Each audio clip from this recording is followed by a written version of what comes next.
It begins with a single seed, an ancient spark suspended in an ocean of endless void. Before there was light, before there was time, there was only Jörmungandr, a yawning chasm of nothingness stretching forever in all directions. On one side, icy darkness from Niflheim crept forward, its frozen breath laden with whispers of something unknowable. On the other, molten flames from Muspelheim roared and danced, chaotic and searing in their intensity. Where cold met fire, the first stirrings of creation were born. A bead of sweat might form on your brow as you imagine the collision, ice melting into steam, fire solidifying into embers, chaos churning and taking shape. And from this violent union emerged Ymir, the first being, whose towering form was neither god nor giant, but something far older, something primal.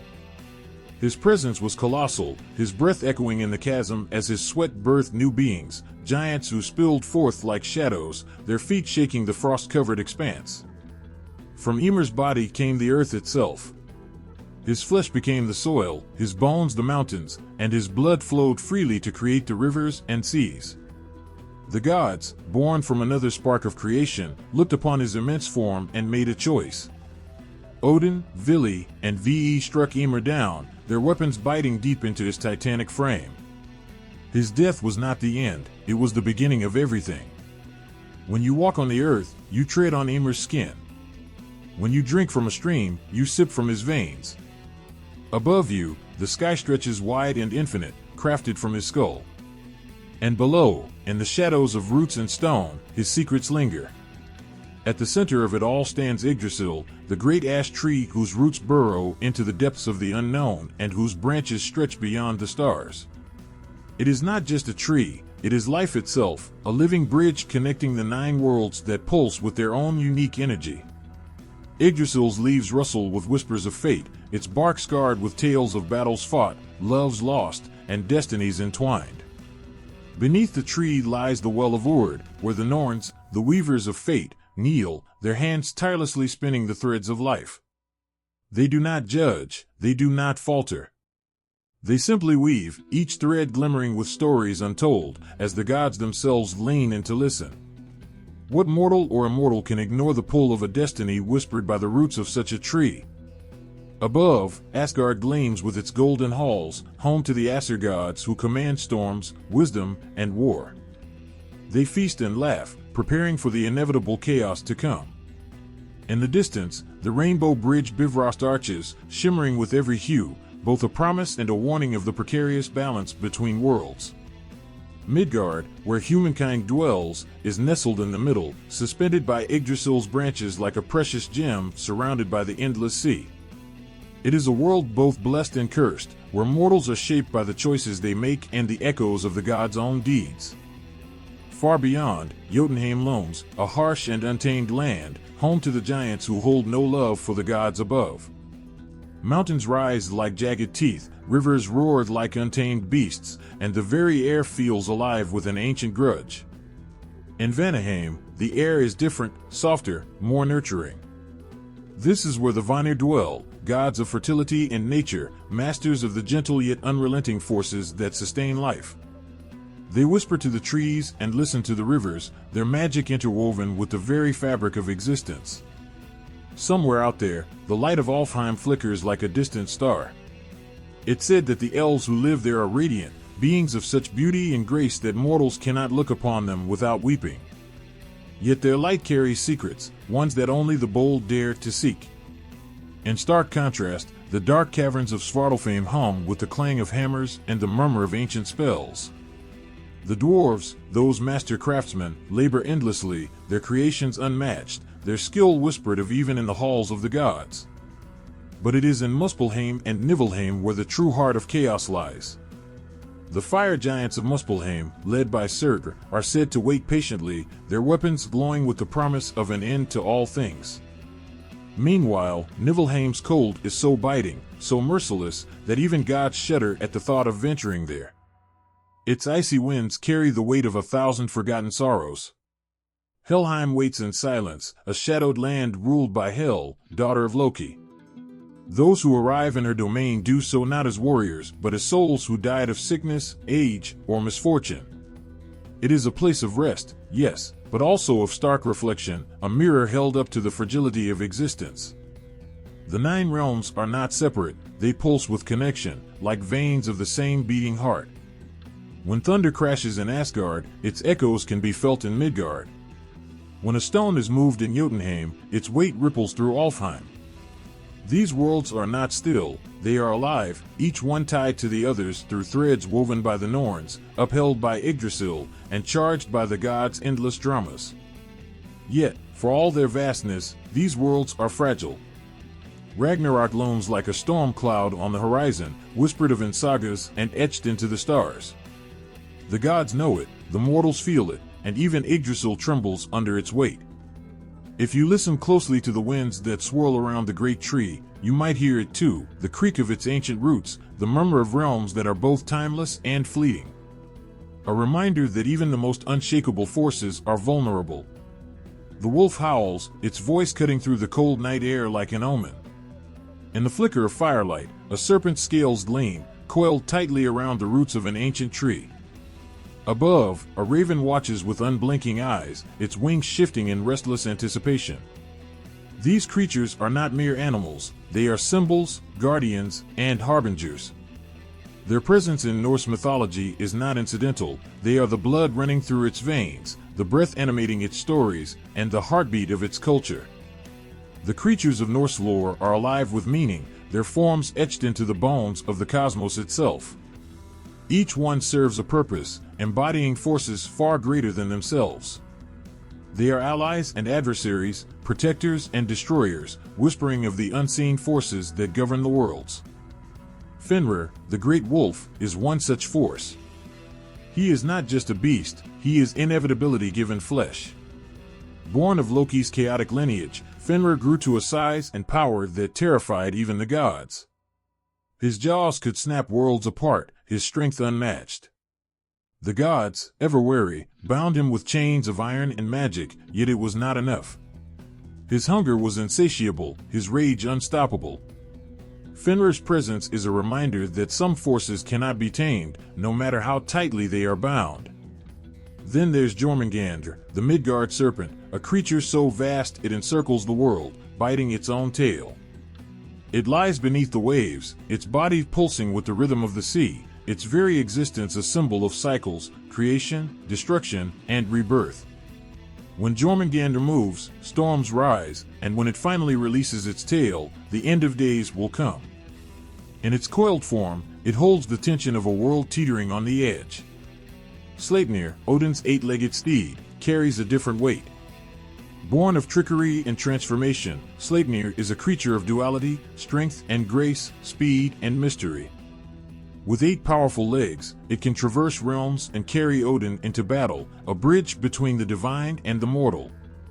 Sleipnir's unusual form whispers of the blurred lines in Norse myth, where nothing is as simple as it seems. The ravens Hugin and Munin circle the Allfather's shoulders, their black feathers glinting with hidden knowledge. Thought and memory, they are called, and they fly across the realms each day, returning with secrets whispered on the wind. Through them, Odin sees and knows what others cannot. They are more than birds, they are the embodiment of the human desire to understand, to grasp the unseen threads that weave the world together. But not all creatures serve the gods or embody noble traits. The frost giants of Jotunheim, massive and untamed, represent the wild, destructive forces of nature. They are the biting wind, the crushing weight of an avalanche, the relentless force of the storm. Their clash with the gods is not merely a battle, it is the collision of order and chaos, a dance as old as time. Dwarves, small and cunning, work tirelessly in the dark forges of Svartalfheim.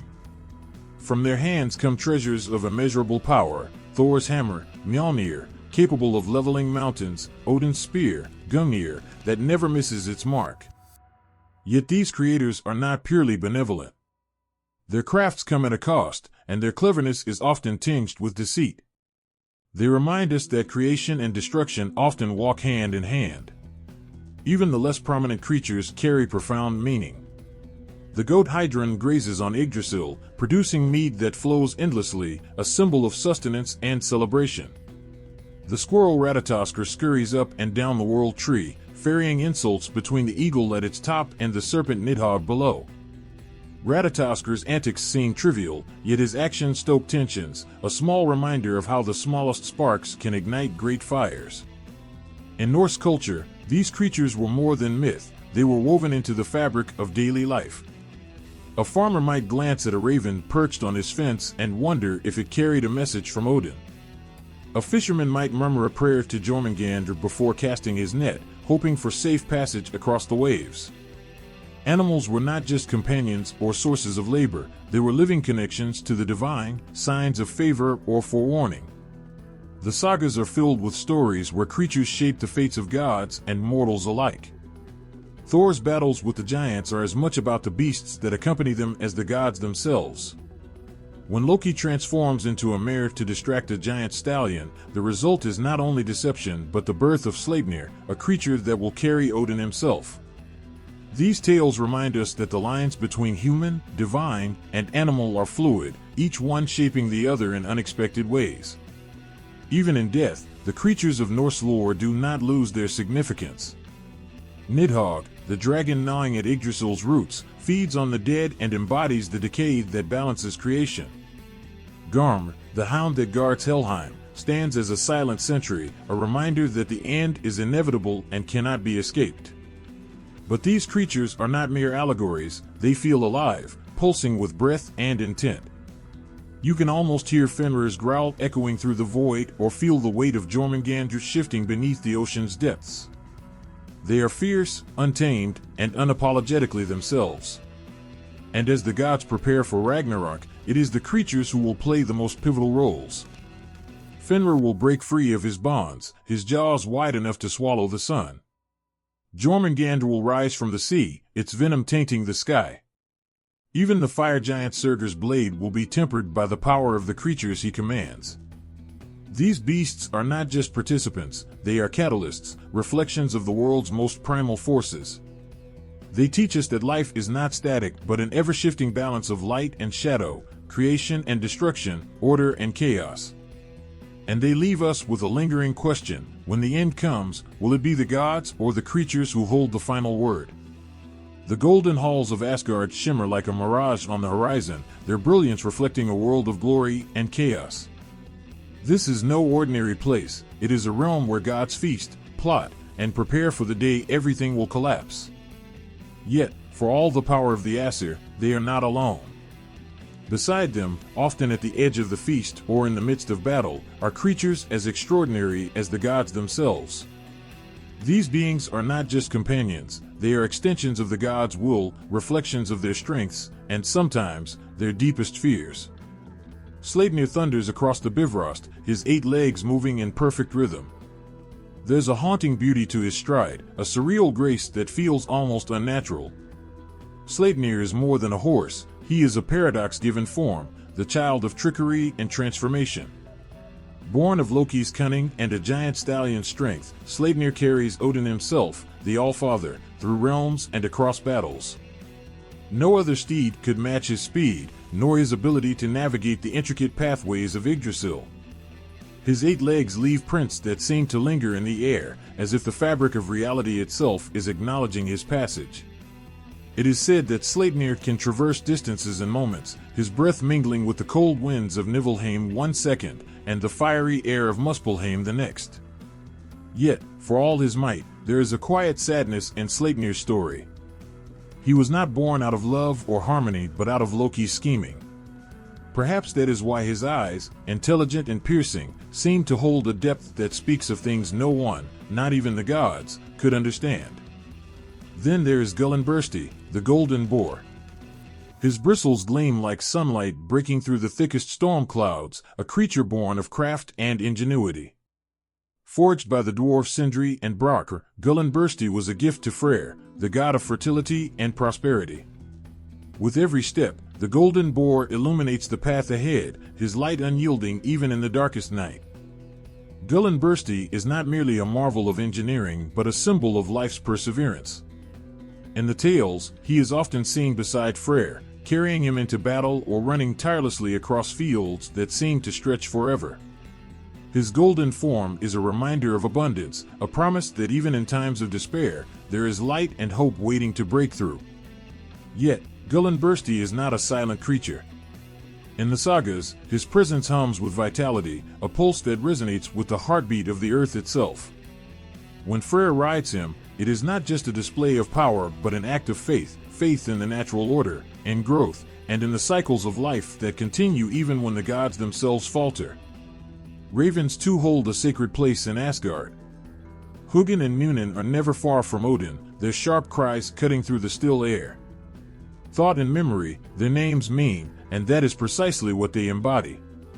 Every morning, they leave Odin's shoulders and fly across the 9 realms, gathering knowledge and wisdom.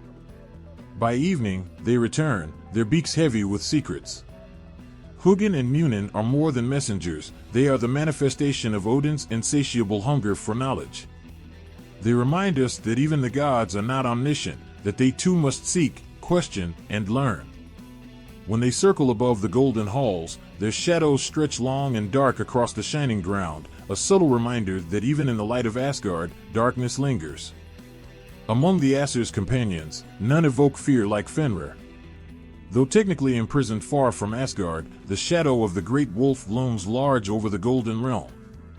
The gods themselves chained Fenrir, fearing the prophecy that he would one day devour Odin during Ragnarok. Yet, in their attempts to control him, they sowed the seeds of their own undoing.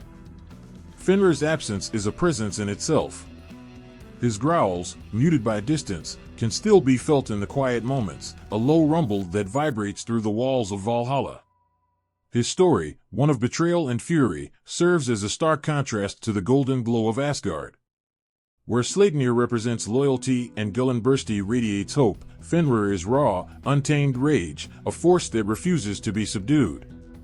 Other creatures weave their way into the daily life of the Aesir. Jerry and Freki, Odin's wolves, sit at his feet during feasts, their sharp eyes ever watchful.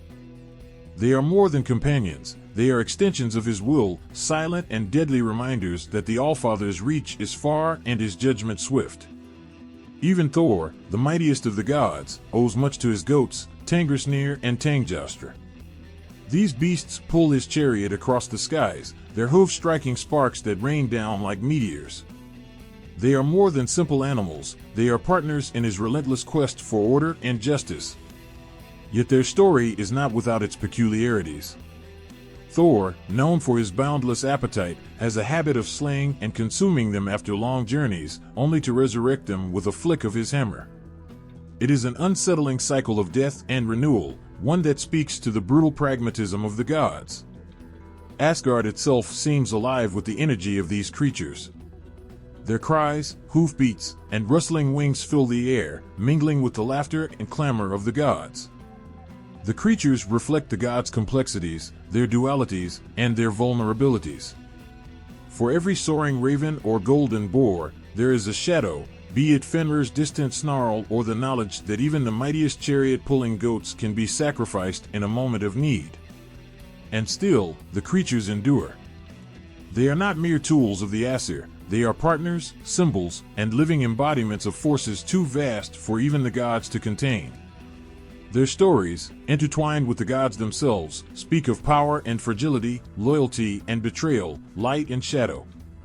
Every hoofprint, every wing beat, every growl ripples through Asgard, echoing far beyond its golden halls. Soft winds whisper through endless fields, where flowers bloom in a riot of colors and ancient trees stretch their limbs skyward, their branches heavy with the weight of untold years. This is Vanaheim, a land brimming with life so vibrant it almost hums, a place where nature and magic are not separate forces but one and the same. Every blade of grass, every ripple in the streams, and every shadow cast by the sun seems to breathe with purpose, as though the land itself is alive and watching. Here, the Vanir gods rule, beings of unparalleled grace and wisdom, their essence intertwined with the fertility and cycles of the earth.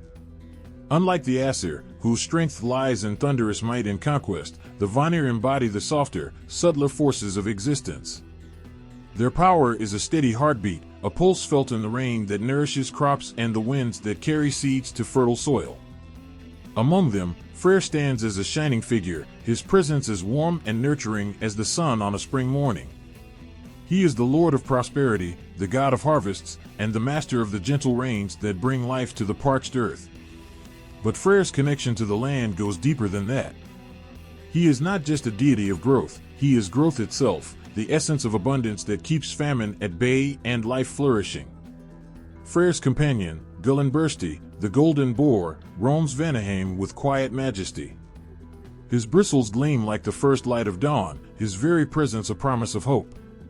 It is said that wherever Gullinbursti treads, the soil grows richer, the air sweeter, and the land more bountiful. Farmers whisper his name as they sow their fields, believing that his golden light will guide their crops to life.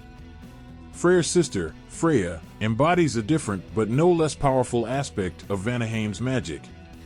She is beauty, desire, and the fierce force of love that binds all living things. Yet beneath her radiant exterior lies a complexity as deep and unfathomable as the sea. Freya's magic flows like a river through Vanaheim, her spells and incantations woven into the very fabric of nature. It is Freya who teaches the Vanir, and later the Aesir, the art of siege, a form of magic that can shape the future and manipulate the threads of fate. Her connection to the mystical beings of Vanaheim is undeniable. She walks alongside the Fylgir, spirit animals tied to an individual's destiny, their forms shimmering like mirages in the air. These creatures, part guide and part guardian, embody the soul's innermost essence, their movements silent but profoundly meaningful. The Vanir do not walk alone in their lush homeland.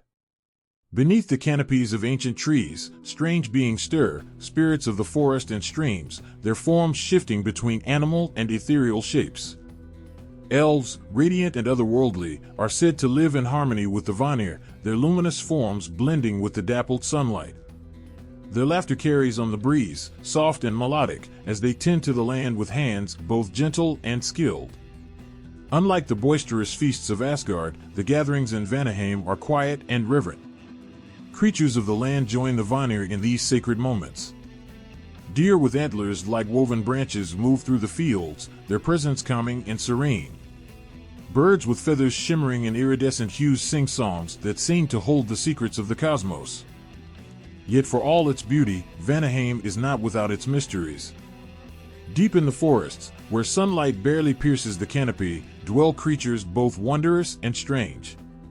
Some speak of luminous foxes that vanish into thin air, leaving trails of stardust behind. Others tell tales of wolves with eyes that glow like embers, their howls resonating with an ancient sorrow. One cannot ignore the seer beasts, creatures that seem to exist between moments, their forms flickering like mirages. These beings are said to possess knowledge of all that was and all that will be, their presence both a blessing and a warning.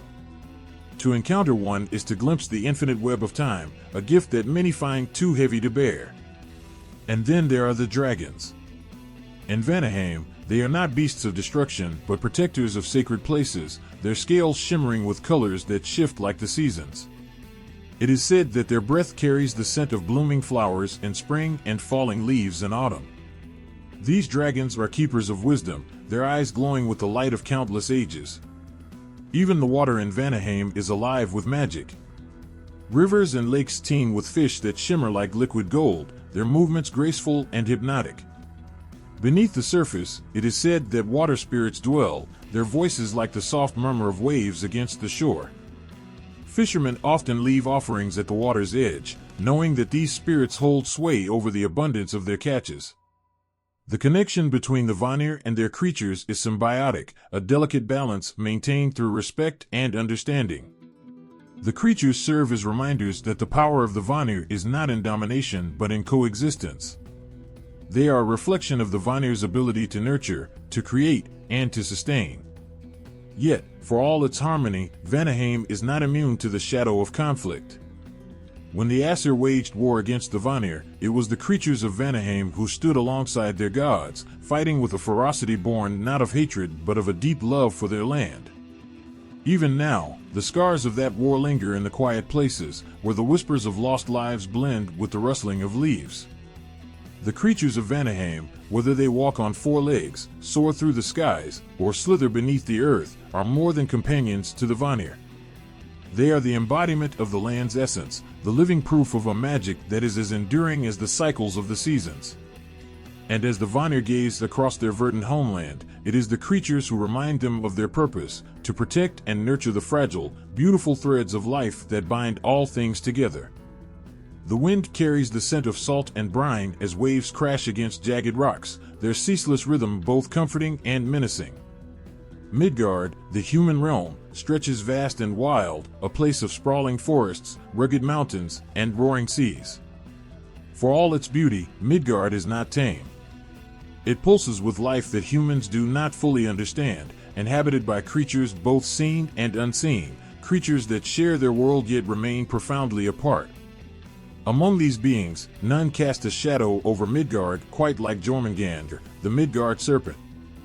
His immense body coils beneath the oceans, so vast it encircles the entirety of the world, his tail clenched between his teeth. He is both guardian and threat, his presence a silent force that hums in the depths. Though unseen by most, his existence is felt in every storm that lashes the coasts and every ripple that stirs unease in the hearts of fishermen. When Jörmungandr stirs, the sea responds. Ships are tossed like leaves in a tempest, and those who dare to sail too far speak of a pressure beneath the waves, a presence that seems to watch and wait. Some say that his eyes, glowing with an eerie green light, can pierce through the water's depths and freeze a man's soul. Others claim to have heard his deep, guttural hiss in the quiet moments before the storm breaks, a sound that reverberates in the bones and leaves a haunting dread. Jörmungandr is not merely a terror of the seas, he is a symbol of balance and inevitability. The serpent exists as a reminder that the world is fragile, always on the edge of collapse. Bound by his own nature, Jörmungandr is destined to rise during Ragnarok, unleashing his venom and rage upon the world. For now, he lies coiled beneath the waves, his stillness more terrifying than any action, a harbinger of a future that cannot be avoided. But the serpent is not the only creature to haunt the human realm. Wolves prowl the edges of villages, their golden eyes glinting in the dark. Among them are those touched by myth, beasts like Skoll and Hati, who chase the sun and moon across the skies. Their pursuit is eternal, their howls a haunting melody that echoes through the forests, filling the night with an uneasy tension. Farmers glance nervously at the sky, knowing that one day, when the wolves succeed, the world will be plunged into chaos. In the mountains, trolls lurk in hidden caves, their massive forms blending with the rocky terrain. These creatures are as old as the earth itself, their skin rough as stone and their movements slow but deliberate. Trolls are neither entirely malevolent nor benevolent, they are creatures of the wild, driven by instincts that humans cannot fully grasp. Travelers speak of encounters with trolls, giants who demand tolls to cross bridges or who hurl boulders to scare intruders from their territories. Yet, there are also tales of trolls who assist those in dire need, their gruff exteriors hiding a reluctant kindness. Midgard is also home to smaller but no less enigmatic beings. The Huldra, ethereal women of the forests, are as beautiful as they are dangerous. With their flowing hair and captivating songs, they can enchant anyone who crosses their path. But beneath their beguiling appearance lies something otherworldly, a hollow back or a tail that betrays their connection to the supernatural. Those who follow the Huldra into the woods are rarely seen again, their fates left to whispered warnings around the hearth. In the waters, the Nixie and other water spirits sing songs that blend seamlessly with the lapping of the waves. Their voices are said to be irresistible, drawing fishermen and wanderers into their grasp. To resist their call is nearly impossible, and those who fail are dragged into the depths, their souls claimed by the cold embrace of the water. Even the skies of Midgard are not free of wonder and fear. Dragons, though rare, are whispered of in hushed tones. Their shadows have been seen sweeping across the land, their fiery breath leaving scorched trails in their wake. These beasts are said to hoard treasures deep within the earth, their lairs filled with the glint of gold and jewels. Yet, the treasure they guard often comes at a cost, a curse that seeps into the hearts of those who seek it. Not all creatures in Midgard inspire fear. The Fylgir, spirit animals tied to individuals, are said to guide and protect their human counterparts. These beings appear in dreams or visions, their presence often signaling a turning point in a person's life. Whether they take the form of a wolf, a bear, or a raven, they embody the essence of the person they are bound to, offering strength and wisdom in times of need. But the relationship between humans and these creatures is fraught with complexity. Where some seek to coexist, others view these beings as threats to be conquered or hunted. The line between reverence and fear is thin, and many stories are born from the tension between these two emotions. A farmer might leave an offering of bread and milk at the edge of the woods to appease the Huldra, while a warrior might hunt a wolf to prove his bravery, never realizing that he is disrupting a balance older than himself. The creatures of Midgard, in all their forms, are as much a part of the realm as the humans who inhabit it. They embody the wildness that cannot be tamed, the mysteries that defy understanding. They are the whisper in the dark, the flicker of movement at the edge of sight, the reminder that the world is vast and unknowable. Even as humanity builds and expands, carving out order from chaos, the creatures endure. They watch from the shadows, from the depths of the sea and the heights of the mountains, their presence a constant reminder of the fragile, beautiful tension that binds all life together. And in their watchful silence, they hold a truth that humans often forget: Midgard is not theirs alone. The air in Jotunheim is heavy, laced with an electric charge that makes the hairs on the back of your neck stand up. This is a land that defies the ordinary, where the mountains themselves seem to rise higher than the sky and rivers crash with an unrelenting force that speaks of ancient power. Every rock, every shadow in this land, feels alive with presence, as though it remembers all who dare to walk its rugged terrain. Here, in this untamed wilderness, the Jotnar, giants, make their home, their existence a testament to the raw, untamed forces of nature. The Jotnar are not mere brutes, towering beings of destruction as they are often portrayed. They are as varied as the stars in the sky, each embodying a different facet of chaos, creation, and destruction. They are born from the primordial forces that existed long before the gods carved order out of the void. To understand the Jotnar is to understand the storm, the avalanche, the fertile flood that nourishes but can just as easily destroy. The first of the Jotnar, Ymir, looms large in their mythology. He is not just a being, he is the raw, undifferentiated essence of creation itself. Born from the mingling of fire and ice in the Jörmungandr, Ymir's body became the foundation of the world. His flesh turned to earth, his blood to rivers, his bones to mountains. Yet, even in death, Ymir's essence lingers in Jotunheim, in every craggy peak and icy fjord. His children, born from the sweat of his massive form, are the ancestors of the giants, and they carry his chaotic vitality in their veins. Among the Jotnar, there are those who wield incredible power. Skrymir, the mountain-sized giant whose strength is rivaled only by his cunning, is a figure of legend. When Thor himself encountered Skrymir on his travels, the thunder god found himself humbled. The giant's bag of provisions could not be untied, his strength seemed infinite, and his ability to endure Thor's hammered blows without a flinch left even the mighty god bewildered.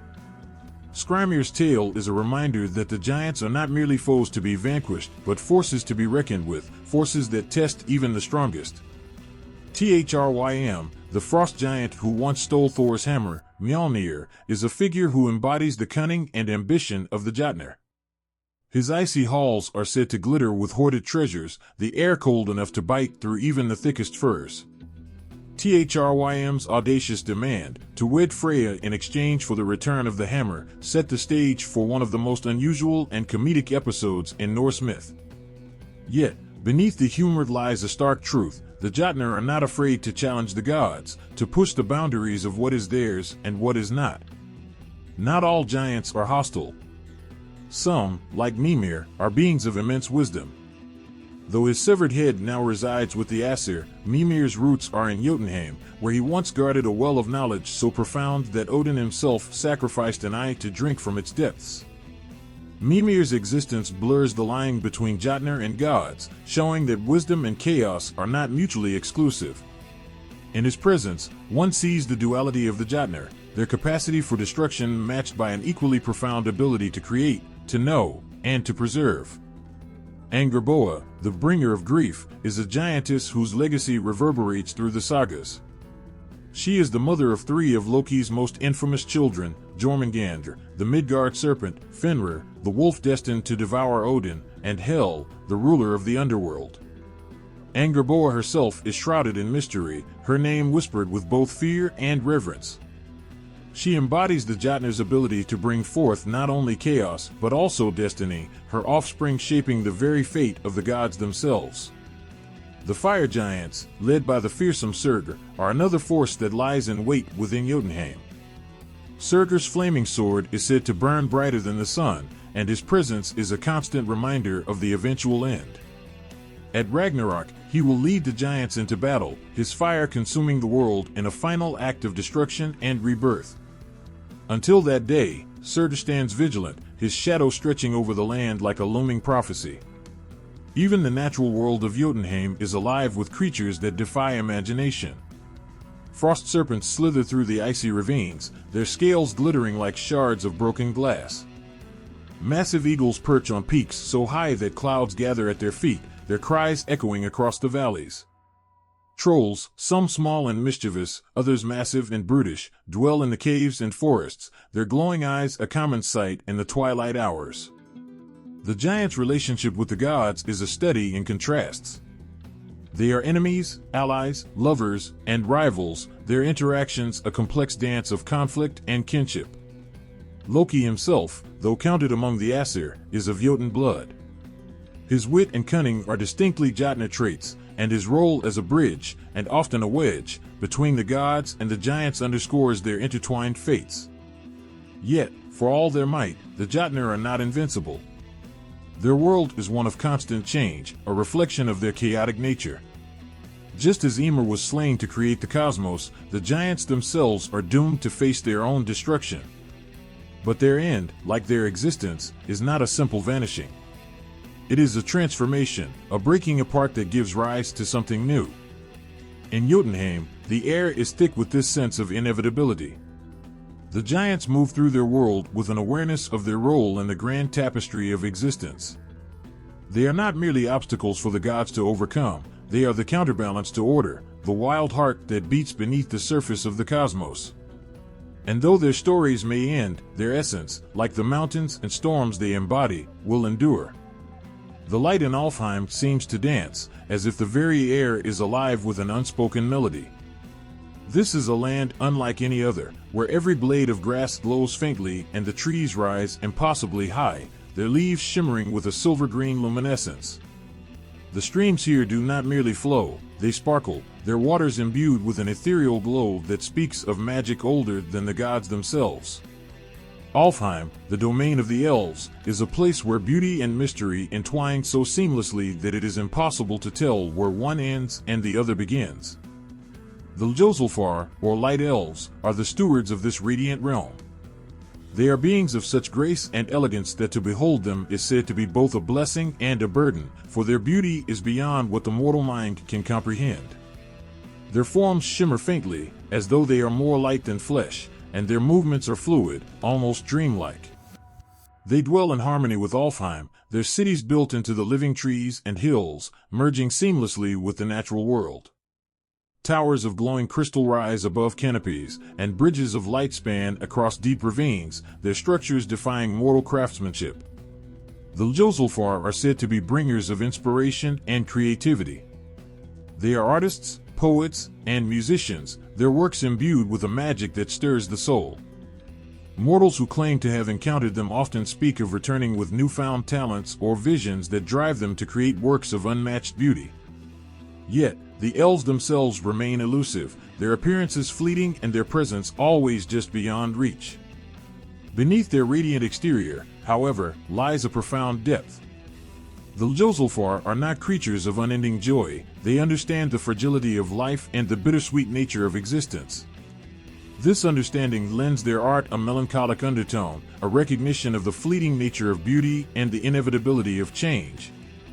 They are as much creatures of reflection as they are of light, their wisdom tempered by the passage of countless ages. But Alfheim is not solely the domain of light. In its shadowed corners, where the glow fades and the air grows cooler, dwell the Dakalfar, or dark elves. These beings are the mirror to the Ljosulfar, their forms darker and less defined, as though they are shadows given life. They are said to reside in the underground caverns of Alfheim, their halls carved from obsidian and lit by the faint, flickering glow of bioluminescent fungi. The Dakalfar are masters of subtlety and craft. Where the Ljosulfar inspire with their radiant creations, the Dakalfar forge wonders from the earth, their hands skilled in crafting objects of power and beauty. Their work is darker in tone but no less exquisite, a blade that hums with latent energy, a pendant that whispers forgotten secrets to its wearer. Yet, their creations often come with a price, for the Dakalfar are shrewd and calculating, their motives often veiled. Interactions with the Dakalfar are fraught with tension. Mortals who seek their aid are often left wondering whether they have gained a gift or a curse. The Dark Elves are not bound by the same moral compass as humans. Their sense of right and wrong is fluid, shaped by their own inscrutable logic. Yet, their actions are not born of malice. They, like the Ljosulfar, are tied to the cycles of creation and destruction, their roles essential in maintaining the balance of Alfheim. The relationship between the Ljosulfar and Dakalfar is complex, a dance of contrasts that defines their shared existence. They are not enemies, but neither are they wholly allies. They are two halves of the same coin, light and shadow, creation and transformation. Without one, the other would lose its meaning. Their coexistence is a delicate balance, one that shapes Alfheim into the enigmatic and layered realm it is. To wander through Alfheim is to feel the weight of its duality. The light and dark intertwine in every aspect of the land, from the way sunlight filters through the trees to the whispers that rise from the shadowed glades. It is said that those who stray too far into the darker regions of Alfheim may encounter beings that defy categorization, creatures born from the mingling of light and shadow. These beings, neither Ljosulfar nor Dakalfar, are rare and deeply mysterious, their existence hinting at secrets that even the elves themselves may not fully understand. For mortals, Alfheim is a place of both wonder and peril. To step into this realm is to risk losing oneself, for time flows differently here, and the allure of its beauty can be overwhelming. Many who enter are never seen again, their fates a matter of speculation. Some say they become part of the land, transformed into trees or streams, their essence woven into the fabric of Alfheim. Others believe they are taken by the elves, either as companions or as cautionary examples of mortal hubris. Despite its dangers, Alfheim continues to call to those who seek the extraordinary. It is a place where the mundane rules of the world hold no sway, where magic is not an anomaly but a fundamental truth. It is a realm that defies understanding, a place where light and shadow dance in an eternal waltz, each giving meaning to the other. And in that dance, one can glimpse something profound, a fleeting sense of the infinite, a beauty so intense it borders on sorrow, and a mystery that remains tantalizingly out of reach. The caverns of Svartalfheim hum with a sound unlike any other, a deep, rhythmic thrum that reverberates through the stone itself. It is the heartbeat of the forge, the lifeblood of the dwarves who call this shadowed realm home. This is a world of unyielding rock and molten fire, where light is scarce but brilliance abounds. Here, in the depths of the earth, the dwarves labor tirelessly, their hands shaping wonders that defy mortal comprehension. The air is thick with the tang of molten metal and the acrid bite of burning coals. Great furnaces roar, their flames dancing with an intensity that seems alive. The walls of the cavernous halls glitter with veins of precious ore, and the floors are slick with the sweat of toil. This is Svartalfheim, where creation is an art, and every hammerstroke is a prayer to the mastery of craft. The dwarves themselves are as unyielding as the stone they work. Short in stature but broad and sturdy, they are beings of immense strength and unparalleled skill. Their beards, long and meticulously braided, are often dusted with the glitter of fine metal shavings, and their hands bear the calluses of countless hours at the forge. But it is their eyes that speak most vividly of their nature, sharp, calculating, and alight with a fire that burns for perfection. Among their ranks are names that echo through the ages, synonymous with ingenuity and artistry. Brokkr and Sindri, the master smiths, are legends even among their own kind. From their forges came creations so extraordinary that even the gods themselves sought their craftsmanship. It was they who forged Mjolnir, Thor's hammer, a weapon of unparalleled power. With its short handle, an imperfection born of a trick played by Loki, it remains one of the most iconic symbols of Norse mythology. Yet, even this flaw only serves to highlight the hammer's brilliance, a testament to the dwarves' ability to create something so potent that even a god's strength could be focused through it. And then there is Draupnir, the golden ring fashioned for Odin, a piece of craftsmanship so exquisite that it defies logic. Draupnir possesses the miraculous ability to replicate itself, producing 8 identical rings every 9th night. It is not merely an object of wealth, but a symbol of endless prosperity and abundance, a reflection of the dwarves' mastery over the mysteries of creation. But their skill is not limited to weapons and treasures.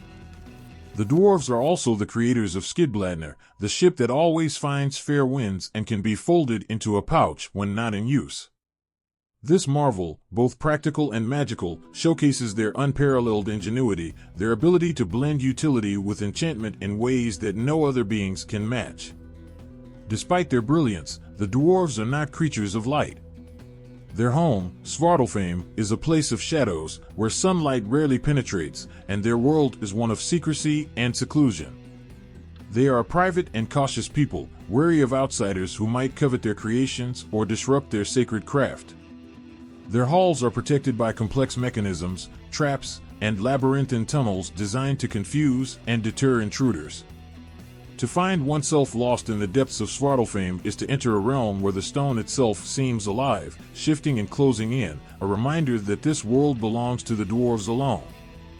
Yet, for all their guarded nature, the dwarves are not without their flaws.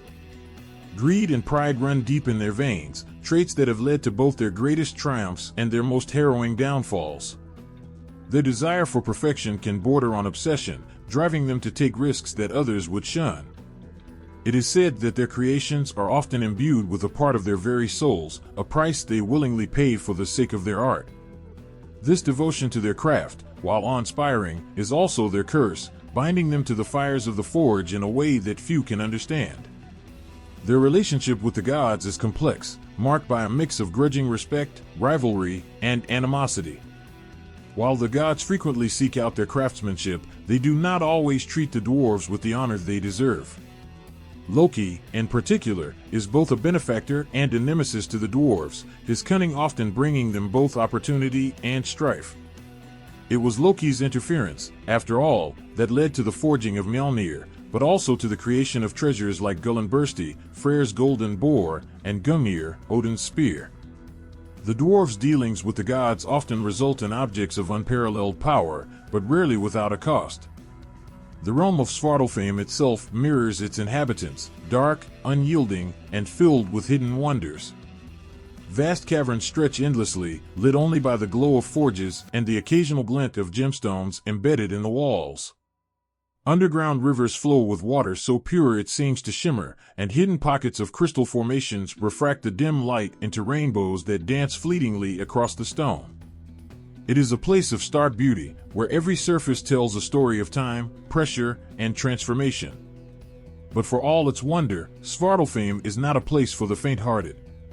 The dwarves are fiercely protective of their secrets, and their home is as much a fortress as it is a workshop. Those who enter without invitation often find themselves facing not just the dwarves, but the traps and enchantments that guard their domain. It is said that even the bravest warriors tread carefully here, for the dwarves' wrath is as fierce as the fires of their forges. To speak of Svartalfheim is to speak of creation itself, of the relentless drive to shape, mold, and perfect. The dwarves are not just smiths or craftsmen, they are artists and engineers, visionaries who see the potential in every raw material. They take the unyielding stone and turn it into wonders that inspire gods and mortals alike. And though their world may be cloaked in shadow, their creations shine with a brilliance that can never be dimmed. The air in Muspelheim sears the lungs, thick with heat and the acrid tang of burning rock. This is no place for the weak. The ground beneath your feet glows with molten veins, a living, breathing inferno that thrums with a relentless, primal energy. The horizon is obscured by waves of heat, and towering pillars of flame twist into the sky, their roars like an eternal battle cry.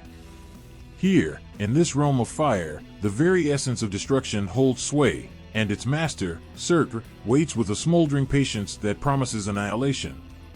Surtr, the fire giant who looms over all others, is not merely a king of this realm, he is its heart, its spirit made flesh.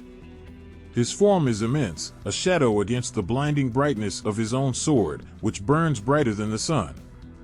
His eyes, like twin embers, seem to pierce through the very soul, and his every movement carries the weight of inevitability. Surtr is not a creature of whimsy or malice. He is a force, as inexorable as time itself, his very existence tied to the end of all things.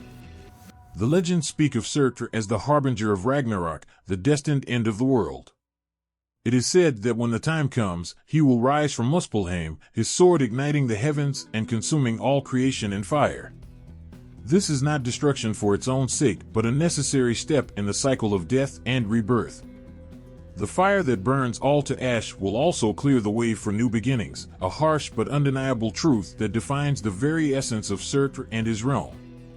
The fire giants of Muspelheim, Surtr's kin and subjects, are embodiments of the raw power and chaos that define this fiery domain. Towering and fearsome, their bodies seem sculpted from molten rock, their skin cracked and glowing with the heat that courses through their veins. They are warriors without equal, their strength forged in the flames of their homeland. To face a fire giant in battle is to confront an unstoppable force, a being whose every strike carries the heat and fury of a blazing inferno. Yet the fire giants are not mindless brutes. They are creatures of purpose, bound to their role in the cosmic order. They do not seek conquest or domination, they await their moment, the fateful day when the boundaries between worlds will crumble, and they will march forth to fulfill their destiny.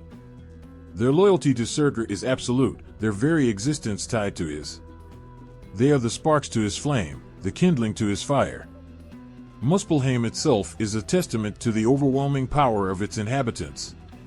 It is a land of perpetual fire, where rivers of lava carve paths through jagged black rock and geysers of flame erupt unpredictably, sending fountains of fire into the sky. The light here is unrelenting, casting long, flickering shadows that seem to dance to an unheard rhythm. The very air vibrates with heat, distorting vision and warping sound. To step into Muspelheim is to feel the weight of its fire on your skin, to sense the relentless energy that pulses through its every stone. Despite its inhospitable nature, Muspelheim is not without its beauty. The interplay of fire and stone creates patterns of light and shadow that are mesmerizing in their intensity. The flames themselves seem alive, their flickering forms suggesting shapes and movements that evoke both wonder and unease. Even in its destruction, there is creation, a paradox that defines not only the realm but its inhabitants as well. The boundaries between Muspelheim and the other realms are tenuous, guarded not by walls but by the searing intensity of the fire giant's domain. Few dares to cross into this land uninvited, for the flames recognize no master but Surtr. Those who have ventured into Muspelheim and lived to tell the tale speak of its overwhelming presence, a force that seems to strip away all pretense and leave one bare before the unyielding power of fire. Surtr's sword, often called the Flame of the End, is a symbol of this power. Forged in the heart of Muspelheim, it is said to contain the essence of the realm itself, its blade capable of cutting through not only flesh and bone but the very fabric of existence. The sword burns with a light that blinds and a heat that incinerates, its mere presence a harbinger of the destruction it promises. It is this sword that will ignite the world at Ragnarok, its flames consuming even the gods. Yet, beneath the destruction and chaos, there is a profound sense of purpose. Muspelheim and its inhabitants are not driven by hatred or malice, but by the inevitability of their role in the grand design of the cosmos. Fire consumes, but it also purifies. It is a force of change, of transformation, and of renewal. Surtr and his fire giants are not destroyers in the traditional sense, they are agents of an eternal cycle, their flames both an end and a beginning. To stand in Muspelheim is to confront the raw, unfiltered power of creation and destruction. It is to feel the heat of inevitability, to sense the weight of a destiny that cannot be avoided. Surtur's presence looms over it all, a constant reminder that even the gods themselves are not immune to the forces that shape the universe. And as the flames dance and the heat pulses, there is an understanding that Muspelheim is more than a realm of fire. It is the crucible in which the future is forged, a place where the end is only the beginning. The chill of Niflheim cuts deeper than any blade, a cold so intense it feels alive, creeping into the marrow and stealing breath from the lungs. The air here is thick with mist, swirling in ghostly tendrils that obscure the world beyond an arm's reach. Silence reigns, broken only by the faint crackling of ice and the distant, unsettling drone of shifting glaciers. This is not a land for the living. It is a place of primordial stillness, where time itself seems frozen and the weight of eternity presses heavy on the soul. Niflheim, the world of ice and mist, is the counterbalance to Muspelheim's unrelenting fire. Where the flames burn with the promise of destruction, the cold here whispers of inevitable decay. Frost coats every surface, glittering like broken glass under the pale, muted light that barely pierces the mists. The ground is treacherous, a maze of jagged ice and deep crevasses that seem to beckon unwary travelers into their frozen depths. Rivers of poison snake through the land, their sluggish, dark waters steaming faintly in the cold. At the heart of this desolation lies Vergelmir, the roaring spring, from which flow the 11 rivers of Niflheim. These rivers are not of water as mortals know it, they carry the essence of the realm, a bitter, corrosive mixture that saps life from anything it touches. It is said that the very first ice of the cosmos was formed here, born from the meeting of Niflheim's frost and the fiery sparks of Muspelheim. This primordial collision birthed the frost giant Ymir, the progenitor of an entire race of beings who thrive in this harsh and unyielding land. The frost giants, or Jotnar, of Niflheim are as formidable as their frozen homeland. Towering and broad, their forms seem carved from the very ice they call home, their skin pale and cold to the touch. Their eyes glow faintly, a piercing blue that reflects the unrelenting chill of their souls. They are not creatures of warmth or mercy, they embody the relentless, uncaring force of nature. Yet, there is a certain majesty to them, a primal strength that commands both fear and respect. Among the frost giants, some are known for their cunning as much as their strength. They are not merely brutes, but beings of intelligence and strategy, capable of manipulating the elements to their advantage. They wield ice and mist as weapons, conjuring blizzards and frost that can freeze even the bravest warriors in their tracks. Despite their fearsome reputation, the frost giants are not mindless destroyers. They are tied to the cycles of the cosmos, their existence a reminder of the balance between creation and destruction, warmth and cold. Lurking deep beneath the ice, gnawing at the roots of Yggdrasil, the world tree, is Nidhogg, the great dragon of Niflheim. Nidhogg is a creature of pure malice, a serpent whose very existence is an affront to the balance of the 9 realms. Its scales are as dark as the abyss, its eyes burning with an unholy light. With fangs sharper than the cruelest winter, Nidhogg ceaselessly gnaws at the roots of Yggdrasil, a harbinger of slow decay that mirrors the inexorable passage of time.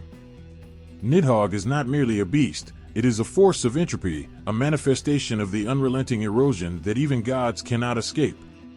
The dragon feeds on corpses, dragging the dishonored dead from hell's icy grip to sate its hunger. Its presence is a reminder that even in death, there is no peace for those who have earned its wrath. The whispers of Niflheim's mist often carry tales of Nidhogg, a warning to all who might forget that the world is held together by fragile threads, ever at risk of fraying. The relationship between Nidhogg and the frost giants is one of wary coexistence. The giants, while mighty, do not control the dragon. Nidhogg exists beyond their dominion, a creature of destruction that answers to no one. It is said that even Surtur, with his flaming sword, would hesitate to confront Nidhogg, for the dragon's cunning and malice are as formidable as its physical strength. Niflheim is not merely a realm of ice and mist, it is a place of endings. Here, the boundaries between life and death blur, and the cold strips away all pretense, leaving only the truth of one's existence. It is said that the souls of the dishonored dead are drawn here, their forms frozen and broken as they wander aimlessly through the mists. The very land seems to judge them, its icy grip a punishment for deeds done in life. And yet, in its desolation, there is a strange beauty. The interplay of frost and mist creates fleeting patterns, moments of ephemeral splendor that vanish as quickly as they appear. The ice reflects the dim light in a kaleidoscope of colors, a reminder that even in the harshest of places, there can be moments of grace. But these moments are fleeting, swallowed by the relentless cold that defines Niflheim. To step into this realm is to feel the weight of its eternal silence, to sense the slow, inevitable march of decay. It is a place where time stands still, where the frost giants and Nidhogg carry out their roles in the cosmic order without question or hesitation. And through it all, the mists swirl, hiding secrets that even the bravest might fear to uncover. Niflheim is a land that speaks not of life's triumphs but of its fragility, a stark reminder that even the mightiest flame can be extinguished by the unyielding cold. Helheim lies shrouded in a silence so profound it feels almost oppressive, as though the air itself is heavy with the weight of countless souls. The light here is pale and dim, casting long, distorted shadows that seem to move of their own accord. This is the land of the dead, where the dishonored and unworthy find their final resting place, overseen by the cold, unyielding gaze of Hel, the enigmatic ruler of this shadowy domain. Hel herself is a figure of haunting contrast, her form divided starkly between life and death. One side of her face is radiant, as though it belongs to a mortal in the prime of life, while the other is pallid and skeletal, a reminder of the inevitable decay that claims all things. Her expression is one of detached indifference, she does not judge or condemn. Hel is simply the keeper of this place, ensuring that the dead remain as they are meant to be, silent, still, and forgotten. Guarding the gates of Helheim is Garmr, the monstrous hound whose growls echo through the lifeless air. Garmr is no ordinary beast, his fur is matted with the blood of the damned, and his eyes burn with an unnatural fire that seems to pierce through the soul. He is the sentinel of Helheim, a ferocious guardian who allows none to enter or leave without Hel's explicit command. His presence alone is enough to strike terror into the hearts of even the bravest warriors. Those who dare approach the gates can hear his growls long before they see him, a warning that crossing into Helheim is not a step to be taken lightly. The landscape of Helheim mirrors its mistress, bleak, cold, and devoid of life. The ground is a barren expanse of frozen soil, marked by jagged rocks and the occasional twisted, skeletal tree. A river of sludgy, dark water winds through the land, its surface stagnant and unbroken. It is said this river carries the sorrows of the dead, its waters thick with their despair. The air is damp and chill, seeping into the bones of all who dare tread here. Within this desolate expanse, Hel is attended by an entourage of creatures as eerie and unsettling as the realm itself. These beings are neither fully alive nor fully dead, existing in a liminal state that defies comprehension. Pale figures with hollow eyes move silently through the mists, their forms half-formed, as if they are memories struggling to take shape. Some are cloaked in ragged shrouds, their movements slow and deliberate, while others skitter and crawl like shadows come to life. They do not speak, but their presence is palpable, a constant reminder of the unyielding grasp of death. Among these attendants are spirits tasked with menial duties, tending to the needs of Helheim's countless souls. They are not cruel, but neither are they kind. They perform their tasks with a detached efficiency, indifferent to the suffering around them. Their role is not to punish, but to maintain the balance of the realm, ensuring that everything remains in its rightful place. The dead are not tormented here, but neither are they comforted. Helheim is a place of stasis, where nothing grows, changes, or heals. The dead themselves are a pitiful sight, their forms as gray and lifeless as the world around them. They wander aimlessly, their expressions blank, their movements slow and uncertain. Some clutch at memories of their former lives, their hands grasping at the air as though trying to hold onto something they can no longer reach. Others sit in silence, their heads bowed, their eyes empty. They are not condemned, but they are forgotten, their existence reduced to mere shadows of what once was. Helheim is also the final destination for those who die of old age, sickness, or other means deemed unworthy of Valhalla's glory. These are not warriors who fell in battle, and as such, they are denied the honor of feasting with Odin and the Einherjar. Instead, they find themselves here, in the cold embrace of Hel, their spirits lingering in a state of quiet resignation. Helheim does not punish these souls, it simply holds them, preserving them in an eternal stillness that mirrors the inevitability of death. There is a profound stillness to Helheim, a silence that seems to stretch endlessly. Yet beneath this stillness lies a sense of latent power, an unspoken tension that hints at the role this realm will play in the fate of all things. At Ragnarok, it is said that the gates of Helheim will open, and Hel's forces will march alongside Loki to bring about the end of the world. The dead, forgotten and forsaken, will rise, their silence giving way to a cacophony of destruction. The very existence of Helheim is a reminder of the inescapable nature of death. It is not a place of malice or cruelty but of finality, a stark contrast to the fire of Muspelheim or the icy desolation of Niflheim. Helheim is the end of all journeys, a destination that awaits all who cannot claim the glory of a hero's death. It is a realm where the past lingers like a shadow, where time has no meaning, and where the only certainty is that there is no return. The mists of Helheim cling to everything, obscuring not just the landscape but the hope of escape.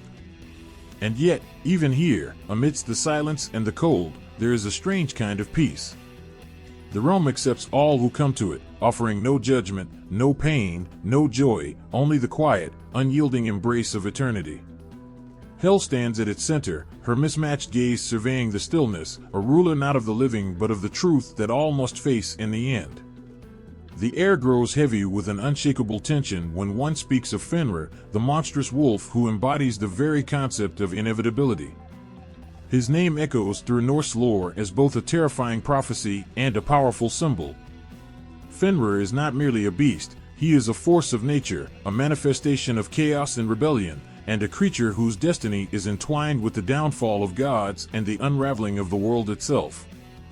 Born of a forbidden union between Loki, the trickster god, and the giantess Angerboa, Fenrir came into the world already marked as an omen of destruction.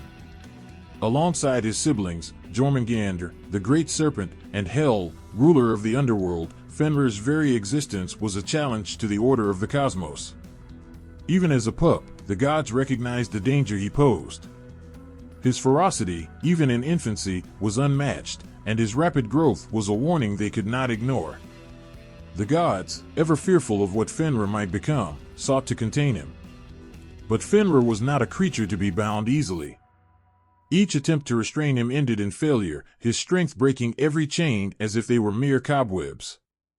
The gods finally turned to the dwarves, the master craftsmen of Svartalfheim, to create a binding unlike any other.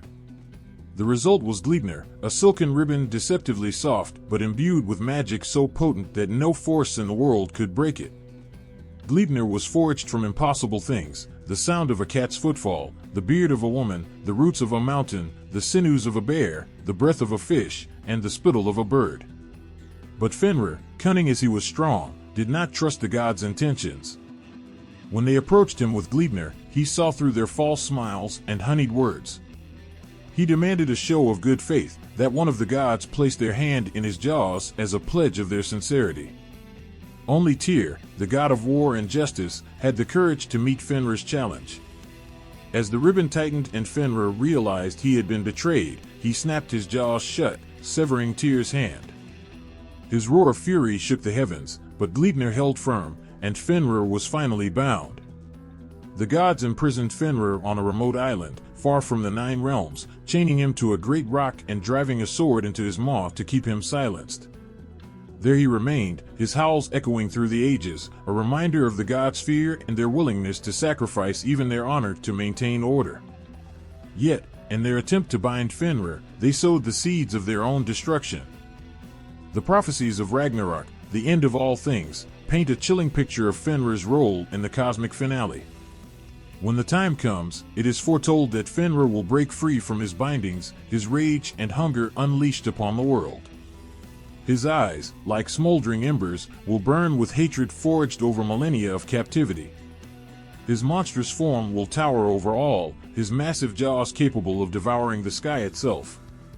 It is said that Fenrir will kill Odin, the All-Father, swallowing him whole in a battle that will shake the very foundations of Yggdrasil. But Fenrir's story does not end with Odin's death. The prophecy foretells that one of Odin's sons, Vidar, will rise to avenge his father. Using a mighty shoe crafted for this very moment, Vidar will step into Fenrir's gaping maw, forcing it open and driving his sword deep into the wolf's heart. The clash between Vidar and Fenrir will be one of the defining moments of Ragnarok, a battle that symbolizes the eternal struggle between chaos and order, destruction and renewal. Fenrir is more than a character in the saga of the gods. He is a symbol of the uncontrollable forces that lie beneath the surface of existence.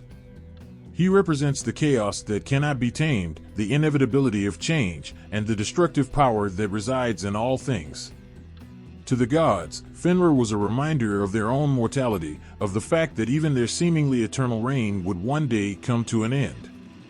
To mortals, he stands as a symbol of defiance and the raw, untamed aspects of nature that cannot be subdued. Yet Fenrir's story also evokes a sense of tragedy. Bound and betrayed by those who feared him, he became a monster not through his own choosing but through the actions of others. His rage, his desire to destroy, was born of confinement and injustice. In another life, perhaps, Fenrir might have been something more than a harbinger of doom, a creature of strength and majesty untainted by the fear and treachery of the gods. Fenrir's symbolism extends even to his name, which carries echoes of Fendweller or Marshbound, a creature tied to the primal, untamed aspects of the earth.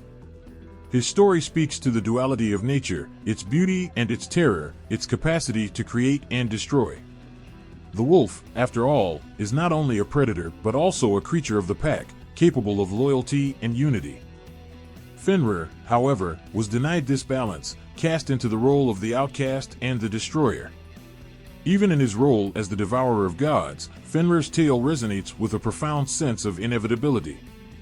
He is the embodiment of the forces that cannot be stopped, no matter how strong or cunning one might be. His presence in Norse mythology serves as a reminder that even the mightiest must one day face their end, that no chain, no matter how strong or enchanted, can hold forever. As the gods learned, to confront Fenrir is to confront the very essence of fate itself, unyielding and unstoppable.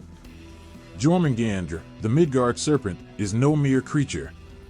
It is a titan of the sea, a living embodiment of chaos, whose very existence is entwined with the fate of the nine realms. Towering and monstrous, it coils itself around the world, its vast body stretching from one horizon to the next.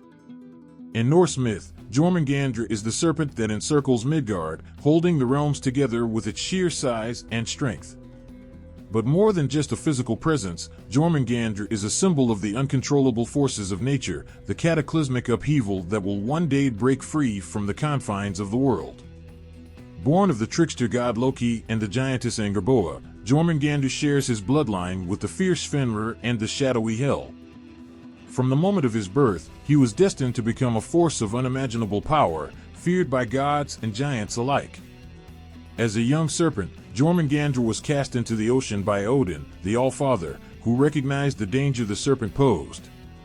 But even as he was thrown into the depths of the sea, Jörmungandr's destiny was sealed. He would grow larger and stronger, his body wrapping itself around the very foundation of the world, forever binding Midgard to the chaos it would eventually unleash. Jörmungandr's presence is a constant reminder of the impending doom of Ragnarok, the end of all things. It is said that when the serpent finally releases its grip on the world, the oceans will rise, flooding the land in a cataclysmic wave that will wash away the old order. The serpent's release will signal the beginning of the final battle, when gods and giants alike will rise against each other in a struggle that will determine the fate of the world. The Midgard serpent's most famous encounter is with Thor, the thunder god, a battle that is both an epic clash of power and a harbinger of the final days. Thor and Jörmungandr share a bond as old as time, a connection forged through hatred and the inevitable fate that binds them. The two are destined to face each other at Ragnarok, but before that final confrontation, their paths cross in a series of dramatic encounters that leave a mark on both. One of the most famous encounters between Thor and Jörmungandr occurs during the journey to the land of the giants. Thor, along with his companions, ventures into Jotunheim, the realm of the giants, where he faces many trials and tribulations. It is here that he encounters Jörmungandr for the first time, albeit indirectly. The serpent is hidden beneath the surface of the sea, its vast body concealed by the waters, but Thor can feel its presence.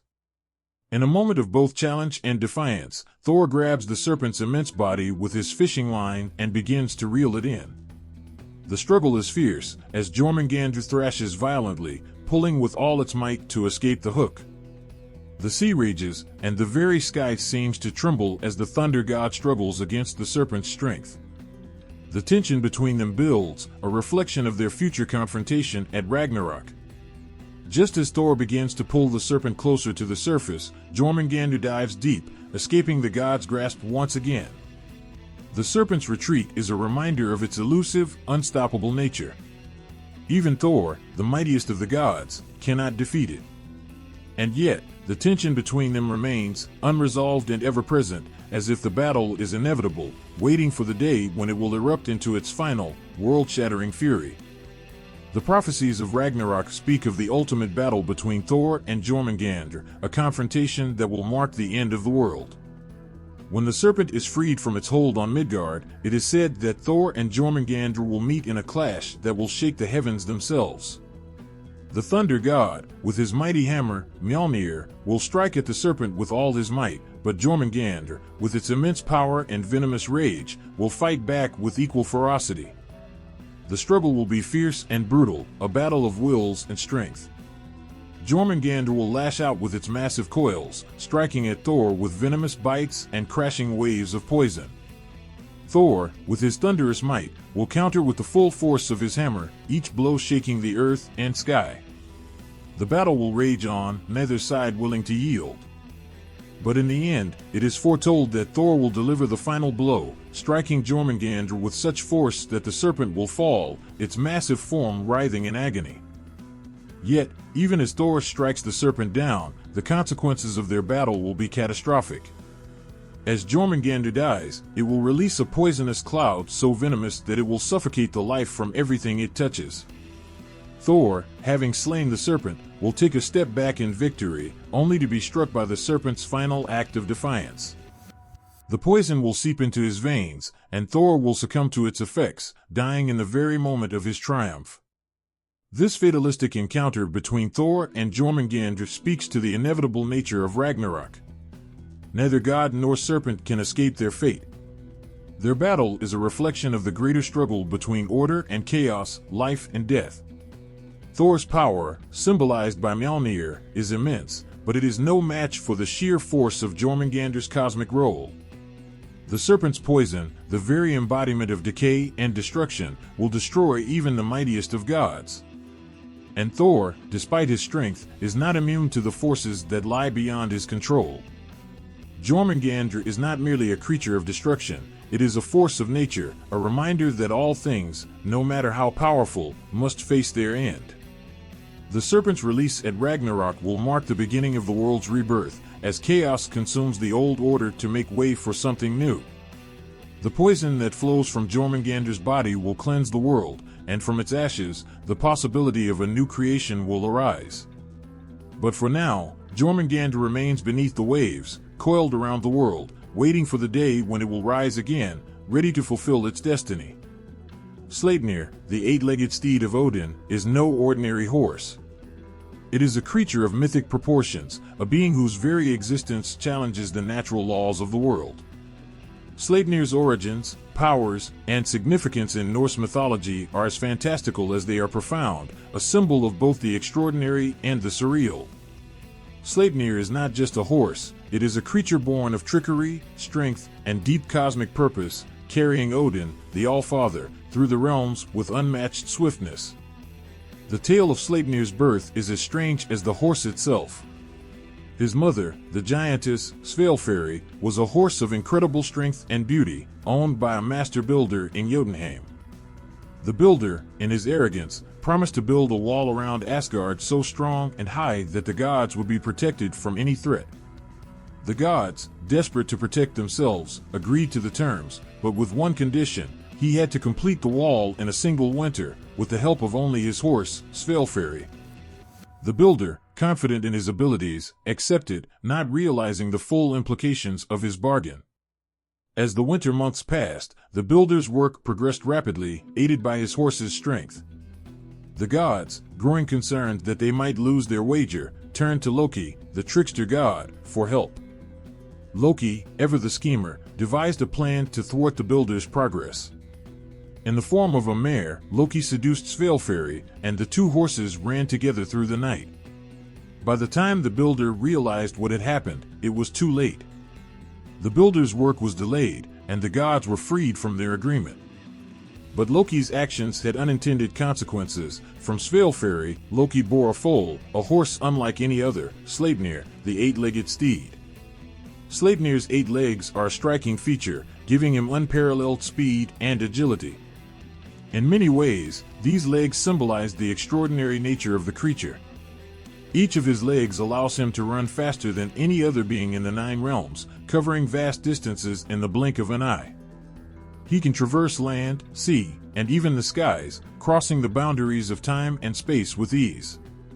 Sleipnir's ability to move across realms reflects the fluidity and interconnectedness of Norse cosmology, where barriers between worlds are ever shifting, and the impossible becomes possible. Sleipnir is also the perfect mount for Odin, the All-Father, who is often depicted riding the magnificent steed on his travels through the 9 realms. In many stories, Odin is shown as a god who is always seeking knowledge, wisdom, and power. Sleipnir's swiftness is a reflection of Odin's unrelenting pursuit of these goals. The horse's ability to move between realms mirrors Odin's own journey through the complexities of life, death, and fate. Sleipnir is more than just a horse, it is a companion that allows Odin to transcend the limitations of the mortal and divine worlds, helping him navigate the tangled web of destiny that he seeks to master. Sleipnir's significance is not limited to Odin alone. As a creature born of Loki's trickery, Sleipnir embodies the paradoxical nature of Norse mythology. Loki, the mischievous god of chaos and change, has a profound impact on the world, both creating and destroying in equal measure. His involvement in Sleipnir's birth speaks to the complex relationships between gods, giants, and creatures in Norse lore. Loki's role as the father of Sleipnir adds another layer of complexity to the steed's symbolism. In a sense, Sleipnir is a product of Loki's chaos, yet he serves a higher, more noble purpose by carrying Odin, the god of wisdom and war. Beyond his physical attributes, Sleipnir's role in Norse mythology carries deeper meanings. As the steed of Odin, Sleipnir is a symbol of strength, power, and leadership. Odin, the chief of the Aesir, is often depicted as a god who walks between worlds, seeking wisdom and understanding beyond the limits of his own power. Sleipnir's 8 legs mirror the complexity of Odin's quest, suggesting that the path to knowledge and enlightenment is not a simple one but requires great effort, agility, and adaptability. In many ways, Sleipnir represents the idea that greatness is achieved not through brute force alone but through the ability to adapt, to move swiftly between different realms, and to understand the interconnectedness of all things. In addition to his role as Odin's mount, Sleipnir is also associated with the idea of death and the afterlife. Odin, who presides over Valhalla, the Hall of the Slain, is often depicted riding Sleipnir as he journeys to the battlefields of the dead. The horse's ability to traverse the boundaries between life and death reflects Odin's own role as a guide to the souls of warriors who have fallen in battle. Sleipnir's 8 legs symbolize the cyclical nature of life and death, the constant motion between the realms of the living and the dead. In this sense, Sleipnir serves as a bridge between worlds, helping Odin navigate the journey of the soul. Sleipnir also has a profound connection to the concept of fate in Norse mythology. Odin, ever the seeker of wisdom, is acutely aware of the inescapable nature of destiny. He seeks to understand the threads that weave through the 9 realms, and Sleipnir, in his swiftness, helps Odin navigate these threads. The horse's ability to move quickly across the realms suggests that destiny, while inevitable, can be approached with agility and foresight.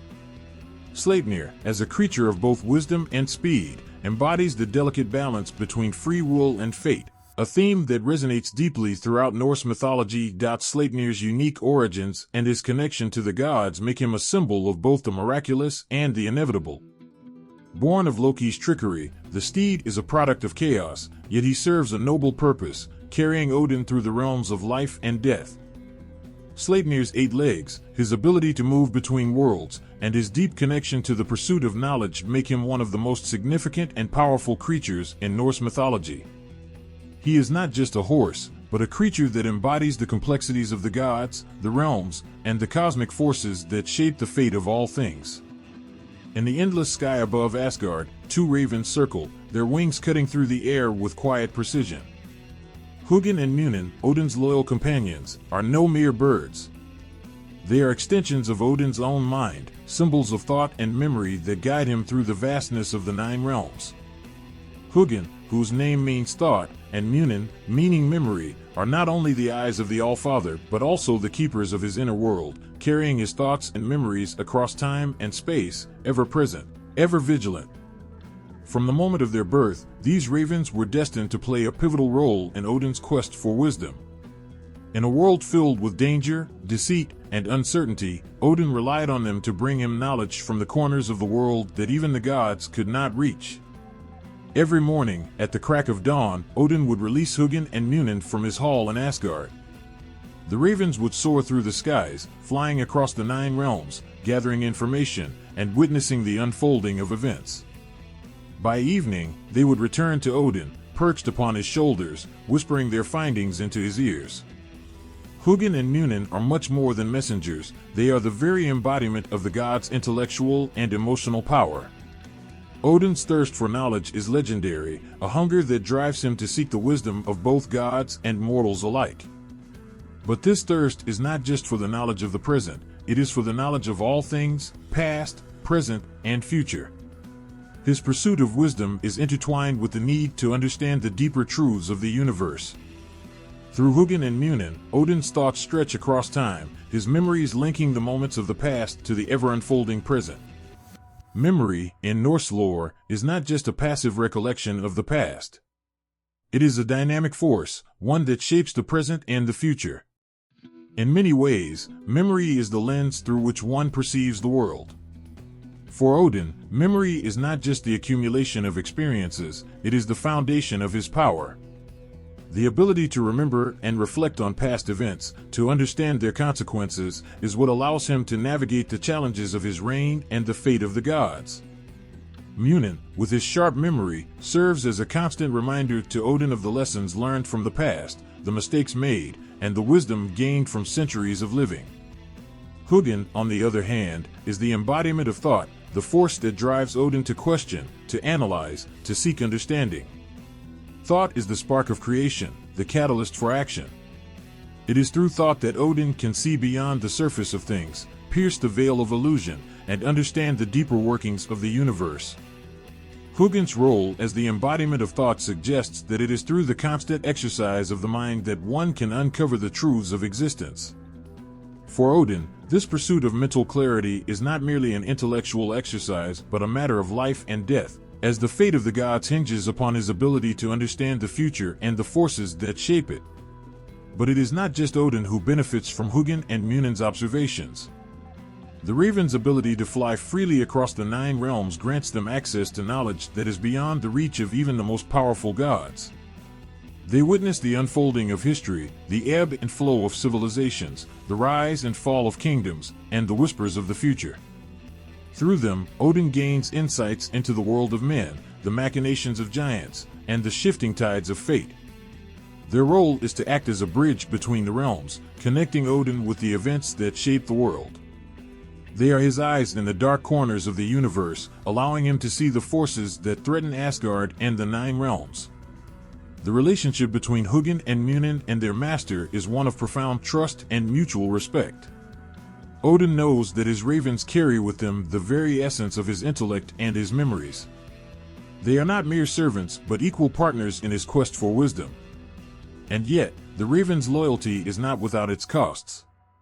Each day, as they fly across the realms, they risk their lives in the pursuit of knowledge. The dangers they face are countless, from the wrath of giants to the treacherous winds of the heavens. The sacrifices they make for Odin are a testament to their unwavering dedication to their god and master. Hugin and Munin also serve as a reminder of the duality of the mind, the balance between thought and memory, reason and reflection. In Norse mythology, these two forces are inseparable, each shaping the other. Thought without memory is fleeting, disconnected from the past, unable to learn from its mistakes. Memory without thought is stagnant, unable to adapt to new challenges, trapped in the confines of what has already been. Together, Hugin and Munin embody the harmony between these two forces, a harmony that is essential to Odin's wisdom and understanding. Their role also speaks to a deeper truth about the human condition.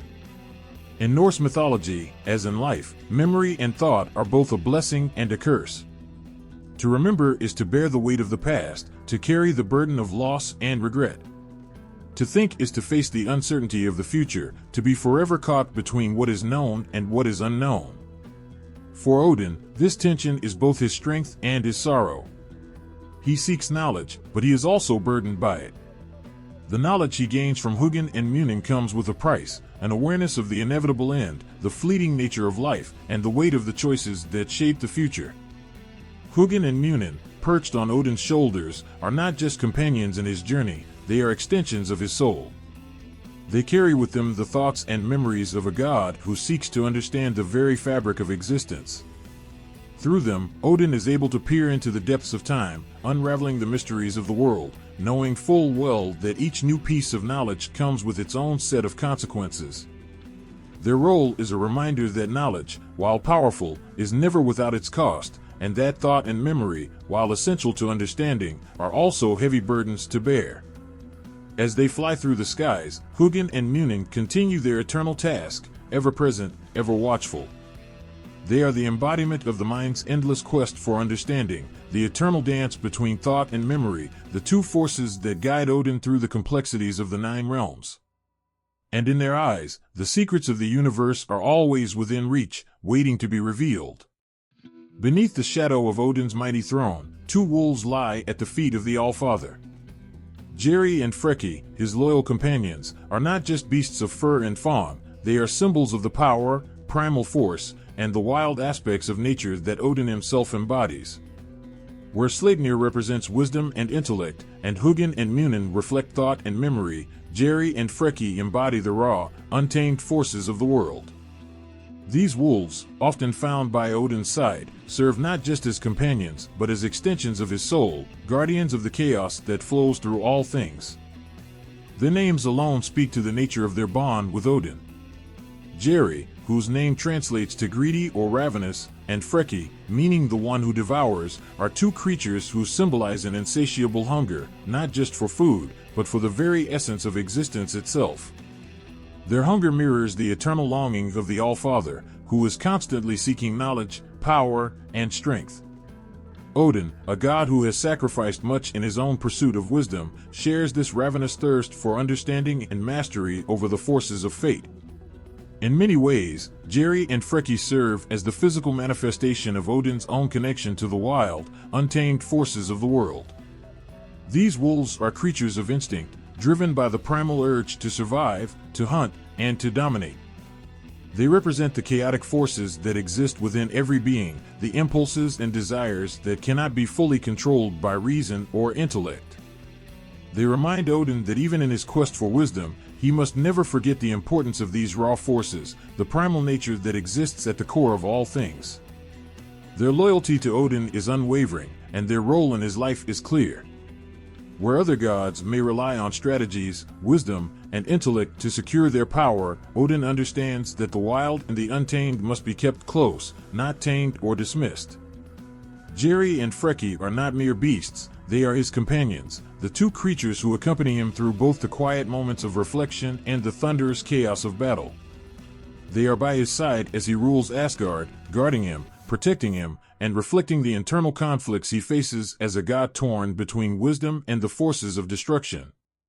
In battle, Jerry and Freki are warriors in their own right. They fight alongside Odin during the great wars of the gods and the giants, tearing through enemies with the strength and ferocity that only wolves of their kind possess. Their hunger, their relentless drive, mirrors the nature of war itself, a force that cannot be reasoned with or understood, only embraced for its sheer power.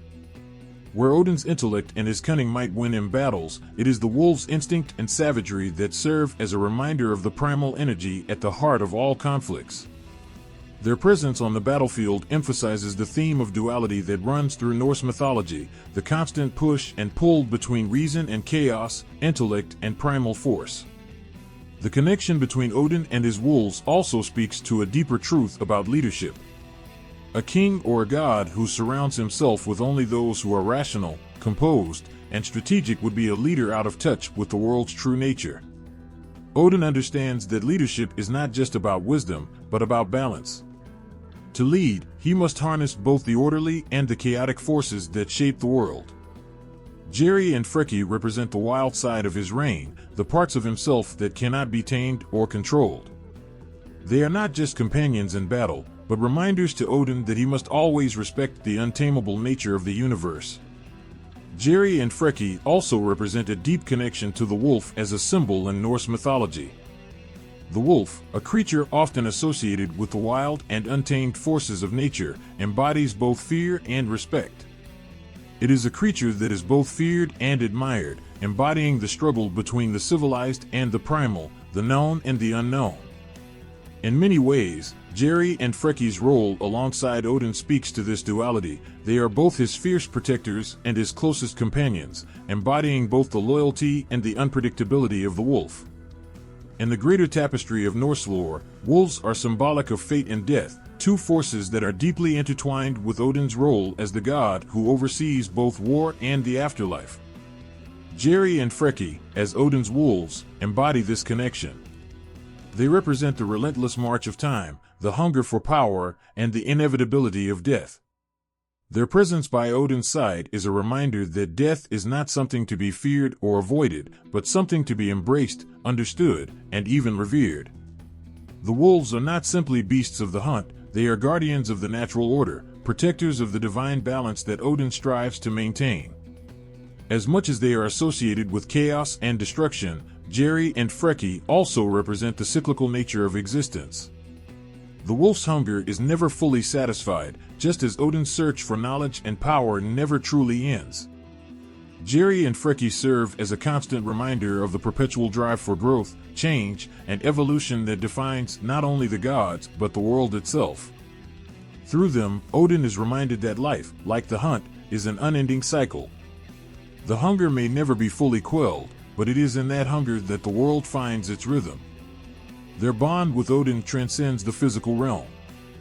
Jerry and Freki are not just wolves, they are spiritual extensions of Odin's inner self, representing the raw, untamable energy that is at the heart of the cosmos.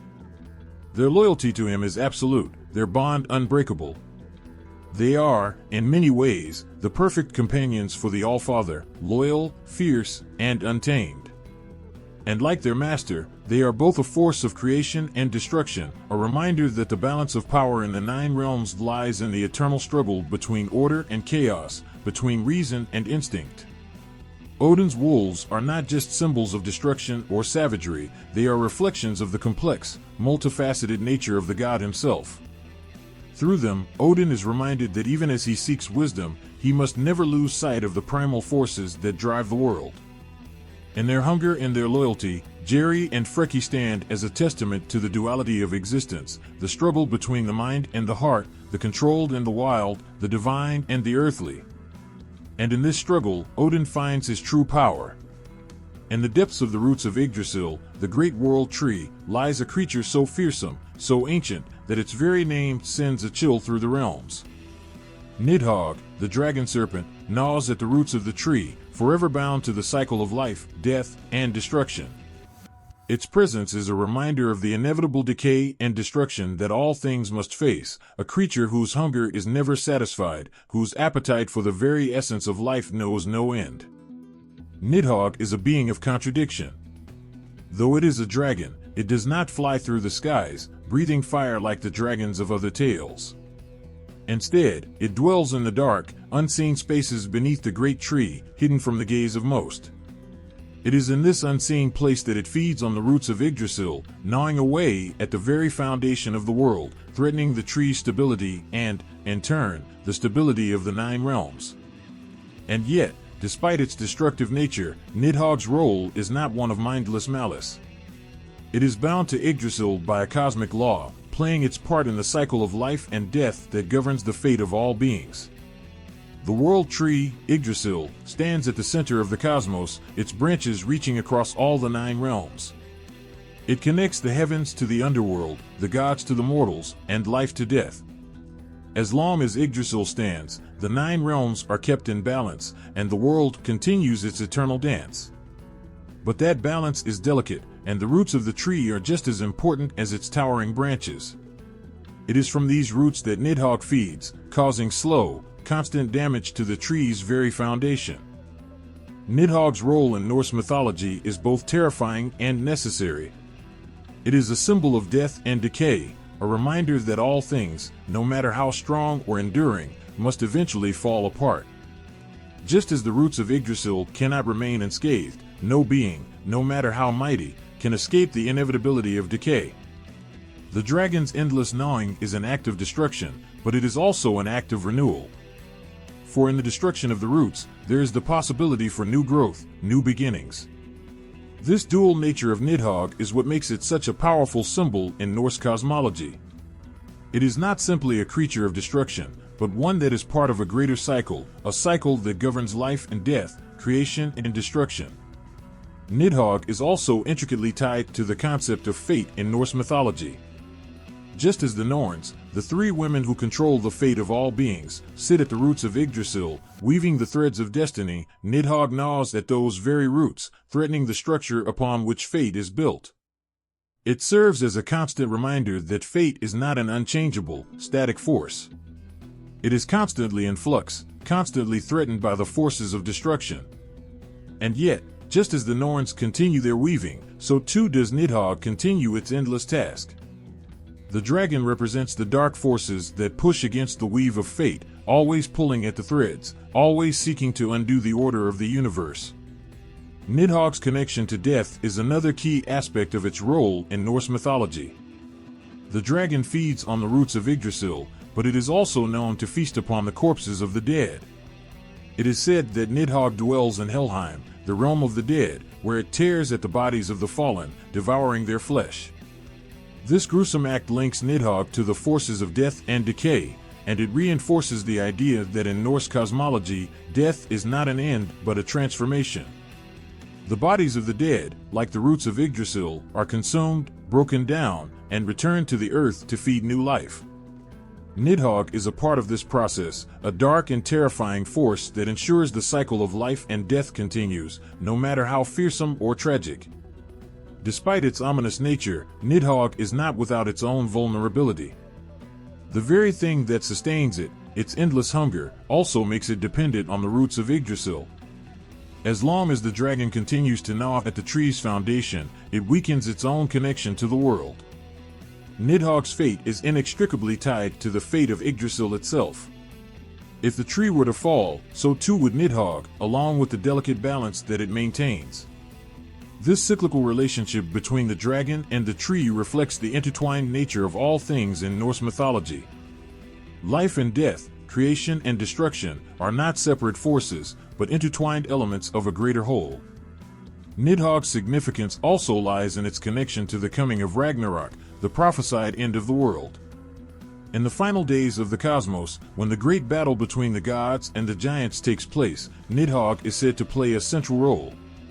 It is said that the dragon will rise from the roots of Yggdrasil, leading the dead and the forces of chaos in their final assault against the gods. The dragon's relentless gnawing at the roots of the tree will ultimately bring about the collapse of Yggdrasil, signifying the end of the 9 realms and the destruction of the old order. In this way, Nidhogg is both a destroyer and a harbinger, a creature whose actions are both a reflection of the inevitable decay of all things and a precursor to the end of the world itself. The myth of Nidhogg serves as a powerful reminder of the impermanence of all things. In a world where gods, giants, and mortals alike are bound by fate, the dragon's endless gnawing at the roots of Yggdrasil is a symbol of the fragility of existence. It is a force that reminds us that nothing is eternal, that all things must eventually be consumed, broken down, and returned to the earth. And yet, in that destruction, there is the potential for rebirth, for new life to rise from the ashes of the old. Nidhogg is not simply a creature of death, but one of transformation, a reminder that in the tearing apart of the old, the new is always born. Nidhogg, the dragon of Yggdrasil, is a symbol of the endless cycle of life and death that governs the 9 realms. Its gnawing at the roots of the tree is both a destructive act and a necessary one, ensuring the constant renewal of life. It is a creature bound to the cosmic order, a reminder that destruction is not the end, but a part of the greater cycle of creation and transformation. In its hunger, Nidhogg embodies the dark forces that drive the world forward, forever tearing at the foundation of existence, always seeking to consume, to break down, to transform. And in that eternal struggle, the world moves ever closer to its ultimate end and ultimate rebirth. Far beyond the icy expanses of Niflheim and the towering mountains of Jotunheim, where the winds howl and the earth trembles, there lies a realm of scorching heat and fiery fury. Muspelheim, the land of fire, is home to one of the most terrifying and destructive beings in all of Norse mythology, Surtur, the fire giant.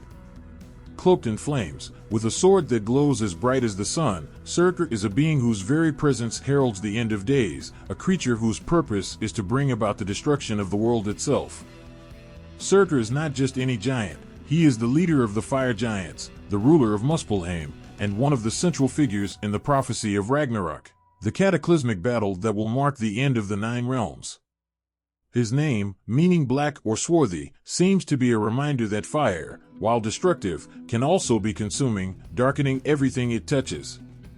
But Surtur is no mere force of nature. He is an embodiment of the primal power of fire, a creature so powerful and so immense that even the gods tremble before him. His appearance is enough to strike fear into the hearts of even the bravest of warriors. Towering over others, Surtur's body is encased in flames, his hair and beard flickering with the fire of 1,000 suns. His sword, made from the purest flame, burns with an intensity that rivals the heat of the stars themselves. As he steps forward, the ground quakes beneath him, and the air around him crackles with energy. His every movement is a reminder that fire, in all its fury, is an uncontrollable and dangerous force, one that will eventually consume everything in its path. Surtur's connection to fire is not just symbolic, it is his essence. Muspelheim, the realm he rules, is a place where fire is the lifeblood of the land.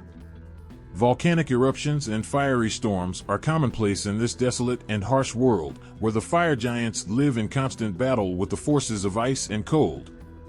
Surtur himself is the embodiment of this elemental force, his body composed of flames that cannot be extinguished.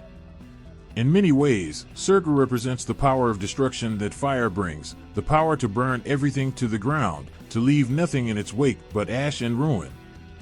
But while Surtur is a creature of destruction, his role in Norse mythology is not merely that of an agent of chaos. He is a harbinger of the end. In the grand tapestry of fate, the fire giant plays a critical part in the prophesied end of the gods. It is said that during Ragnarok, Surtur will march across the burning plains of Muspelheim, leading his army of fire giants into battle against the gods. With his fiery sword raised high, Surtur will clash with the forces of Asgard in a final, cataclysmic battle that will determine the fate of the 9 realms. The fire giant will set the world ablaze, and as the flames engulf the heavens and the earth, Yggdrasil itself, the great world tree, will tremble and begin to burn. Surtur's role in Ragnarok is one of immense significance. He is not merely a destroyer, he is a force of change, a catalyst that ushers in a new order. When he strikes, it is not just the gods that will fall, but the old world itself. The destruction that Surtur brings is both an end and a beginning, a reminder that all things must eventually be consumed by the fire of change. As the world burns, so too will old systems, old ways of thinking, and old powers be washed away, leaving room for new growth to emerge from the ashes.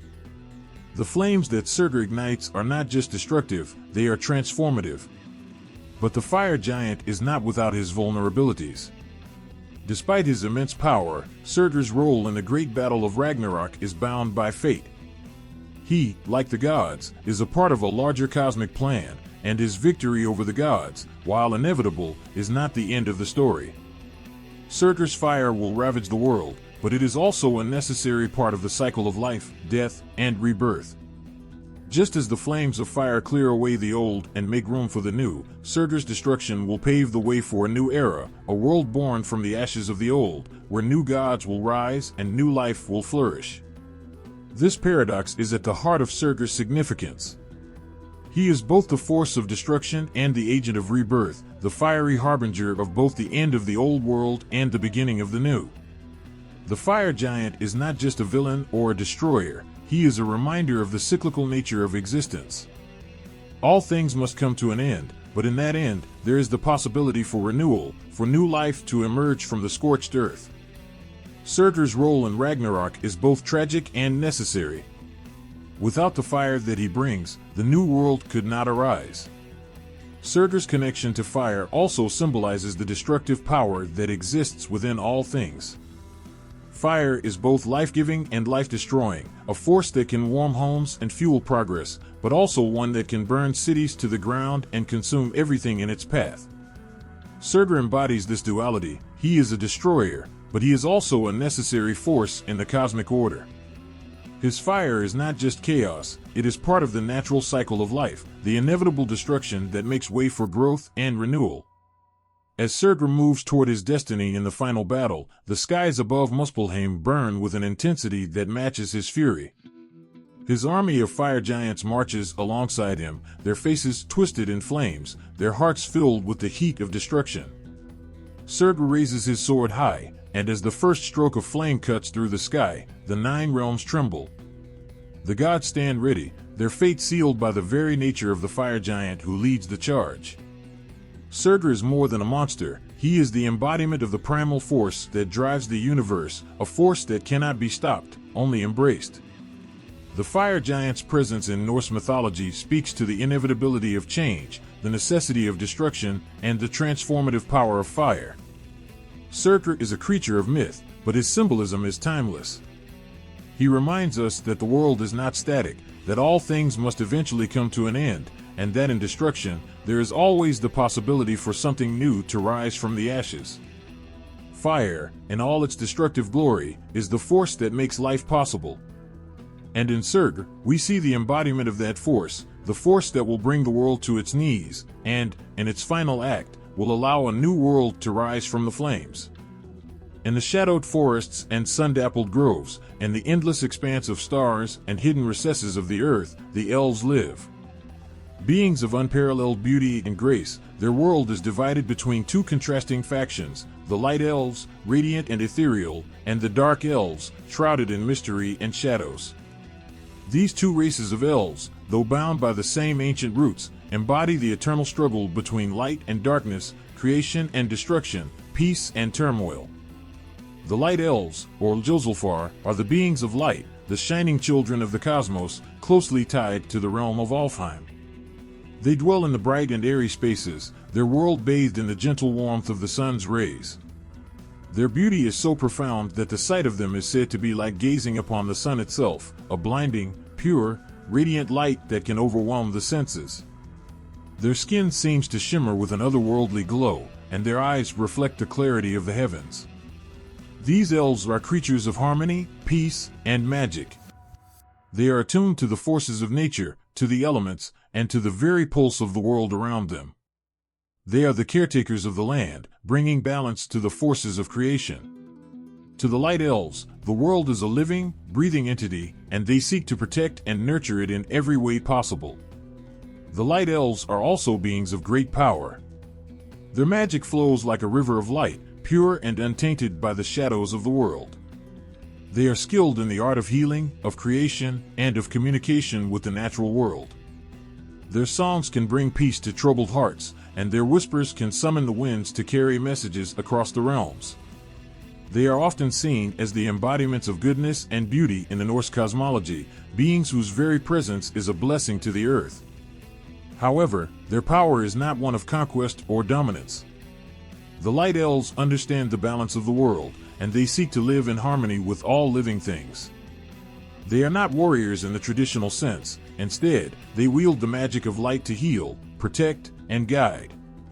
Yet, even in their beauty and grace, the light elves are not untouched by the shadows. In every realm, there must be balance, and where there is light, there must also be darkness. The Dark Elves, or Dalkalfar, are the antithesis of their light-filled kin. They dwell in the shadows, in the deep recesses of the earth, or in places where the sun never touches. Their world is one of mystery, of hidden paths and silent movements. Unlike their shining counterparts, the Dark Elves have skin as black as the night, their eyes glowing with an eerie light. They are creatures of the underworld, dwelling in caves and caverns, where the air is thick with the scent of ancient earth and magic. The Dark Elves are creatures of shadow and cunning, their magic dark and elusive. They are often associated with the hidden forces of the world, with the secrets that lie buried beneath the surface. While the Light Elves work in the open, bringing harmony and life, the Dark Elves weave their spells in silence, pulling the strings of fate from the shadows. Their magic is not necessarily evil, but it is far more subtle and dangerous than the bright, straightforward powers of their counterparts. The Dark Elves have the ability to manipulate the unseen forces of the world, to tap into the deep, primal energies that flow beneath the surface of reality. They are the keepers of forgotten knowledge, the guardians of secrets that even the gods fear to uncover. In contrast to the Light Elves' peaceful existence, the Dark Elves are often seen as more aggressive, though not always malicious. They are beings of passion, driven by their desires and their need for control. The Dark Elves are skilled in the arts of illusion and deception, often using their powers to manipulate others and gain power for themselves. They are not as open or as welcoming as the Light Elves, but they possess a fierce loyalty to their kin and their realm. Where the Light Elves may seek to heal and nurture, the Dark Elves are often driven by ambition and a thirst for knowledge, even if it means treading in morally gray areas. The relationship between the Light and Dark Elves is a complex one, filled with tension, rivalry, and a shared history that stretches back to the dawn of time. While both races share a common origin, they have diverged in their beliefs, their roles in the world, and their outlook on life. The Light Elves see themselves as protectors of the natural order, as beings whose magic and beauty bring peace and harmony to the world. The Dark Elves, on the other hand, view themselves as the keepers of power and secrets, creatures whose magic allows them to influence the fate of the world from behind the veil of darkness. At the heart of the tension between the two races lies a struggle for control. The Light Elves believe that the world should be in balance, that all creatures, whether light or dark, should coexist in harmony. But the Dark Elves believe that power, knowledge, and control are the true forces that shape the world. To them, the Light Elves' idyllic vision of peace is naive and unrealistic. The Dark Elves do not shy away from the darker aspects of magic and life, they embrace them, knowing that in the shadows, there is power that the Light Elves can only dream of wielding. Over time, these differences have led to conflict between the two races. While the Light Elves may strive for peace and unity, the Dark Elves are often more willing to fight for their goals, using their shadowy magic to manipulate and deceive. However, not all Dark Elves are evil, and not all Light Elves are pure. There are always exceptions, individuals who transcend the boundaries of their respective races and embody traits of both light and dark. Some Dark Elves have turned away from their shadowy ways, seeking redemption through acts of kindness and peace. Likewise, some Light Elves have embraced the darker aspects of magic, choosing to walk the fine line between light and shadow. In the world of the Norse gods, the elves, both light and dark, play a role that is as significant as it is complex. The Light Elves are often seen as allies of the gods, aiding them in their battles against the forces of chaos and destruction. The Dark Elves, on the other hand, are often aligned with the forces of Jotunheim or Helheim, working with the giants or the dead to achieve their own goals. Despite their differences, both races understand that they are part of a greater cosmic order, a balance of forces that keeps the nine realms in check. At the core of their existence, the elves, light and dark, remind us of the fragile balance that exists within the universe. They are beings of magic, of beauty and mystery, whose lives are bound to the eternal dance between light and shadow. The Light Elves bring harmony and healing, while the Dark Elves weave their power in the shadows, manipulating the forces that govern the fate of the world. Together, they represent the dual nature of existence, a reminder that both light and dark are necessary for the balance of the cosmos. And though they may never fully understand each other, the elves, whether bathed in light or cloaked in darkness, are forever intertwined in the grand tapestry of the nine realms. In the heart of Svartalfheim, beneath the earth where the very bedrock hums with ancient power, the dwarfs toil away in their forges, crafting treasures of unimaginable power. With calloused hands and minds sharper than the finest blade, they are the silent architects of the gods' greatest possessions, their creations the very foundation of the nine realms' magic and might. These master craftsmen are no mere laborers, they are the heart and soul of the mythic world, their gifts shaping the destiny of gods, men, and monsters alike. The dwarves are often seen as the unseen heroes of Norse mythology, their labor unheralded, yet essential. While the gods of Asgard wield the legendary weapons and tools they crafted, few remember that it was the dwarves who forged Mjolnir, Thor's mighty hammer, the invulnerable ring Draupnir, which multiplied gold with every drop, and the golden boar Gullinbursti, a creature faster than the sun itself. These items, born from the fires of Svartalfheim, were not only weapons or tools, they were extensions of the gods themselves, each imbued with a unique essence and purpose that could tip the balance between life and death, creation and destruction.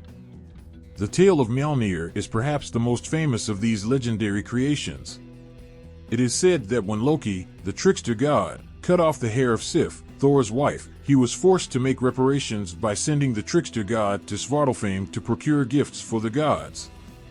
Loki, ever the schemer, went to the master dwarven smiths, Sindri and Brakr, challenging them to create gifts so magnificent that they would surpass the divine. Loki's challenge was meant to embarrass the dwarves, for he thought no creation could surpass the god's own power. But the dwarves, determined and proud, accepted the challenge. What followed was a battle of craftsmanship, of precision and cunning, and from this contest, some of the most treasured relics of the gods were born. From Brakr's forge came the hammer Mjolnir, a weapon capable of leveling mountains and returning to Thor's hand no matter how far it was thrown. Its power was undeniable, but there was one flaw: the hammer's handle was too short.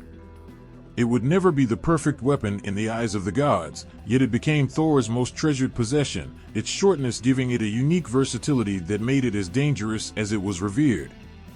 The very act of creating Mjolnir was a testament to the dwarf's skill and resourcefulness. The hammer's creation was no mere stroke of luck, it was the culmination of dwarven craft honed over millennia, passed down from master to apprentice, each generation perfecting the secrets of metal and fire. The hammer was imbued with the essence of thunder itself, and the dwarves knew that such an item could never be made by any but the most skilled hands. It was their gift to the gods, a symbol of their immeasurable skill and their place in the eternal battle between light and darkness. But the dwarves were not content with just one treasure for the gods. Alongside Mjolnir, they created Draupnir, a ring of gold that would never cease to multiply its wealth. Every ninth night, the ring would drip drops of gold, as if it were an endless river of riches. It was a symbol of abundance and greed, a testament to the boundless possibilities that lay within the forge of Svartalfheim. Draupnir was a gift for Odin, the All-Father, who valued it above all other treasures, for it was not merely a ring, it was a manifestation of the very cycles of life, death, and rebirth. The gold it created was endless, a fitting tribute to Odin's wisdom, for he, like Draupnir, understood the value of cycles, of the constant flow of energy between life and death, of things that are born, die, and are reborn. And then there was Gullinbursti, the golden boar that could run faster than the sun itself. A creation of Brakr and Sindri's combined craftsmanship, this marvelous beast was a gift to Freyr, the god of fertility, peace, and prosperity. Gullinbursti was no ordinary creature, it was a magical beast, its golden bristles shining as brightly as the sun, its speed unmatched by anything else in the nine realms. With each of its powerful steps, it brought prosperity and growth to the land it trod upon. Freyr rode Gullinbursti into battle, and the boar's very presence heralded victory, its speed and grace a perfect complement to Freyr's own powers.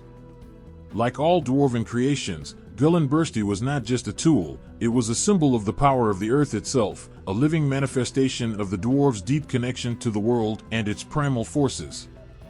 The dwarf's skill extended far beyond weapons and creatures. They were the creators of magical items that altered the very fabric of reality itself. One such item was the ship Skidbladnir, crafted by the dwarf Sindri, which could be folded up and placed in the pocket of a god, yet when unfolded, would become a ship large enough to carry an entire army. This ship was no ordinary vessel. It was imbued with the power to travel through the skies and across the seas, to bend space and time.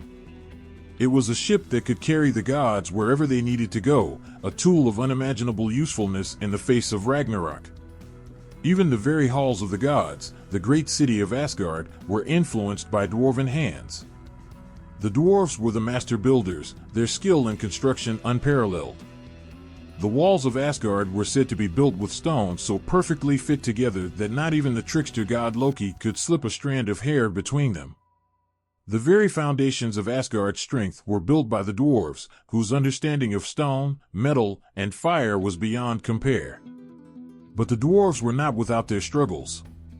Though they were the creators of the gods' most precious treasures, they were also often overlooked, their contributions uncelebrated. The gods, for all their glory, relied on the dwarves, yet rarely acknowledged the debt they owed to the race of craftsmen who shaped their world. The dwarves worked in the shadows, unseen and unheard, their contributions taken for granted. And yet, without them, the gods would have had nothing. They would have been powerless, their world hollow, their stories unfinished.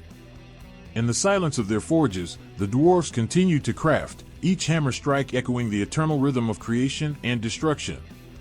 Their gifts were more than mere treasures, they were the lifeblood of the gods, the very tools that shaped the destiny of the 9 realms. And though their work would often go unnoticed, the dwarves knew the truth. They were the makers of the gods' treasures, the silent force that turned the world's desires into reality, shaping the course of fate itself with every hammer strike. Their creations were not just magic, they were the foundation of everything. In the twilight of the world, where the edges of reality blur and the very earth trembles, the giants stand, ancient beings, older than the gods themselves, whose presence looms like the deep rumble of an approaching storm. They are the builders and destroyers, the architects of the cosmos and the harbingers of its ultimate collapse. From the towering peaks of Jotunheim, their domain, the giants wield the forces of nature with brutal power and primal fury, embodying chaos, strength, and the inevitable decay of all things. The giants are the eternal adversaries of the gods, a race of beings so vast and terrifying that their mere footsteps cause the earth to shake. They are the embodiment of destruction, the inevitable force that seeks to undo the order that the gods have established. Yet, in their immense size and power, there is also creation, a paradox that has shaped the relationship between the gods and the giants since the dawn of time. The giants are not merely destroyers, they are the primal forces that carve out the very landscape of the world, shaping mountains and rivers, forests and deserts. Without the giants, there would be no world to protect or destroy. In the beginning, the world was an empty void, and from this nothingness, the first giant, Ymir, was born. It was Ymir, the primeval being, who laid the foundation for all life. From his body, the gods would carve the earth, shaping it into the 9 realms that would come to define existence. The first gods, Odin, Vili, and Ve, emerged from the chaos of the void and, with Ymir's blood, they formed the seas. With his bones, they created the mountains. With his flesh, the earth itself. In a sense, Ymir was the first creator, the father of all things, but also the first sacrifice. For it was from his body that the world was built, and in that very sacrifice lay the seeds of destruction, for the giants are bound by fate to bring an end to what they have created. The relationship between the gods and the giants is one of tension, of an eternal struggle between order and chaos. The gods of Asgard, with their shining city and their celestial order, represent the forces of law and civilization. The giants, on the other hand, are the embodiment of the wild, untamable forces of nature. They are the storm, the earthquake, the flood. They are the chaos that cannot be contained, the fury that erupts when the gods' carefully constructed world begins to crack and break. The stories of the giants are woven through the fabric of the cosmos like dark threads, their presence ever felt but often unacknowledged. They are the antagonists in many of the gods' greatest struggles, their power standing in stark contrast to the gods' more measured control. Yet, despite their destructive nature, the giants are not mindless beasts.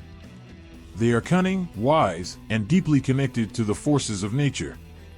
Many of them possess knowledge that rivals that of the gods, and some even share their wisdom with the gods in exchange for favors or alliances. The giants are not purely evil, they are merely forces of nature, guided by their own will, indifferent to the order the gods have imposed upon the world. The most infamous of the giants is the wolf Fenrir, a creature born of the trickster god Loki and the giantess Angerboa.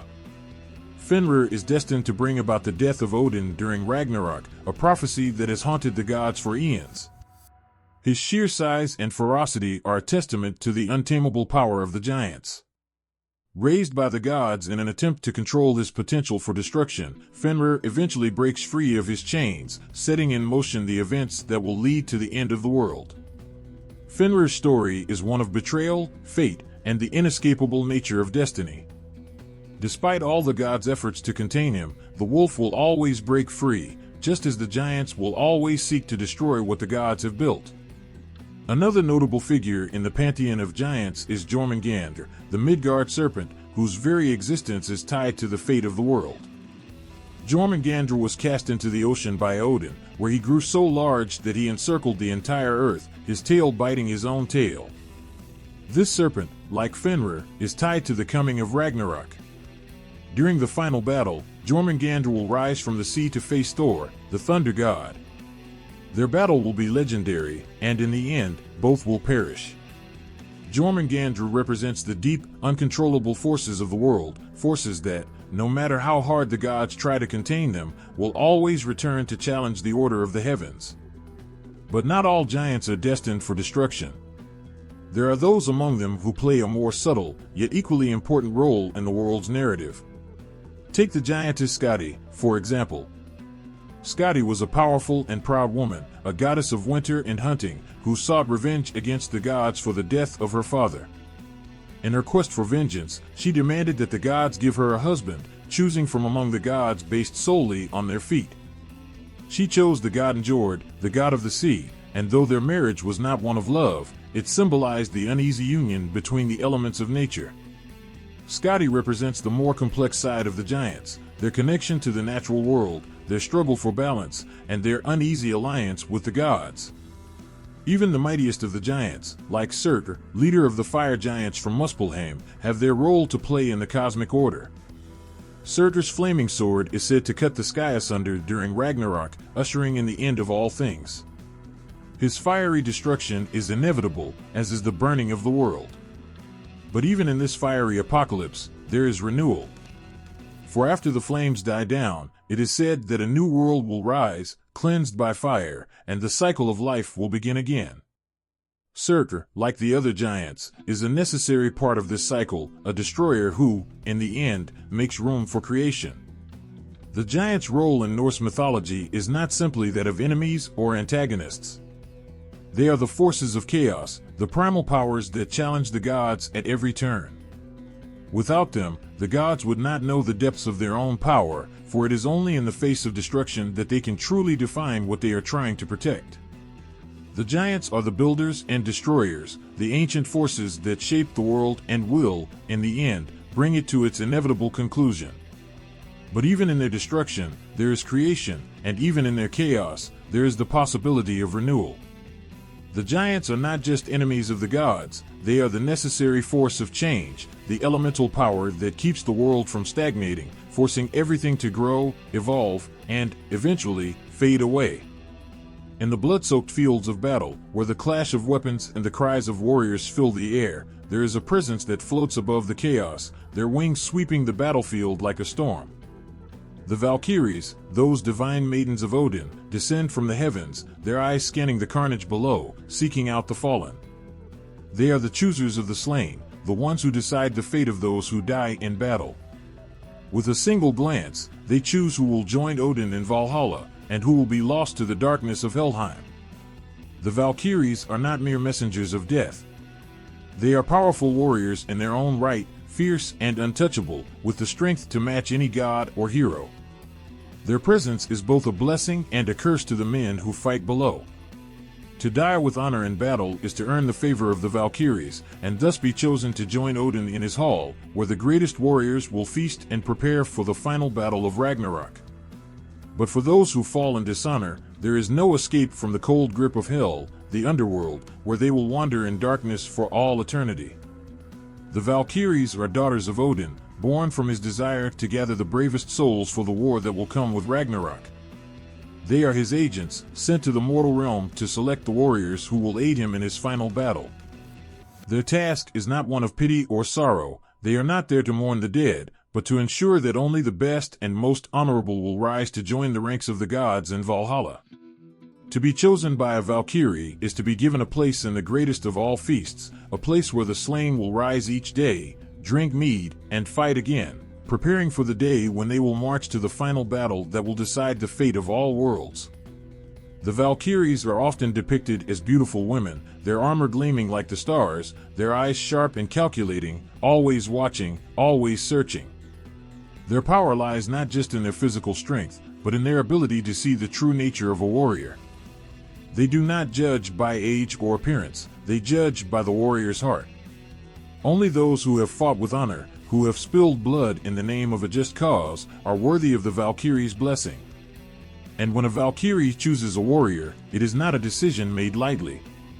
It is an act of fate, a decision that will determine whether a man lives on in glory, or is lost forever in the cold, unforgiving world of hell. But the Valkyries are not mindless agents of death. They are often seen as complex figures, with emotions and desires of their own. Though they serve Odin, they are not blind followers. They are independent beings, capable of making their own decisions, sometimes even defying the god's will. One of the most famous tales of such defiance is that of the Valkyrie Brynhildr. Bound by a promise made to Odin, she was sent to choose the fate of the warrior Sigurd. But when she saw him fall, wounded and dying, she defied her oath and chose to save him, taking him from the battlefield and defying Odin's command. For her actions, she was punished, cast into a deep sleep until a hero would come to awaken her. Brynhildr's story is one of love, loyalty, and the struggle between fate and free will. She is not simply a servant of Odin's will, she is a woman torn between her duty and her heart, forced to make choices that will shape the course of history. In the myths, the Valkyries often take on a dual role. They are both the bringers of glory and the bearers of death. They hold the power to uplift the fallen, lifting them from the battlefield and carrying them to Valhalla, where they will live on in glory. But they are also the harbingers of death, marking those who are unworthy of honor with their cold gaze. The Valkyries represent the dual nature of life itself, joy and sorrow, creation and destruction, life and death. They are the very embodiment of fate, the weavers of destiny, choosing who will live and who will die. But the Valkyries' role is not confined to the battlefield alone. They are also seen as symbols of fate, the ones who guide the spirits of the dead to their final resting places. It is said that when a warrior dies, the Valkyries will guide his soul to either Valhalla or hell, depending on the warrior's deeds in life. They are the ones who decide where the soul will find peace, whether it will be in the halls of the gods or in the cold, dark land of the dead. In this way, the Valkyries are both the creators and destroyers of destiny, for they shape the final chapter of every warrior's story. And while the Valkyries' primary task is to choose the slain, their influence is felt far beyond the battlefield. They are the embodiment of strength, beauty, and independence, figures who command respect and admiration. In Norse culture, the Valkyries were seen as the ideal women, brave, capable, and strong. They were not mere symbols of beauty, but warriors in their own right, capable of making decisions that could change the course of history. The Valkyries were the ultimate representation of feminine power, a force that could shape the very fabric of the world. Their presence in the myths is not simply a reminder of the death and destruction that come with war, but a celebration of the warriors who choose to fight, to risk everything for glory. The Valkyries honor the brave, the honorable, the ones who face death head-on without fear. They are the ones who carry the souls of those who have lived with valor and integrity, giving them a place among the gods in the afterlife. and in their eyes there is no mercy, no second chances, only the cold, hard judgment of fate. For in the world of the Valkyries, there is only one truth: to die in battle is to live forever, but only if one has the strength to earn that place. Those who are chosen by the Valkyries are not merely heroes, they are the eternal warriors, the ones who will rise again and again, until the final battle comes. And when it does, they will fight, with the Valkyries by their side, against the forces that would seek to destroy everything. For in the end, it is not the gods who will win, but the warriors who fought with honor, who were chosen by the Valkyries, and who will rise again in the glory of Valhalla. At the heart of every story, every saga, lies the invisible thread of fate, an ancient, unyielding force that guides the lives of gods, giants, and mortals alike. It is a force that none can escape, for it is woven by hands unseen, and it is these very hands that shape the destinies of all. The Dazur and the Norns, the ancient weavers of fate, hold this power. They are the ones who decide what will happen, what has happened, and what must come. Their presence in the shadows is not often felt, but their influence is everywhere, and nothing escapes their threads. The Norns, three sisters, are perhaps the most well-known of these weavers. They reside by the great well of Urd beneath the roots of Yggdrasil, the world tree. There, they spin the threads of fate, each thread representing a life, a story, a future. Urd, the oldest of the three, is the Norn of the past, keeper of the ancient knowledge that shapes all that is. Verdandi, the middle Norn, weaves the present, the choices that are being made right now, with every heartbeat and every action. Skuld, the youngest, spins the future, the events yet to come, ever-changing, ever uncertain. These three sisters, bound by their purpose, are the unshakable foundation of time itself. Their work is silent, unseen by most, but it is through them that all things come into being and are brought to an end. As the Norns weave the fate of all things, they work in unison, a perfect balance of past, present, and future. But there is a certain sorrow in their work, a quiet sadness that pervades their existence. They are not gods, nor are they mortals. They are something else entirely, timeless beings who exist outside of the usual bounds of time. The threads they weave are not stories they choose, but ones they must tell, inevitable and unchangeable. They do not judge or alter what has been spun, they merely fulfill their role as the keepers of destiny. But within this silence, there is immense power, for their threads are unbreakable. Once spun, fate cannot be undone, and even the gods themselves are bound by what the Norns have woven. The threads they spin are not merely abstract concepts. They are tangible, real forces that affect every aspect of existence. Every life, from the mightiest of gods to the smallest of creatures, is bound by these threads. The Norns are the architects of the future, for every event, every moment that will unfold, is first written by them. And yet, there is a mysterious duality to their work. Though they weave the fates of all, their power is not absolute. There is still room for choice, still room for the heroes and mortals to shape their own destinies within the framework the Norns create. They may spin the threads, but the hands that hold them still have some say in what happens next. But the Norns are not the only weavers of fate in Norse mythology. There are the Dazur, powerful female spirits whose influence extends beyond the realm of the Norns. The Dazur are ancient, ancestral beings, connected to the land and the bloodlines of the people.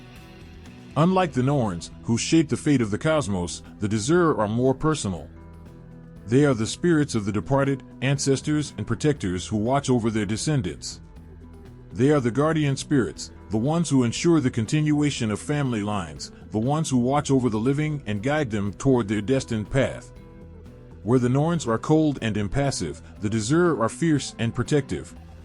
They are seen as the divine protectors of kinship, warriors who fight on behalf of the living and the dead.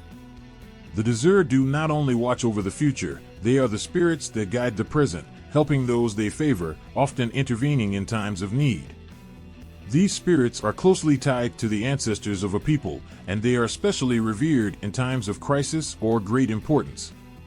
In a way, the Dazur act as the personal embodiment of fate, shaping the lives of individuals, families, and communities.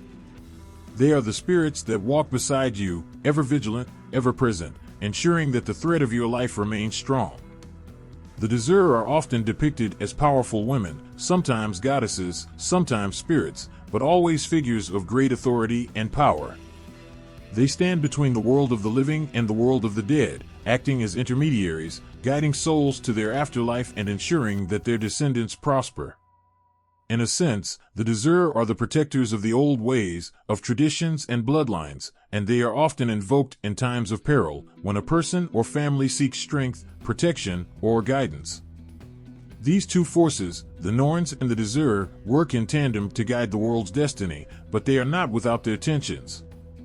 The Norns weave the grand threads of fate, stretching across the cosmos, shaping the flow of time itself.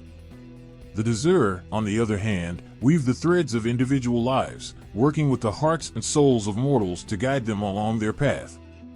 While the Norns act as impartial agents of fate, the Dazur are more involved, more personal, more human in their dealings with those they protect. But what happens when fate is broken, when a thread is pulled too hard or severed too soon? The Norns are not unfeeling beings. They know the weight of the threads they weave, and they know that sometimes fate must be fulfilled in ways that no one can understand. Even the gods themselves are bound by their fate, unable to escape the path laid out for them. Odin himself is bound by fate, his journey marked by his sacrifices and choices.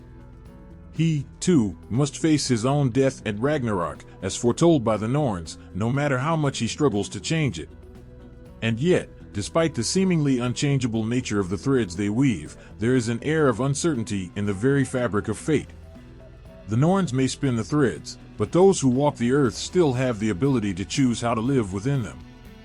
Heroes may rise against their foretold ends, fighting for a chance to shape their own destiny. Mortals may make choices that echo through time, changing the course of their lives and the lives of those around them. The threads of fate are not rigid, for they are held in the hands of those who dare to challenge them. Perhaps this is the true meaning of fate in Norse mythology, that while the Norns and the Dazur may set the stage for what is to come, it is up to the living to play their part. Fate is not merely something that is done to you, it is something that you can meet with courage or fear, with defiance or acceptance. The Norns may spin the thread, but the choices you make in the moment will determine how it is woven. And for the Dazur, the fate of a single life, of a single family, can hold as much weight as the fate of the gods themselves. Whether you stand before them in honor or in desperation, know that the hands of fate are never far from you, guiding, shaping, and sometimes, when the time comes, releasing you into the unknown. The scent of smoke fills the air, thick and acrid, as the ground trembles beneath the weight of ancient, scaly beasts. From the shadows of mountains and the depths of darkened caves, they emerge, their eyes glowing with a fiery intensity. The legends of dragons and serpents in Norse mythology are both terrifying and awe-inspiring, creatures that embody the raw, untamable forces of nature itself. With their massive forms and the power to destroy entire worlds, these ancient beings hold a central place in the stories of the gods and mortals alike. Nidhogg, the great serpent that gnaws at the roots of Yggdrasil, is one of the most famous of these creatures, its very presence a symbol of destruction. Nidhogg is not just a beast of mere hunger, it represents the corruption that feeds on the very foundation of life itself. The roots of Yggdrasil, the world tree, are the arteries of existence, its branches reaching into every realm, its roots buried deep in the soil of the universe. Nidhogg's constant gnawing at these roots speaks of an inevitable decay, an unstoppable force that seeks to unravel all that is held together.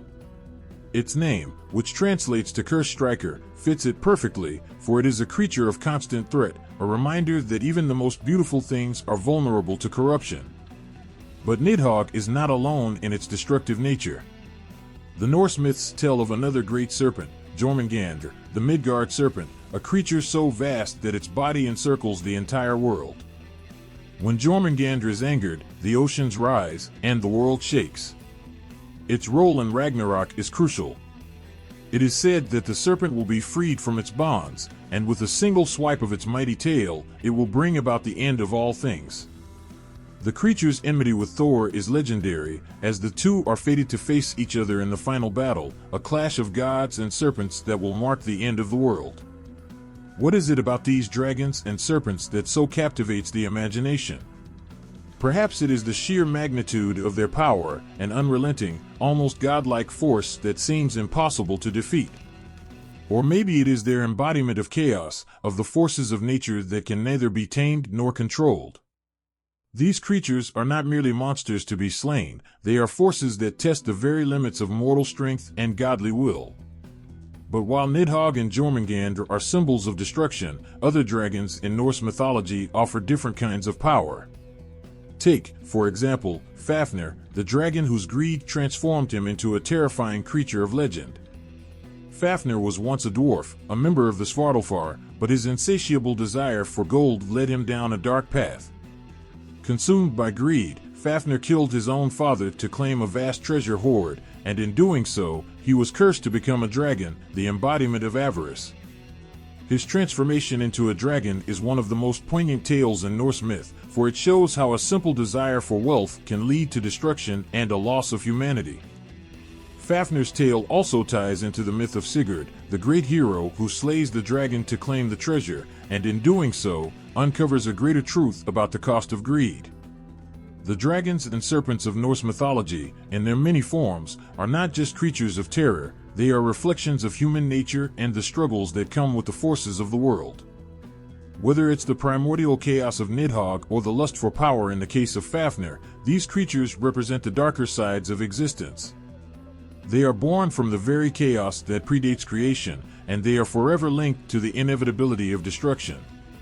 Their presence in the myths serves as a warning. The things that are most desired, be it power, gold, or knowledge, often come with a heavy price. In the end, it is not just the gods who face the threat of these dragons and serpents, it is humanity itself. The Midgard serpent's battle with Thor, for example, represents a clash of the known world with the unknown, of order versus chaos. The serpent encircles the very world of men, and the eventual confrontation with Thor is not just a godly battle, it is the final test of life and death. Thor, who has long battled the forces of chaos, will meet his end at the hands of Jörmungandr, and yet, in his death, he will strike the serpent down as well. This death, though tragic, symbolizes the eternal struggle between creation and destruction, life and death, order and chaos. These creatures also serve to remind us of the ancient, untamable powers that lie beneath the surface of our world. Just as the gods have to reckon with these primal forces, so too must mortals face them, whether in the form of natural disasters, personal battles, or inner demons. The dragons and serpents of Norse mythology are not just mythical creatures, they are metaphors for the struggles that everyone must face in their own lives. They are embodiments of fear, of greed, of destruction, and of the harsh realities that cannot be escaped. But amid the darkness, there is also a glimmer of hope. The heroes who face these creatures, whether Thor, Sigurd, or others, are not immortal. They do not simply defeat their monstrous foes without consequence. They too face death, pain, and sacrifice. But in their struggle against these great serpents and dragons, they show that even in the face of overwhelming odds, even in the shadow of certain destruction, there is still the possibility of victory. Even if it is a fleeting victory, one that is ultimately lost, the courage and strength to stand against the odds is what makes the heroes of Norse mythology so enduring. The dragons and serpents, then, are not just symbols of destruction, but also of the eternal challenge of life itself. They remind us that the greatest battles are fought within, in the heart of every person who dares to face the chaos and come out on the other side.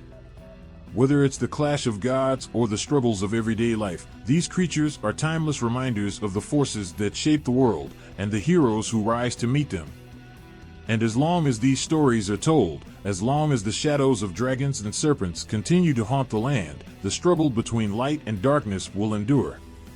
The howl of a wolf echoes through the night, a sound that stirs something primal within the soul. In the ancient lands of the Norse, wolves were more than just creatures of the wild, they were embodiments of forces both feared and revered. Among these wolves, none are as infamous as Fenrir, the monstrous wolf destined to bring about the end of the gods themselves. But Fenrir is not alone in his legacy. His kin, the wolves that follow him, are intertwined in the very fate of the world, their presence in the myths a reminder of the chaos that lurks just beyond the veil of order. Fenrir's birth was nothing short of extraordinary. Born of the trickster god Loki and the giantess Angerboa, Fenrir was destined from the start to be a force that could not be controlled. From the moment he was born, the gods knew that he would bring ruin to their realm. His immense size and strength were a threat they could not ignore, and so, in an attempt to bind him, they tried to trap him in chains. But Fenrir was no ordinary wolf. He broke every chain that was placed on him, each one stronger than the last, until the gods were forced to turn to the dwarves for help. It was then that they created Gleipnir, a magical fetter made of impossible materials, the sound of a cat's footsteps, the roots of a mountain, the beard of a woman, and more.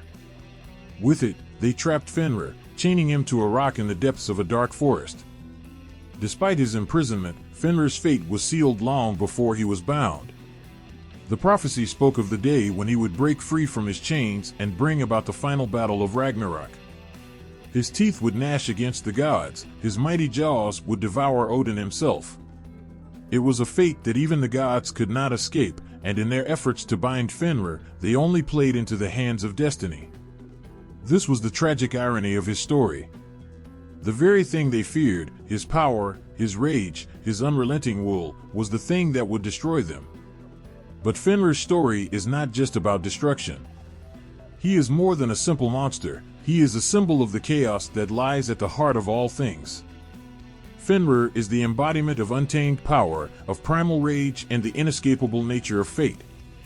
His role in Norse mythology is to remind the gods, and all who listen, that no matter how much they may try to control or contain the forces of nature, they are always at the mercy of those forces. Fenrir represents the unpredictable, the uncontrollable, the wild that cannot be tamed. And in his eventual release, when he breaks free and slays Odin, he fulfills his role in the cosmic cycle, bringing the world to its inevitable end. But Fenrir is not the only wolf in Norse mythology. His kin, his children, play significant roles in the prophecies of the gods. There is Skoll and Hati, the two wolves who chase the sun and the moon across the sky, their pursuit never ending. Skoll chases the sun, hoping to devour it, while Hati chases the moon, a relentless chase that continues for all of eternity. It is said that at the time of Ragnarok, these wolves will finally catch their prey, and the sky will be plunged into darkness. The sun and moon will be swallowed whole, their light extinguished forever.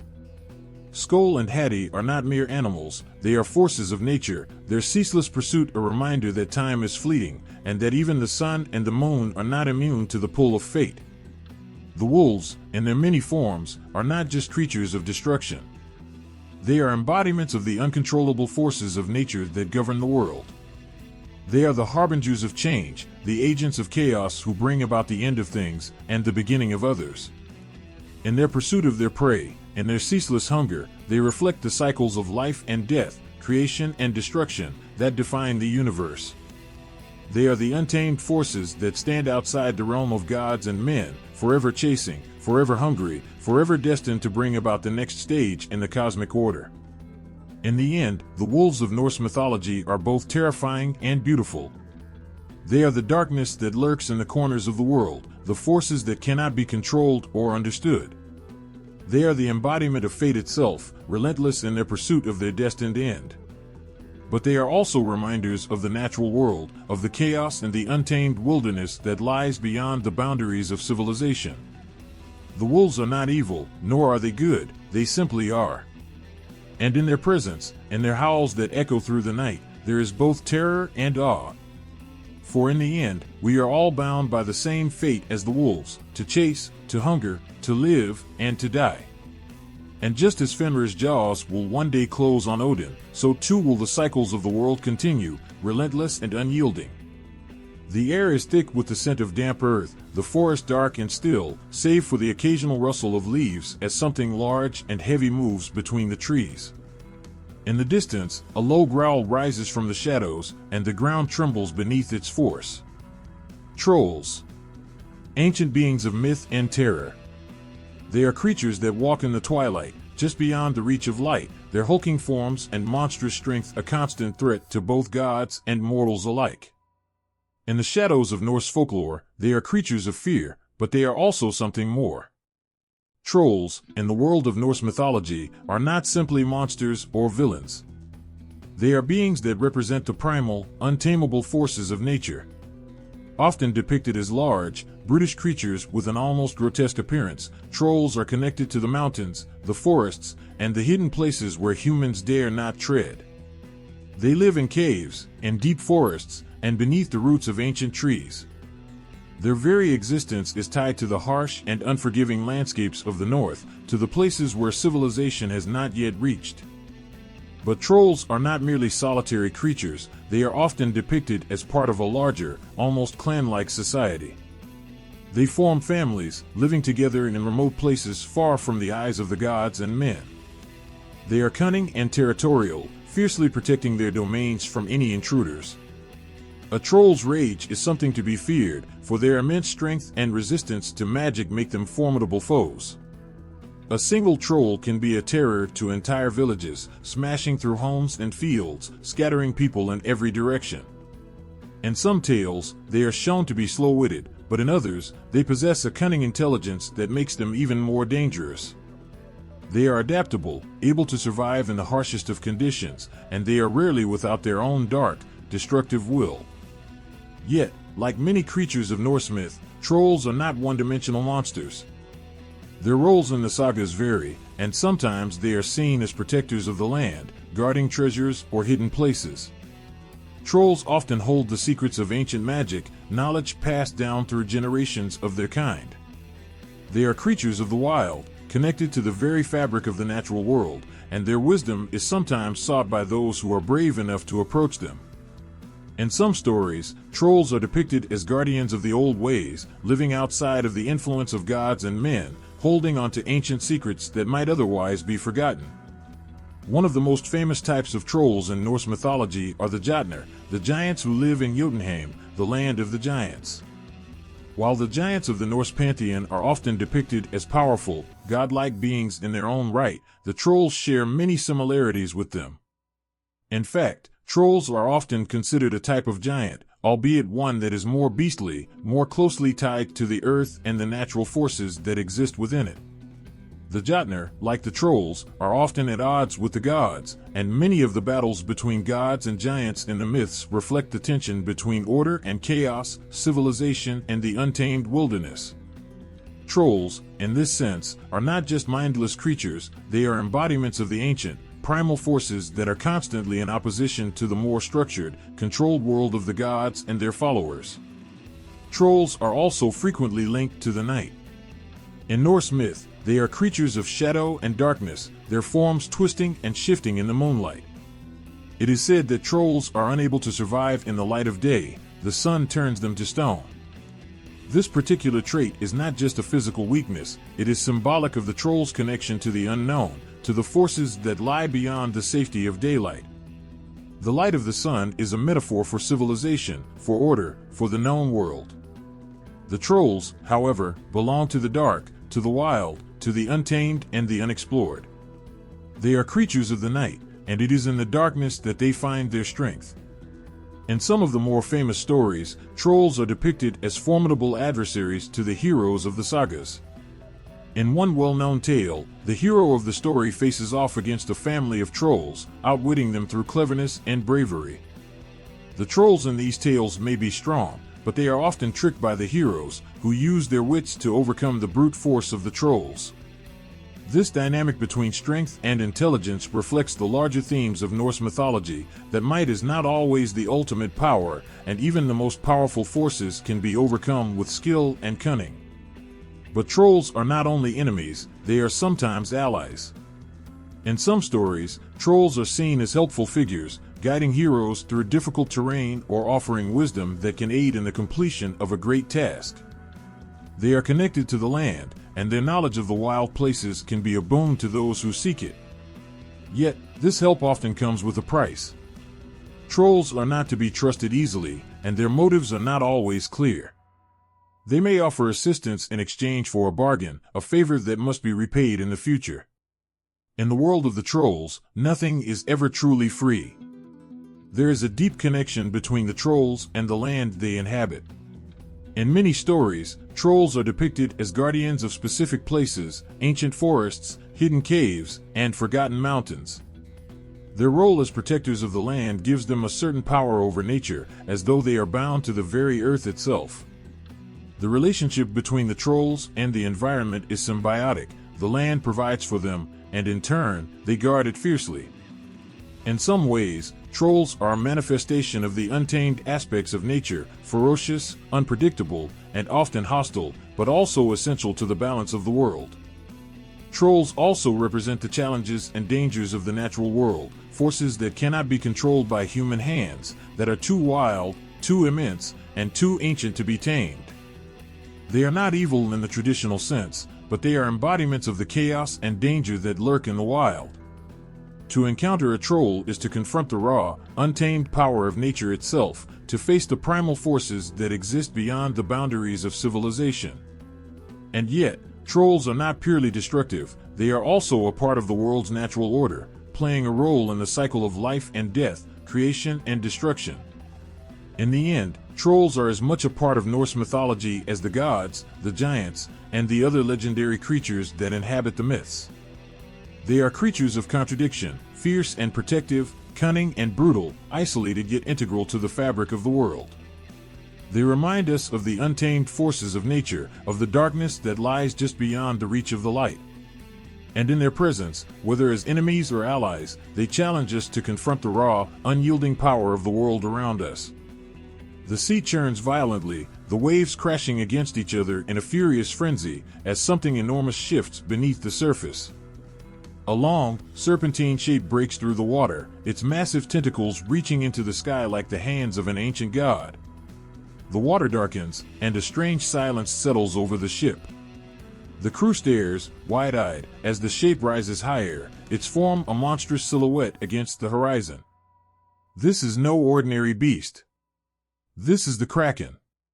A creature born from the depths of Norse myth and legend, it haunts the shores of ancient stories, lurking in the cold waters, waiting for the moment to strike. The origins of the Kraken legend are as mysterious as the creature itself. In Norse tales, it is often described as a massive sea monster, so large that it could capsize a ship with a single swipe of its enormous tentacles. It was said to dwell off the coast of Norway and Greenland, near the island of Krakow, which is where it supposedly earned its name. The word kraken is thought to be derived from the Old Norse word krak, meaning twisted or sickly, reflecting the grotesque and unnatural appearance of the creature. The kraken, with its massive, twisting limbs, was seen as a manifestation of the wild, untamable forces of the ocean, an entity that existed in the unknown, lurking beneath the waves, ready to pull down those who dared venture too close. In Norse mythology, the kraken was not just a mere sea creature, it was a symbol of the terror and mystery of the deep. The ocean itself was a place of fear and uncertainty, a vast, untrodden world where gods and mortals alike feared to tread. The kraken represented the unknown horrors that lay beneath the surface, a reminder that the sea held dangers far greater than any storm or whale. To encounter the kraken was to face the abyss, to confront the terrifying power of the deep ocean that could not be controlled or understood. While the kraken is perhaps most famously tied to Norse folklore, the idea of giant sea monsters is not unique to the Scandinavian world. Across different cultures and mythologies, tales of enormous, tentacled beasts have persisted for centuries. In Greek mythology, for instance, there is the legend of the kraken's cousin, the sea monster known as the Cetus, which threatens the life of the hero Perseus' beloved Andromeda. Similarly, in ancient maritime traditions, sailors would speak of giant squids or octopuses, creatures of such size and power that they could easily destroy ships and drag them to the bottom of the ocean. The kraken itself likely grew from these seafaring stories, stories told by sailors who spent months at sea, exposed to the vast, uncontrollable power of the ocean. These sailors, facing the dangers of the open water, would have been quick to latch onto any tales of sea creatures that could explain the vast mysteries they encountered. The kraken was a creature of the unknown, a creature that seemed to exist just beyond the reach of human understanding, much like the sea itself. The legend of the kraken, and the stories that grew around it, reflected the deep fear and awe that the ocean inspired in those who sailed upon it. In Norse mythology, sea monsters were not always viewed as mindless beasts. The kraken, like many other creatures in the Norse pantheon, was a being of immense power and ancient origins. Some tales suggest that the Kraken was a creature born from the remnants of the primordial sea serpent Jörmungandr, the Midgard serpent, whose massive form encircles the entire world. Jörmungandr's immense size and strength made it a constant threat to both gods and men, and in some interpretations, the Kraken may be seen as a distant descendant or manifestation of this serpent, representing the same chaotic, destructive forces that were woven into the fabric of the world. The Kraken's role in the Norse stories is often as a harbinger of doom, a creature that foretells the end of the world. The Norse concept of Ragnarok, the final battle between the gods and the forces of chaos, was filled with monsters and serpents, each playing a part in the cataclysmic destruction. The Kraken, with its ability to drag ships and sailors to the depths, could be seen as a symbol of the chaos and destruction that would sweep across the world in the final days. The sea, like the forces of chaos, is untamable and unpredictable, and the Kraken is its most terrifying representation. Despite its terrifying reputation, the Kraken's influence is not entirely negative. In some versions of the myth, the creature's appearance signals a shift in the world, a reminder that the balance of nature is fragile and that the forces of chaos are always lurking just beneath the surface. The Kraken's appearance is not always a sign of imminent destruction. It can also represent change, the breaking of old patterns, and the opening of new possibilities. The beast's monstrous form is a reminder that the world is not static, that the forces of nature and fate are constantly in motion, pulling things toward new ends. The Kraken embodies the idea that even in chaos, there can be creation. The stories of the Kraken, like all legends of sea monsters, reflect our relationship with the unknown. The ocean, vast and unfathomable, has always held a certain allure, a deep, dark place where strange and dangerous creatures might lurk. And yet, the sea is also a place of life, of adventure, and of possibility. The Kraken, in all its terrifying glory, represents both the fear and the fascination that the ocean inspires. It is a creature born from the darkness, yet it has been immortalized in stories as a symbol of the immense power that lies hidden beneath the waves. As the centuries have passed, the legend of the Kraken has grown and evolved, taking on new forms in literature, art, and popular culture. It has become a symbol of adventure and danger, a creature that stands at the threshold between the known and the unknown. Today, the Kraken is as much a part of the collective imagination as any other legendary monster, its enormous form still evoking fear and wonder in those who hear its name. Whether it is an ancient sea monster from the deep, a reminder of the mysteries of the ocean, or a manifestation of the primal forces that shape our world, the Kraken will forever be tied to the legends of the Norse and beyond. It is a creature that stands as a testament to the power of myth, a creature that endures through the ages, always ready to rise from the depths and pull us into the unknown. In the quiet whispers of the forest, where the trees seem to hum with ancient secrets, there are stories that speak of a beautiful woman, with long, flowing hair and a hauntingly captivating presence. Her eyes shine like stars, and her smile could make the most hardened heart melt. She walks among the shadows, blending into the mist, always just beyond reach, her laughter as melodic as the wind through the leaves.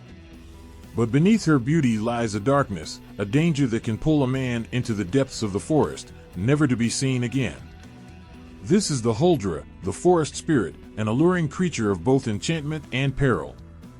The Huldra is a spirit of the wild, a figure who represents the untamed forces of nature that exist just beyond the edges of human understanding.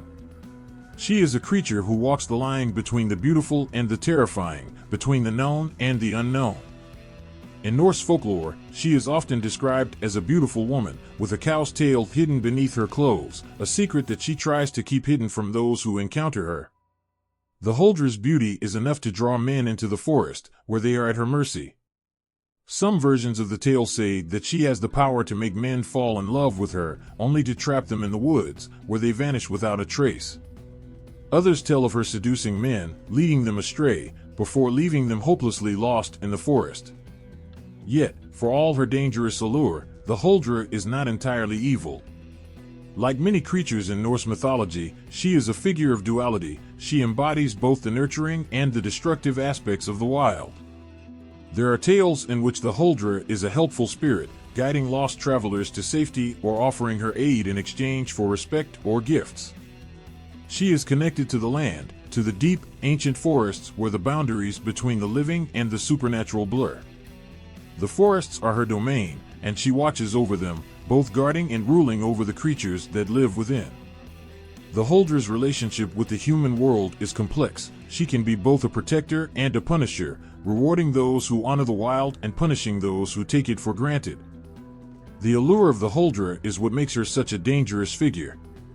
She is the embodiment of the untamed, of the natural world that humans can never fully understand or control. Her beauty is not just physical, it is a force that draws people in, capturing their attention and luring them deeper into the forest, where the laws of civilization no longer apply. In some stories, the Huldra's beauty is so intoxicating that men willingly follow her into the woods, only to disappear without a trace. She is both a siren and a predator, using her charm to ensnare those who stray too far from the safety of the known world. But it is not just her beauty that makes the Huldra a figure to be feared, it is her connection to the forces of nature. The wild places where she lives are not just beautiful and peaceful, they are also dangerous and unpredictable. The forest, in Norse mythology, is a place where the veil between the natural and supernatural is thin, and the Huldra is a creature who exists at that boundary. She is the spirit of the forest, the embodiment of the wilderness that humans can never truly tame. In her presence, the laws of the human world dissolve. The wilds are hers to command, and those who enter her domain must abide by her rules, or suffer the consequences. Her cow's tail is one of the most distinguishing features of the Huldra. In some stories, it is the only clue that reveals her true nature. She tries to hide it, covering it up with clothing or using magic to disguise it, but it is always a symbol of her connection to the natural world. The tail is both a mark of her otherness and a reminder that she is not entirely human. It is a subtle, yet powerful, sign that the world she inhabits is not the world of men. She is a creature of the forest, and her powers are tied to the land itself. The Huldra's role in the mythology is often to challenge the human characters who encounter her. She is a figure who tests the boundaries between civilization and the wild, between human control and nature's untamable forces. Those who approach her with respect and humility may find themselves rewarded with her guidance, or with knowledge of the forest that could save their lives. But those who seek to exploit or disrespect the wild will face her wrath. The Huldra's power is rooted in the wilderness, and she is not afraid to use it to punish those who fail to honor the natural world. In some versions of the tales, the Huldra is depicted as a figure who seeks companionship, longing for the presence of humans who can understand her in a way that the creatures of the forest cannot. There are stories of men who marry the Huldra, living with her in the woods, and of those who fall victim to her charm, only to disappear into the depths of the wilderness, never to return. These tales often carry a cautionary message of the dangers of giving in to temptation, of losing oneself to the wild, and of the thin line between civilization and chaos. But the Huldra is not just a figure of warning, she is also a reflection of the natural world's inherent power and beauty. She embodies the mystery of the forest, the dark, quiet spaces where the rules of society no longer apply. In many ways, she is a force of balance, representing the duality of the wild, its beauty and danger, its life-giving and life-taking qualities. The Huldra is a reminder that the forest is not a place to be conquered or controlled, but a place to be respected and understood. Her presence in the stories reflects the deep connection between humanity and nature, and the ways in which the two are intertwined. There are also tales in which the Huldra is depicted as a seductress, using her beauty to tempt men and leading them astray. Her allure is so powerful that it can drive men to madness, making them abandon their families, their villages, and even their lives in search of her. She represents the dangerous allure of the unknown, the seductive power of the wild that can pull a person away from everything they know. But these stories are also a reflection of human desires, of the temptation to leave behind the familiar for something more mysterious, more thrilling, and ultimately more dangerous. The Huldra's connection to the forest also ties her to the spirits of the land. In Norse culture, the forest was not just a place to gather resources, it was a sacred space, a realm where the spirits of the earth dwelled. The Huldra, as a forest spirit, was part of that world. She is a reminder that the natural world is filled with mysteries and forces that cannot be understood or controlled.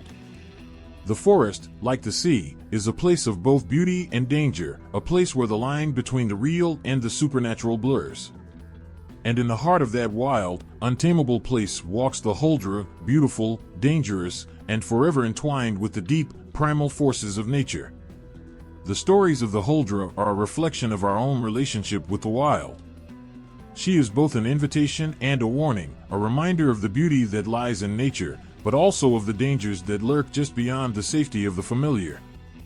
In her presence, we are forced to confront our own desires and our own fear of the unknown, and perhaps to acknowledge that, in the end, we are all drawn to the wild in ways that can be as enchanting as they are dangerous. Beneath the surface of the cold, dark seas, where the waves crash endlessly against jagged rocks, lie creatures so ancient and terrifying that their very names send chills through the hearts of sailors. These are no mere fish or sea creatures, they are legends brought to life by the darkest, most forgotten corners of the ocean. Their forms are twisted and massive, rising from the depths with the power to capsize ships and swallow men whole. Among them are the Hafgufa and the Lengbacker, two creatures so immense that they can stir the very tides, dragging all who encounter them into the abyss. The Hafgufa is a name that stirs fear in the hearts of those who sail the northern seas. This sea serpent, described as so large that its back rises above the waves like a small island, is a creature of immense power and mystery. It is said to lurk in the waters off the coast of Norway, near the Faroe Islands, where sailors tell tales of seeing its massive form rise from the depths. The Hafgufa is no ordinary sea creature, its presence is a harbinger of death and disaster, a creature whose very movements can whip the ocean into a frenzy.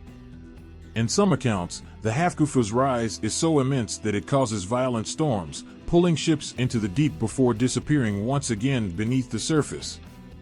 Despite its terrifying size, the Hafgufa is not just a beast of destruction. It is a creature that embodies the sheer, unfathomable power of the ocean, its depths so vast and unknown that even the gods would tremble in fear. The Hafgufa represents the ocean's untamable nature, a reminder that the seas are a place of both beauty and terror. Sailors who encounter the Hafgufa are often lost to the tides, swallowed by the very waters they sought to navigate. It is a creature that exists beyond human comprehension, a monster of the deep that no mortal can ever truly conquer. The Hafgufa's form is often compared to that of a massive whale, but its true nature is far more sinister.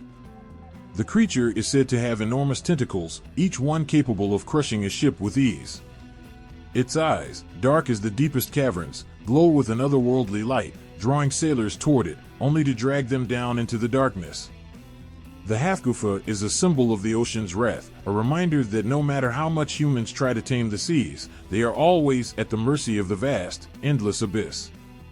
Its presence is a test of human endurance, a challenge that asks whether mortals are brave enough to face the untamable forces of nature. Another creature that haunts the waters of Norse mythology is the Lengbacker, an enormous sea creature so large that its back is said to resemble an island. Its name, which translates to heathbacked, comes from the way its massive form is covered in moss and vegetation, giving the appearance of a small, uninhabited island. The Lengbacker is described as a beast of the ocean's depths, its body stretching for miles beneath the waves. Like the Hafgufa, the Lengbacker is a creature of enormous size, so vast that sailors often mistake its back for a patch of land. When they attempt to land on it, they find themselves plunged into the water as the creature stirs beneath them, rising from the depths to claim the unlucky souls who dared to approach. The Lengbacker is another embodiment of the dangerous, unpredictable nature of the sea. Its massive form represents the boundary between the known world and the unknown, a creature that exists at the edge of human understanding. The Lengbacker, much like the Hafgufa, is a reminder of how small and insignificant mortals are when faced with the vast, infinite ocean. It is a beast that defies explanation, a symbol of nature's chaotic power, and the idea that there are forces beyond human control, forces that will not hesitate to claim those who wander too far from the safety of the shore. In both the Hafgufa and the Lengbacker, we see a recurring theme in Norse mythology, the ocean as a place of danger, mystery, and awe. These sea serpents are not mere beasts to be feared, they are manifestations of the ocean's power, creatures that remind humanity of the limits of its control. Sailors who ventured too far into the unknown would often speak of these creatures with a sense of reverence and terror, knowing that the sea held secrets that no man could understand. The Hafgufa and the Lingback are not just monsters, they are the embodiment of nature's ancient forces, forces that humans could never hope to fully conquer.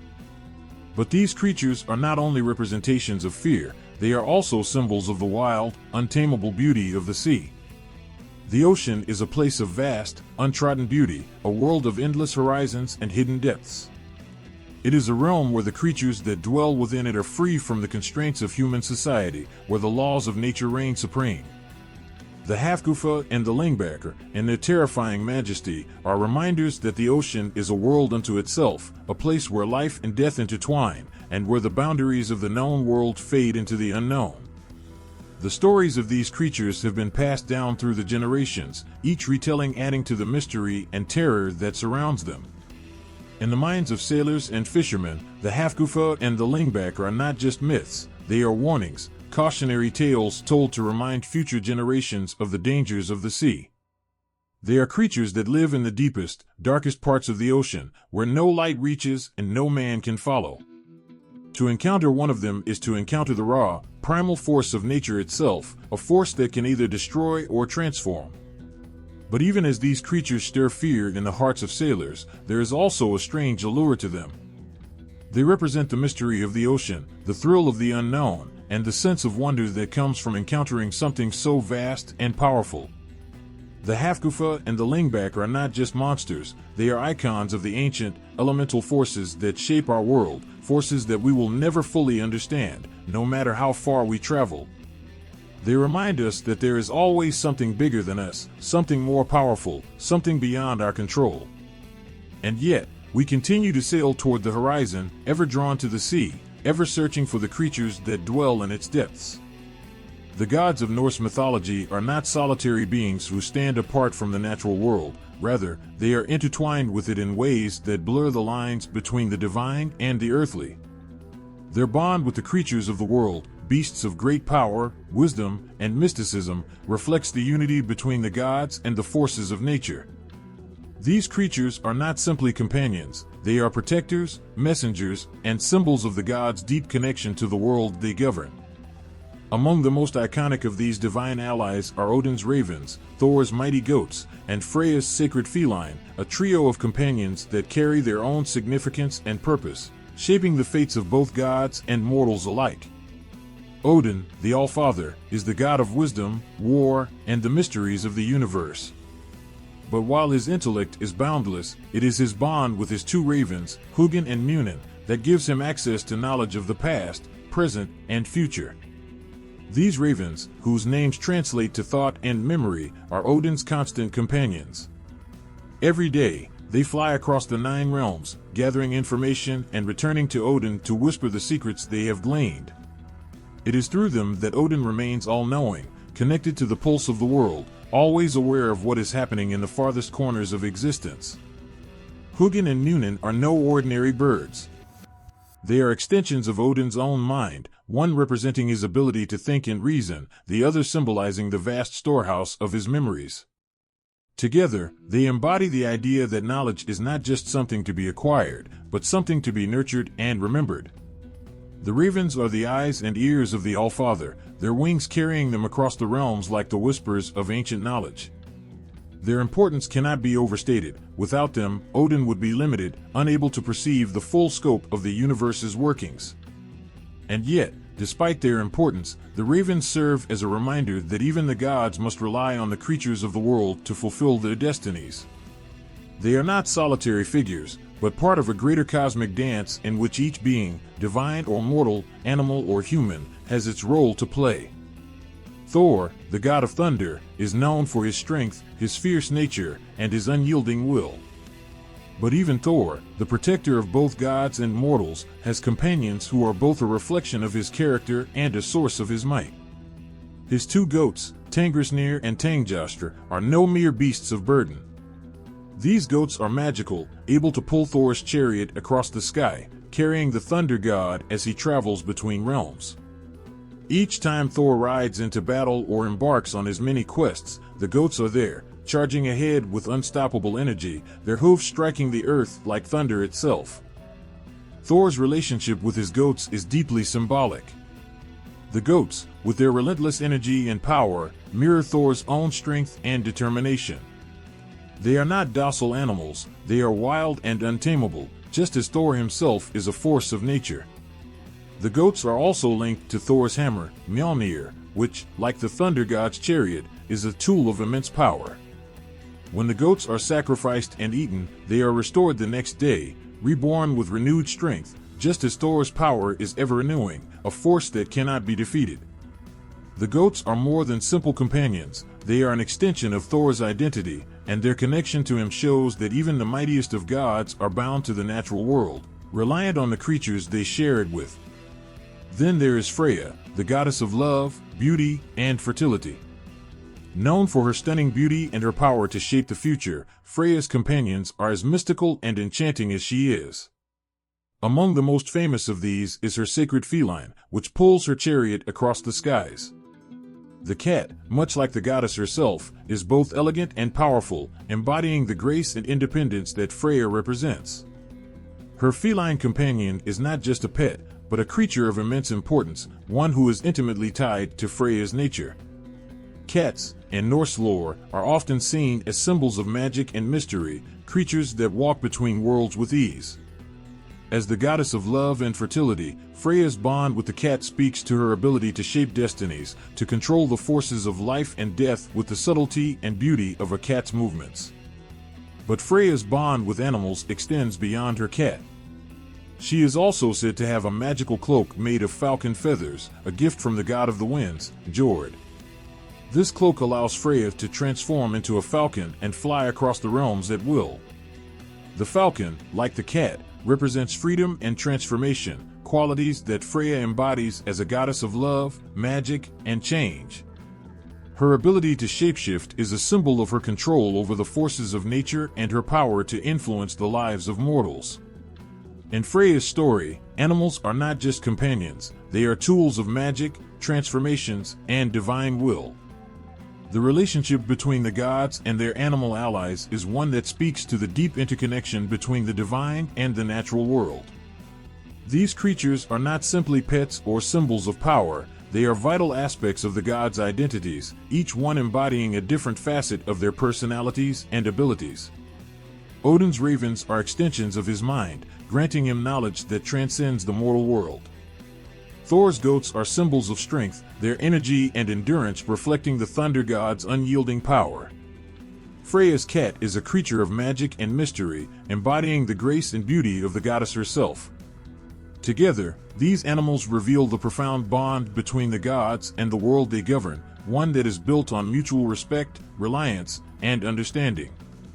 Through their companions, the gods are reminded that their power is not absolute, that even they must work in harmony with the forces of nature.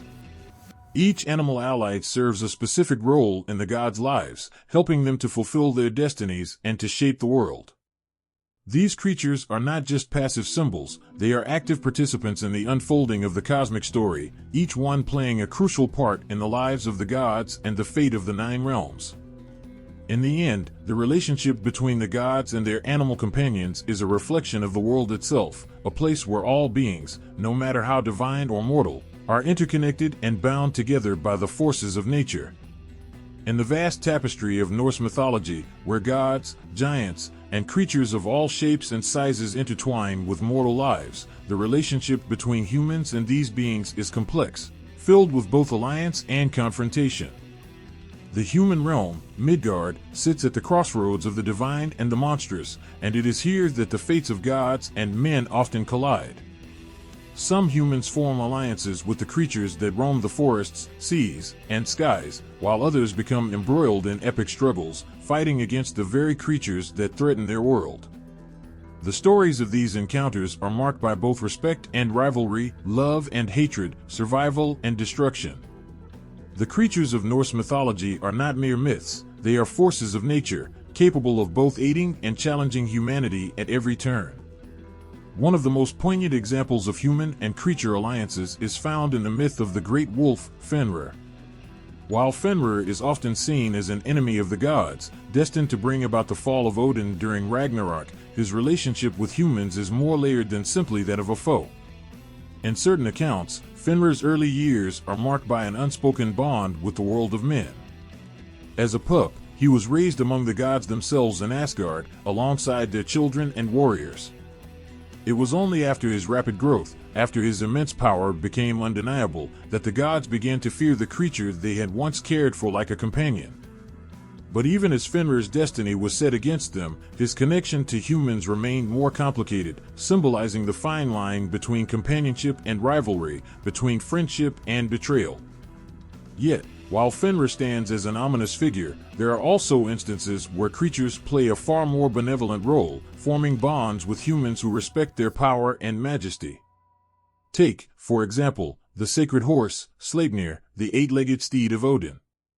Sleipnir is no ordinary horse. It is a creature born from the union of Loki and the giantess Angerboa, a beast that connects the gods to both the mortal and divine realms. Sleipnir's association with Odin is one of mutual respect. The horse carries the Allfather across the skies and through the realms, allowing him to carry out his divine tasks. Humans who come into contact with Sleipnir are often seen as individuals who have earned the trust of the gods themselves. In this sense, Sleipnir represents the potential for cooperation between man and creature, a partnership that allows humans to transcend the limits of their mortal existence. Though Sleipnir is a creature of the gods, its presence in human stories speaks to the possibility of unity between the divine and the mortal.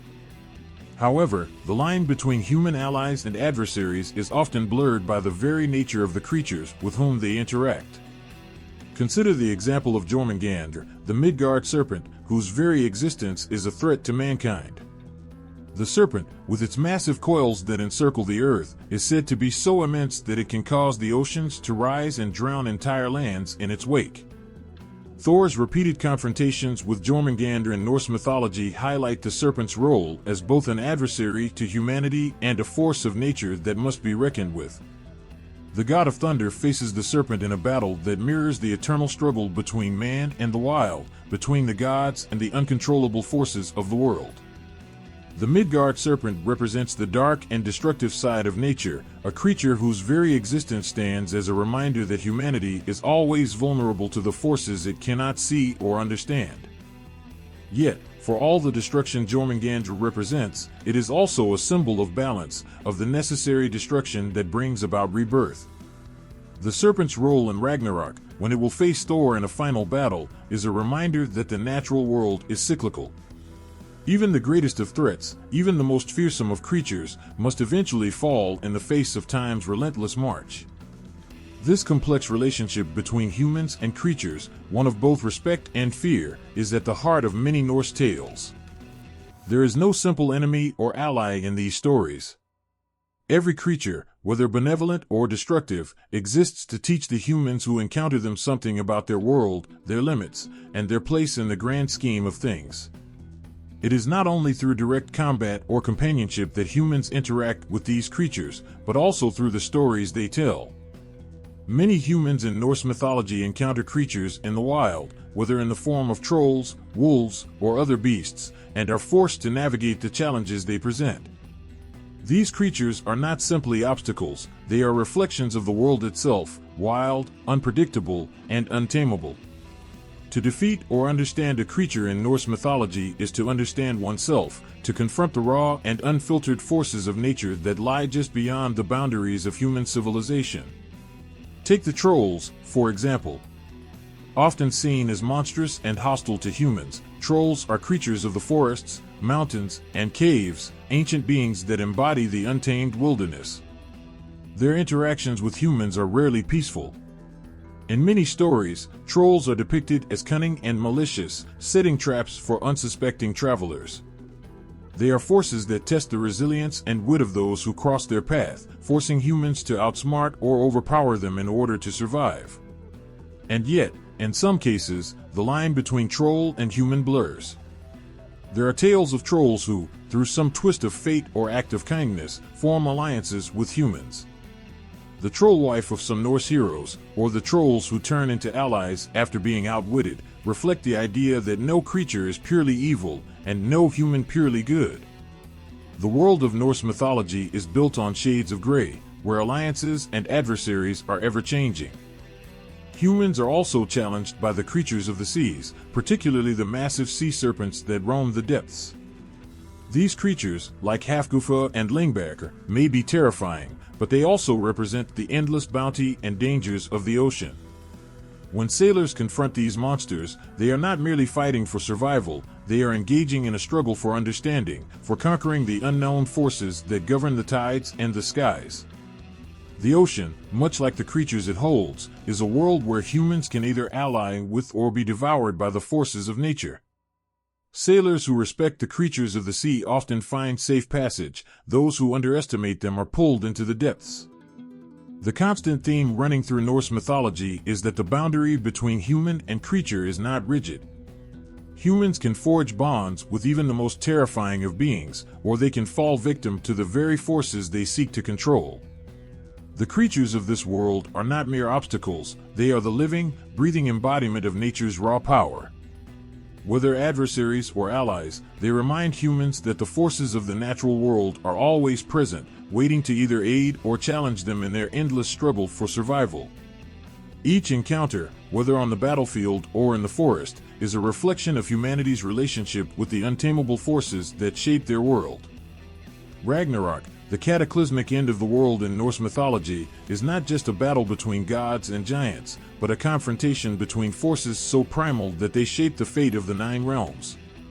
Among the most powerful participants in this apocalyptic event are the creatures, beasts, and monsters whose existence is intertwined with the destruction of the cosmos. These creatures are not mere servants or side characters, they are key players in the events that will unfold, each one carrying with it a role that symbolizes chaos, destruction, and, in some cases, rebirth. From the giant wolf Fenrir to the Midgard serpent Jörmungandr, these creatures are the harbingers of the end, but also of a new beginning, a cycle that will repeat as part of the eternal struggle between order and chaos. At the heart of Ragnarok stands Fenrir, the monstrous wolf whose destiny is sealed from birth. The son of the trickster god Loki and the giantess Angerboa, Fenrir is a creature of unimaginable power, one whose very existence threatens the gods themselves. The Aesir gods, knowing the prophecy that one day Fenrir would slay Odin, took it upon themselves to imprison him. But despite their efforts, Fenrir grew too strong to be contained, and it was only a matter of time before he would break free and fulfill his terrifying role in the end of days. Fenrir's symbolic role in Ragnarok is profound. His actions represent the collapse of order and the eruption of chaos. The wolf's bite will bring down Odin, the All-Father, who has ruled the gods and humans alike.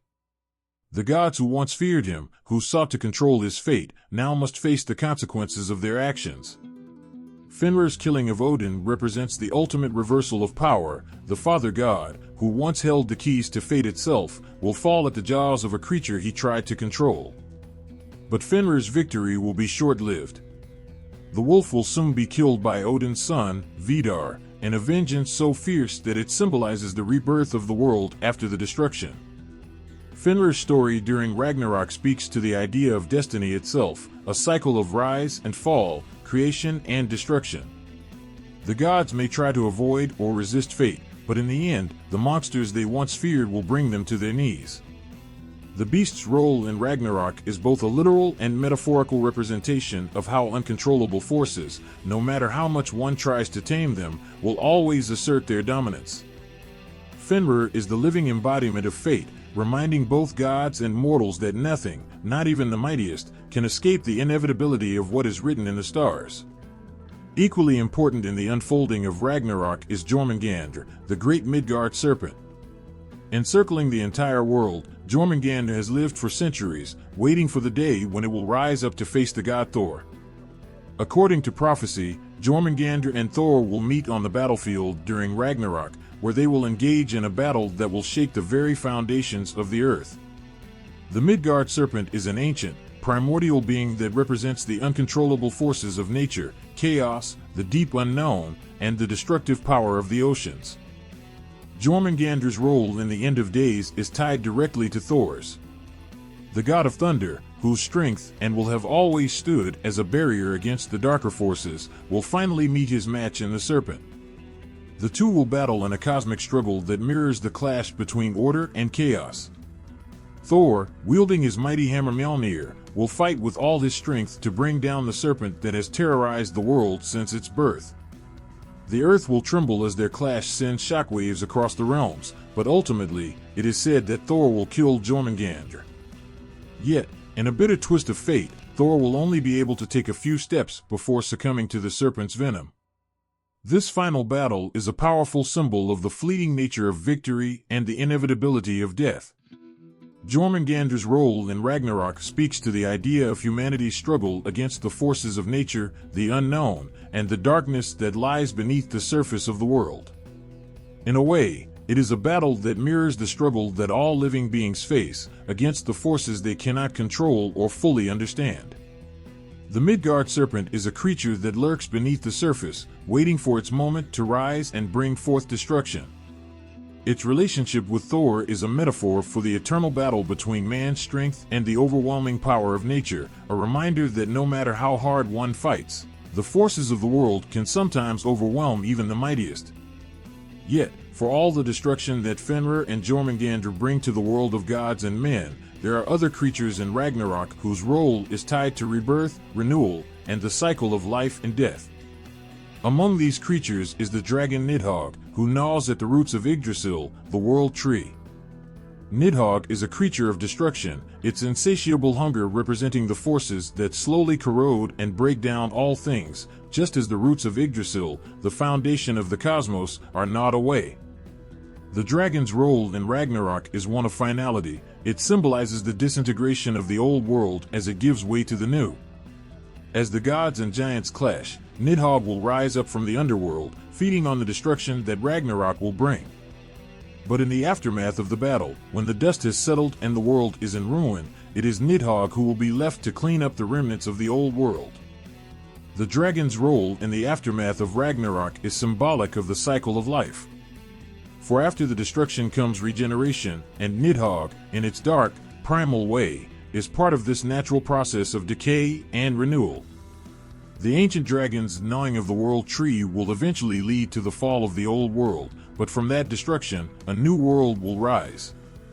Ragnarok is a time of chaos, death, and rebirth, and the creatures who play their roles in this event are symbolic of both the destructive and regenerative forces of nature. They are not simply monsters or beasts to be defeated, they are essential to the cycles of creation and destruction that govern the universe. Fenrir, Jörmungandr, and Nidhogg are all bound to the same fate, one that is unavoidable, inevitable, and necessary. Through their actions, they remind us that nothing in the universe is static, everything is part of a larger cycle of life, death, and rebirth. These creatures, while fearsome and destructive, are essential to the story of Ragnarok. Without them, the world could not end, and without their roles in the destruction of the old, there could be no room for the new world to emerge. They are the agents of change, the catalysts that allow the universe to shed its old skin and emerge renewed. Just as the gods and giants are bound to their destinies, so too are the creatures of Ragnarok, each one serving its purpose in the great cosmic drama that will unfold. The folk tales of the Norse people are alive with the presence of creatures both wondrous and terrifying. These stories, passed down through generations around hearths and campfires, reflect the Norse understanding of the world, a place where the natural and supernatural intersect, where gods and monsters share space with humanity. Each tale holds the pulse of a people who saw themselves as part of a greater cosmic web, one spun with the threads of courage, fear, wit, and survival.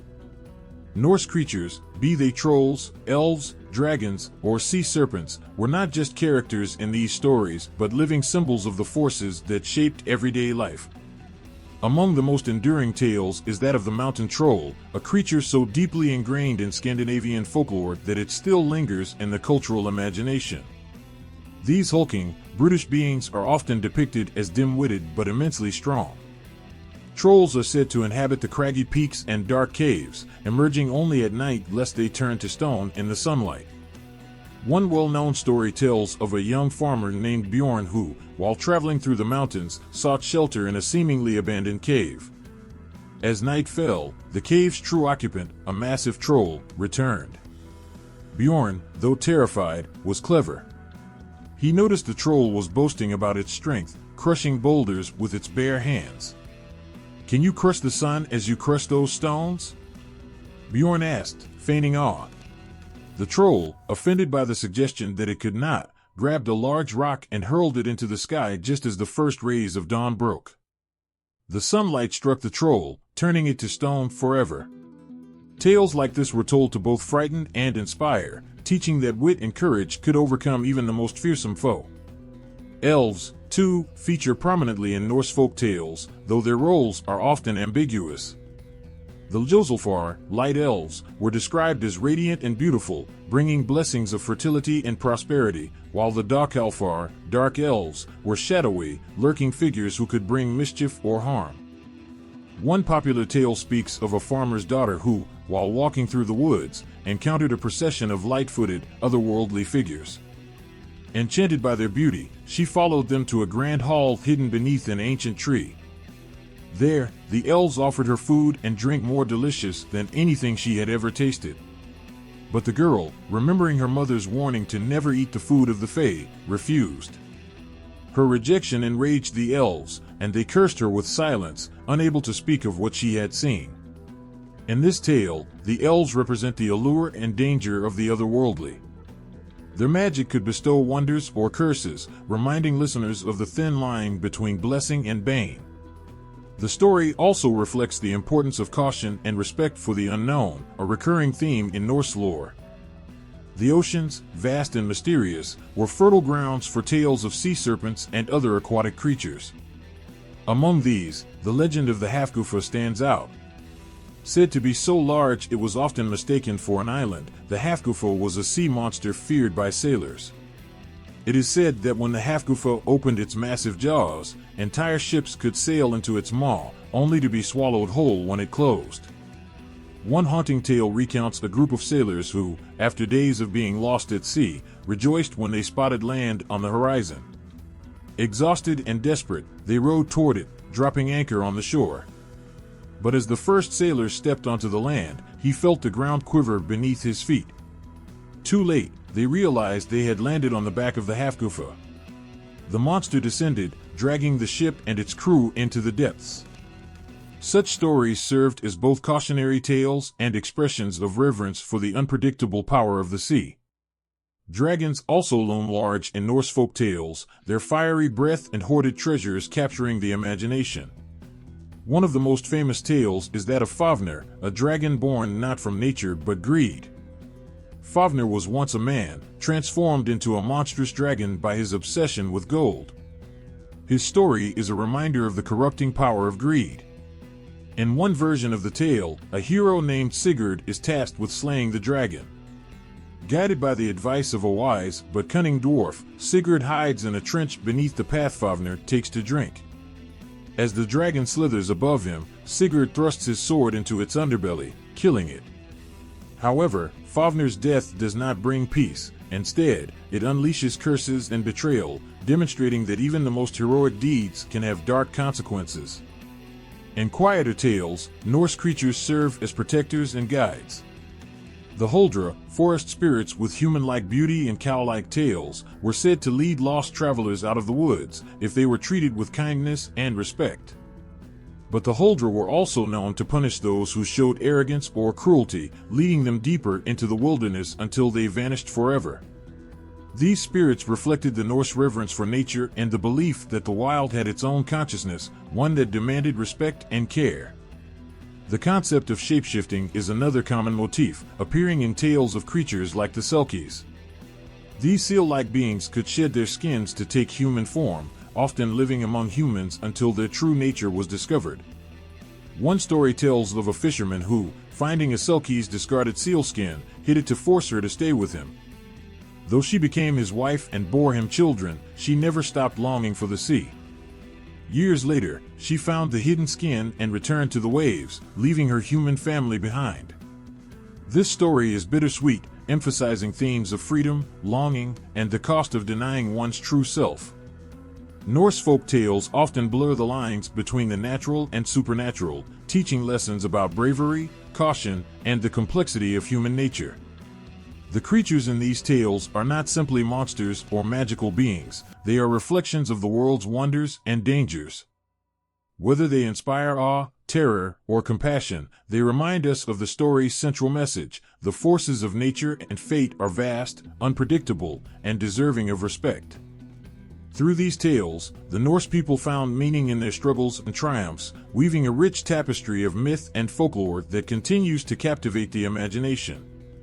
Archaeological discoveries across the Norse world offer fascinating glimpses into the reverence and fear that people once held for the mythical creatures of their lore. From rune stones to burial sites, carvings to artifacts, evidence suggests that Norse people not only believed in these beings but also integrated their symbolism and stories deeply into their spiritual and everyday lives. This tangible legacy provides a bridge between myth and reality, showing how the creatures of Norse mythology shaped religious practices, societal values, and even personal identity. One of the most striking forms of evidence comes from rune stones, which often feature carvings of creatures associated with Norse mythology. These stones, scattered across Scandinavia, were not just markers of memory but also talismans imbued with power.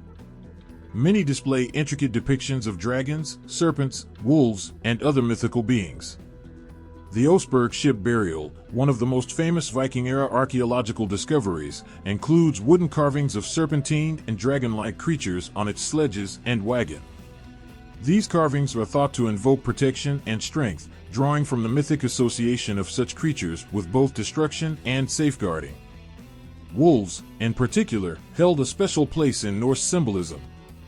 The connection to Fenrir, the monstrous wolf fated to kill Odin during Ragnarok, likely influenced both reverence and fear for these animals. Archaeological evidence shows wolf imagery on weapons, jewelry, and ceremonial items, suggesting that these symbols were not mere decoration but carried a spiritual or protective significance. For instance, the wolf head pendants unearthed in burial sites might represent an appeal to Fenrir's strength or serve as a warning of chaos to come. Serpents, too, are prominently featured in Norse artifacts, their sinuous forms appearing on everything from sword hilts to ceremonial bowls. Jörmungandr, the world-serpent, embodies the endless cycle of life, death, and rebirth, and this symbolism may have been evoked through these depictions. The presence of serpent imagery on shields and armor could have been a psychological tool, meant to instill fear in enemies by aligning the warrior with the cosmic chaos Jörmungandr represents. In addition, the repeated appearance of serpentine motifs on rune stones and burial goods hints at the enduring cultural and religious significance of this creature. The importance of the horse in Norse mythology, especially Sleipnir, Odin's eight-legged steed, is evidenced in burial practices. Horses were often buried alongside their owners, not only as a sign of wealth but also as a spiritual symbol of journeying into the afterlife. Some graves, such as those at Birka in Sweden, feature carvings or effigies that appear to represent Sleipnir, reinforcing the connection between myth and the passage from life to death. The practice of including horse remains in burials underscores the belief in their mystical power and their association with divine realms. Dragons, like the legendary Fafnir, are another creature with a strong presence in Norse archaeological findings. Dragon motifs are often found on longships, such as the infamous dragon-headed prows that gave the vessels their name. These carvings were likely intended to strike terror into enemies, but also held religious significance, invoking the strength and ferocity of dragons in battle. Similarly, dragon imagery appears on ceremonial items, such as drinking horns and amulets, perhaps symbolizing the bearer's connection to wealth, power, or transformation, qualities often attributed to dragons in Norse tales. Elves, though more elusive in physical evidence, also leave their mark. Burial sites sometimes include small figurines or carvings that appear to represent Ljósulfar or Dalkalfar, the light and dark elves of Norse lore. These beings were associated with fertility, magic, and nature, and their presence in grave goods might signify a wish for protection or guidance in the afterlife. Some settlements also contain traces of offerings left in sacred groves, thought to be tied to elvish worship or appeasement. Water spirits and sea creatures also find representation, particularly in coastal settlements. Carvings of serpents and fish-like beings have been found on rocks and in shrines near waterways, possibly honoring creatures like the Hafgufa or other sea monsters believed to control the ocean's dangers.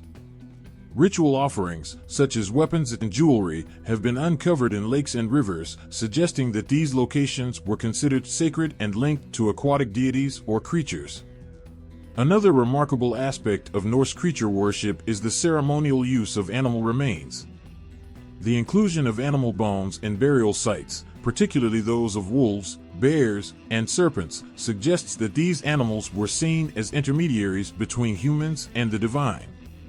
In some cases, these remains appear to have been ritually arranged, their placement indicating a deliberate attempt to invoke the qualities or powers associated with these creatures. For example, the Jörmungandr helmet, discovered in Norway, features a decorative boar's head, symbolizing courage and protection, a nod to the mythic boar Gullinbursti, associated with the god Freyr. Ritualistic practices, often centered around seasonal changes, also reflect the significance of mythical creatures. Excavations of Viking Age temples, such as the one at Apokra in Sweden, reveal artifacts with animal and creature motifs, suggesting that worship ceremonies included invocations to these beings. Sacrifices, animal or otherwise, appear to have been a way to appease or honor these creatures, ensuring prosperity, protection, or safe passage. Perhaps the most enigmatic evidence comes from stone carvings and cave art depicting hybrid beings, part human, part animal or monster. These depictions blur the line between reality and mythology, suggesting that the Norse people viewed the world as one where the boundaries between human and creature, natural and supernatural, were fluid. Some of these carvings are thought to represent shamanic transformations, where individuals connected with the spirit of a wolf, bear, or serpent to gain strength and insight. This concept is echoed in the Berserkers, Norse warriors who were said to channel the ferocity of animals like bears and wolves during battle. The archaeological record speaks not just to belief, but to a way of life where mythical creatures were deeply integrated into the spiritual and cultural fabric of Norse society. These beings were not just figments of imagination, they were part of a shared reality, influencing art, ritual, and daily life. Through these findings, we glimpse a world where gods, humans, and creatures coexisted in a dynamic, interwoven dance, a world where every carving, burial, and artifact carried the weight of myth and meaning. As the Viking Age gave way to the medieval period, Norse mythology and its creatures were reshaped by changing cultural landscapes, particularly under the influence of Christianity. The mythical beings that once roamed the minds of Norse communities found new life in medieval texts, artwork, and folklore, but often in altered forms that reflected the tensions and syncretism between pagan traditions and the Christian worldview. This period of reinterpretation reveals much about the enduring power of Norse creatures and the evolving ways in which people understood their world. One of the most striking shifts in medieval depictions of Norse creatures is their moral recasting. As Christianity spread across Scandinavia, many beings once viewed as neutral or ambivalent forces of nature were reframed as symbols of evil or chaos. Dragons, for instance, became prominent representations of sin and greed, reflecting Christian allegories rather than their original Norse connotations of power, transformation, and mystery. This transition can be seen in texts like Beowulf, which, while not strictly Norse, is deeply influenced by Germanic mythic traditions. The dragon in the poem is a hoarder of gold, embodying the destructive consequences of avarice, a stark contrast to the multifaceted dragons of Norse lore, such as Fafnir, whose greed was tragic but also tied to fate and transformation. Wolves underwent a similar transformation. In Norse mythology, wolves like Fenrir were terrifying but necessary forces, playing integral roles in the cosmic cycle of destruction and rebirth. By the medieval period, wolves came to symbolize unchecked savagery and the predatory nature of sin. This shift was particularly evident in Christianized retellings of Ragnarok, where Fenrir's role as Odin's devourer was amplified into an almost diabolical archetype. Manuscript illustrations from the era depict wolves with exaggerated features, fiery eyes, slavering jaws, and grotesque proportions, emphasizing their menace and aligning them with hellish imagery.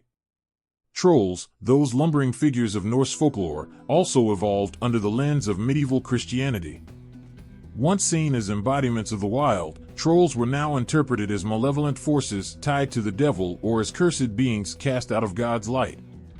Tales of trolls in medieval sagas often feature them as tempters or adversaries whose defeat reinforces Christian moral values.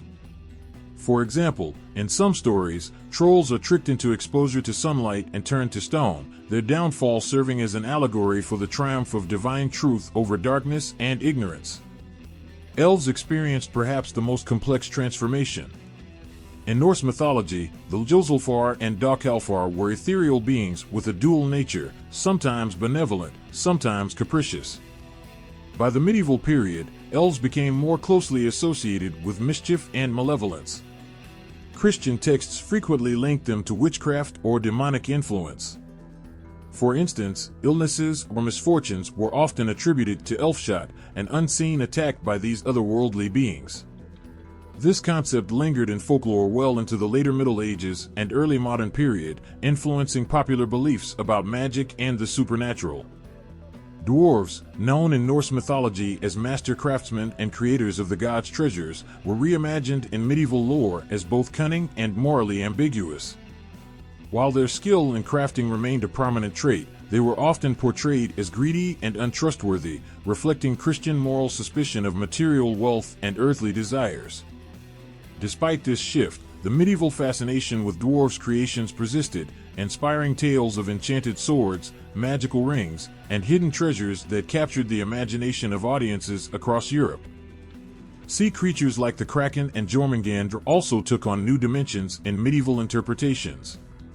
The Kraken, already a fearsome presence in Norse seafaring tales, became a symbol of the unknown and the perilous nature of the oceans, a metaphor for the dangers of straying too far from Christian teachings. Similarly, Jörmungandr, the world-serpent, was recast as an emblem of apocalyptic destruction tied to the biblical Leviathan, reinforcing its association with chaos and divine judgment. Medieval Christian symbolism often sought to align Norse creatures with biblical narratives, either as echoes of biblical monsters or as cautionary figures illustrating the dangers of sin. This syncretism is evident in illuminated manuscripts and religious art, where serpents, dragons, and other mythical beings were depicted in ways that blended Norse aesthetics with Christian morality. Churches and cathedrals across Scandinavia sometimes featured carvings of these creatures, their once sacred roles repurposed to serve as warnings or reminders of the Church's moral authority. Despite these transformations, the essence of Norse creatures endured in medieval storytelling, often retaining traces of their original mythic power. This is particularly evident in the Icelandic sagas, many of which preserved older, pre-Christian beliefs alongside newer interpretations. Texts such as the Saga of Grettir the Strong and the Poetic Edda maintain a reverence for the natural world and its creatures, even as they integrate Christian elements. The result is a complex interplay of pagan and Christian perspectives, where Norse creatures serve as both symbols of a fading worldview and as vessels for universal truths about human nature and the mysteries of existence. Medieval reinterpretations of Norse creatures also reveal the resilience of cultural memory. Even as their meanings shifted, these beings remained central to the collective imagination, bridging the gap between pagan and Christian identities. They provided continuity in a time of profound change, connecting people to their ancestral roots while allowing for new expressions of faith and understanding. In this period of transformation, the creatures of Norse mythology were not forgotten. They adapted, survived, and thrived in new forms, reflecting the ever-changing ways in which people seek to make sense of their world and their place within it. These medieval reinterpretations offer a rich tapestry of symbolism and meaning, a testament to the enduring power of myth to evolve and inspire. In the modern world, the creatures of Norse mythology have leaped from ancient sagas into contemporary literature, reimagined and reinterpreted to suit new audiences and cultural contexts. Whether depicted as awe-inspiring beasts, complex anti-heroes, or metaphors for human struggles, these beings remain a potent source of inspiration for authors worldwide. Their resurgence in popular fiction highlights their timeless appeal and adaptability, bridging the gap between ancient traditions and modern storytelling. One of the most iconic Norse creatures to find a home in contemporary literature is Fenrir, the monstrous wolf destined to devour Odin during Ragnarok. In recent works, Fenrir is often portrayed with a blend of menace and tragedy, embodying themes of destiny, rebellion, and the fear of the uncontrollable. Some authors explore Fenrir's relationship with the gods who bound him, casting him as a misunderstood victim of their fear and distrust. Others lean into his destructive power, making him an unstoppable force that challenges heroes to confront their own limitations. These interpretations allow readers to grapple with questions of fate, freedom, and the morality of those who wield power. Jörmungandr, the world-serpent encircling Midgard, has also captured the imagination of modern writers. His portrayal often delves into his apocalyptic role, highlighting the fragile balance between creation and destruction. In some stories, Jörmungandr's enmity with Thor becomes a central theme, serving as a metaphor for humanity's constant battle against chaos and the inevitable end of all things. Other authors explore his role as a guardian of hidden knowledge or a symbol of interconnectedness, reflecting the serpent's encircling of the human realm. Dragons in contemporary Norse-inspired literature are frequently influenced by the legacy of Fafnir, the greed-driven dragon from the Volsunga saga. Authors often depict their dragons as complex characters rather than mere villains, imbuing them with motives, desires, and histories that echo human struggles. In fantasy series such as J.R.R. Tolkien's The Hobbit and its successors, Norse dragons serve as templates for cunning and formidable adversaries whose influence lingers far beyond their physical presence. Tolkien, deeply influenced by Norse mythology, drew heavily on these creatures to shape Middle-earth's legendary beasts. Elves, too, have undergone significant transformation. In Norse mythology, Ljósálfar, light elves, and Dökkálfar, dark elves, were enigmatic beings tied to magic and nature. Modern authors have expanded upon these roots, crafting complex societies and lore for their elven characters. The Ljósálfar often appear as ethereal, wise beings embodying harmony with nature, while the Dökkálfar are reimagined as shadowy figures navigating moral ambiguity. These distinctions echo the duality inherent in Norse mythology but are often explored in greater depth, reflecting contemporary interest in gray morality and cultural diversity. The dwarves, revered for their craftsmanship in Norse mythology, continue to inspire creators in fantasy literature. Their role as master smiths and creators of divine treasures, such as Mjolnir and Gleipnir, is frequently highlighted, with modern authors expanding on their ingenuity and resilience. In series like Terry Pratchett's Discworld or J.K. Rowling's Harry Potter, dwarves embody a blend of humor, pragmatism, and unparalleled skill, often serving as underappreciated yet essential contributors to the larger narrative. Valkyries, once portrayed as fierce choosers of the slain, have become symbols of strength, agency, and honor in modern literature.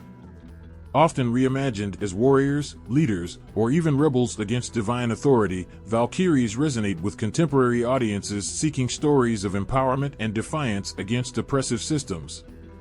Their connection to battle and fate makes them compelling figures, whether as protagonists, allies, or adversaries.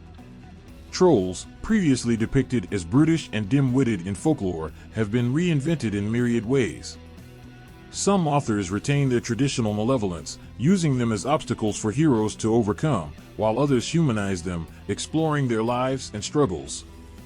Works like Neil Gaiman's American Gods reimagine trolls as symbols of forgotten power, adapting to a world that no longer believes in them.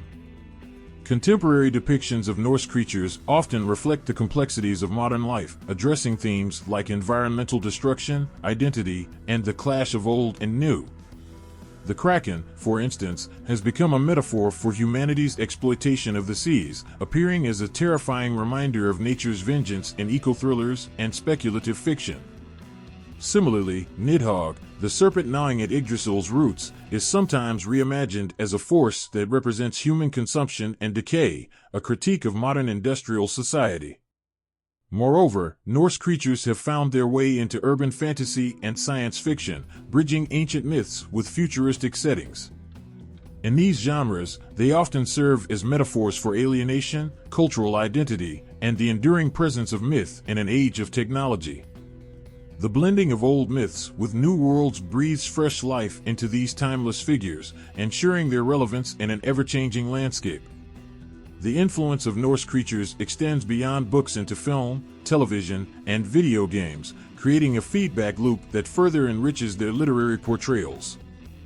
For instance, the Marvel Cinematic Universe has introduced millions to characters like Fenrir and Jörmungandr, albeit in heavily stylized forms, while video games like God of War and Assassin's Creed Valhalla reimagine these beings in interactive narratives. These adaptations inspire new literary works, keeping the myths alive in popular culture. Contemporary literature's fascination with Norse creatures underscores their universal appeal. Whether portrayed as ancient forces, sympathetic figures, or modern-day allegories, they invite readers to confront the eternal mysteries of life, death, and the human condition. Their adaptability ensures that, even millennia after their first appearance in sagas and poems, these beings continue to captivate and challenge us, proving that myths are not just relics of the past, but living, breathing stories that evolve with each generation. Norse mythology has permeated modern pop culture, casting its spell over audiences through books, movies, TV shows, video games, and even music. The stories of gods, giants, and mythical creatures that once resonated in Viking longhouses now captivate audiences worldwide, reinterpreted to reflect contemporary themes and values. This cultural resurgence is a testament to the timeless allure of Norse myths, their adaptability, and their ability to evoke both awe and introspection. One of the most significant ways Norse mythology has entered popular culture is through Hollywood. The Marvel Cinematic Universe, MCU, has played a pivotal role in bringing Norse gods to a global audience. Characters like Thor, Loki, and Odin, inspired by their mythological counterparts, have become household names.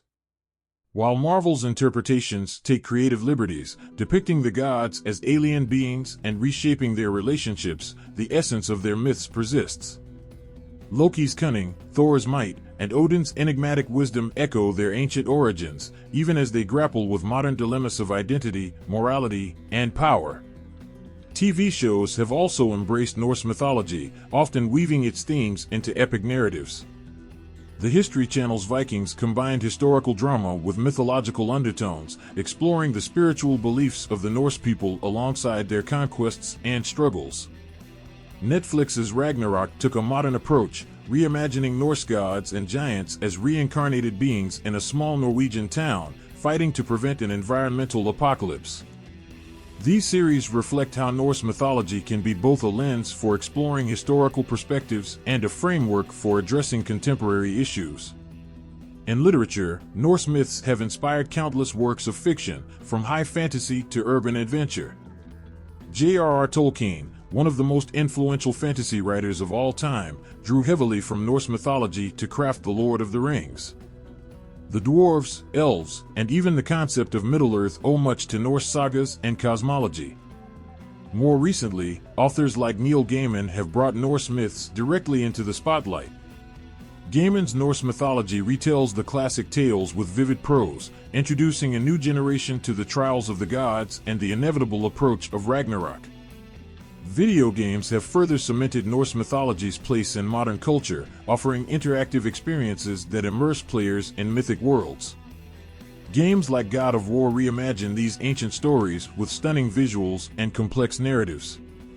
In its Norse-inspired installments, the series portrays characters like Baldur, Freyja, and Jörmungandr in ways that both honor and reinterpret their mythological roots. Assassin's Creed Valhalla invites players to explore a richly detailed Viking world, blending history and mythology into a seamless experience. Music, too, has embraced Norse mythology as a source of inspiration.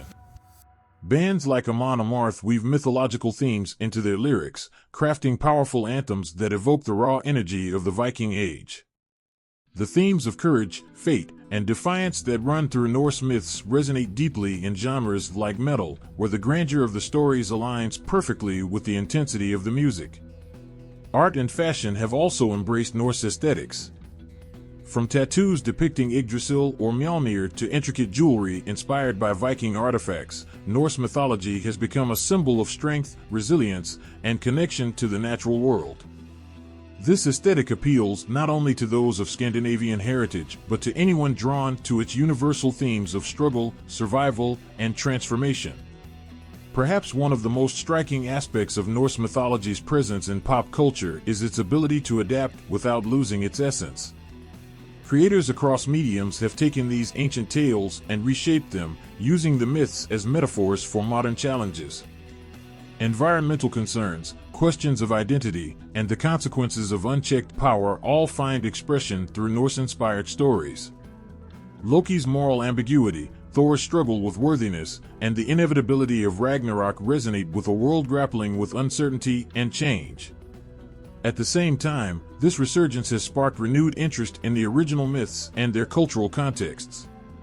Audiences exposed to Norse-inspired media often seek out the Eddas and sagas, uncovering the rich history behind the adaptations. Scholars and enthusiasts have embraced this opportunity to highlight the depth and complexity of the myths, ensuring that their original meanings and cultural significance are not overshadowed by popular reinterpretations. Norse mythology's continued presence in pop culture speaks to its universality. The themes of heroism, betrayal, love, and loss transcend time and geography, resonating with audiences across generations and cultures. Whether told around Viking hearths or streamed on modern screens, these stories endure, a reminder of humanity's shared fascination with the mysteries of existence and the forces that shape our world. The creatures of Norse mythology, wolves, serpents, dragons, and more, carry profound symbolism that has transcended time, finding relevance in modern contexts. Their roles in the ancient tales were never just literal, they embodied abstract concepts like chaos, loyalty, and the eternal cycles of destruction and rebirth. Today, these creatures continue to resonate, serving as powerful metaphors for contemporary struggles, values, and fears. Wolves, guardians, and threats. Wolves in Norse mythology, like Fenrir and his kin, have always walked the fine line between loyalty and destruction. Fenrir, the colossal wolf prophesied to kill Odin during Ragnarok, symbolizes untamed power and the inevitability of change. In modern times, wolves have been reimagined in literature and media as both noble protectors and dangerous outliers. Fenrir's image often parallels our relationship with forces we cannot control, whether it be nature, technology, or societal upheaval. He represents the fear of an unstoppable force, but also the idea that some destruction is necessary for renewal. Conversely, wolves like Odin's companions, Jerry and Freki, symbolize loyalty and the deep bond between humans and nature.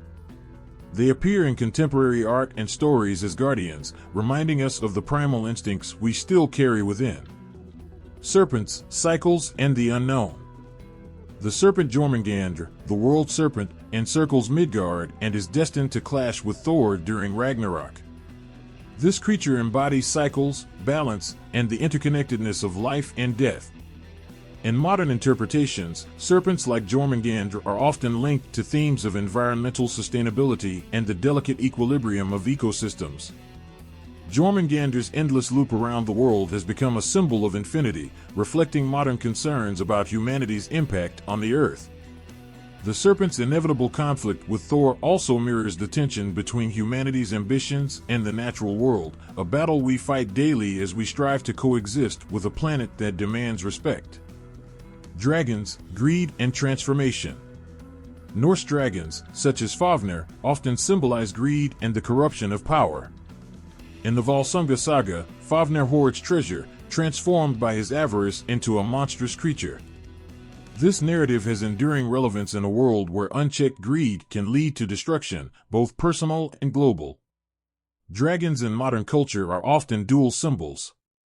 They represent greed and fear when hoarding treasures, but also transformation and resilience when depicted as majestic, wise beings.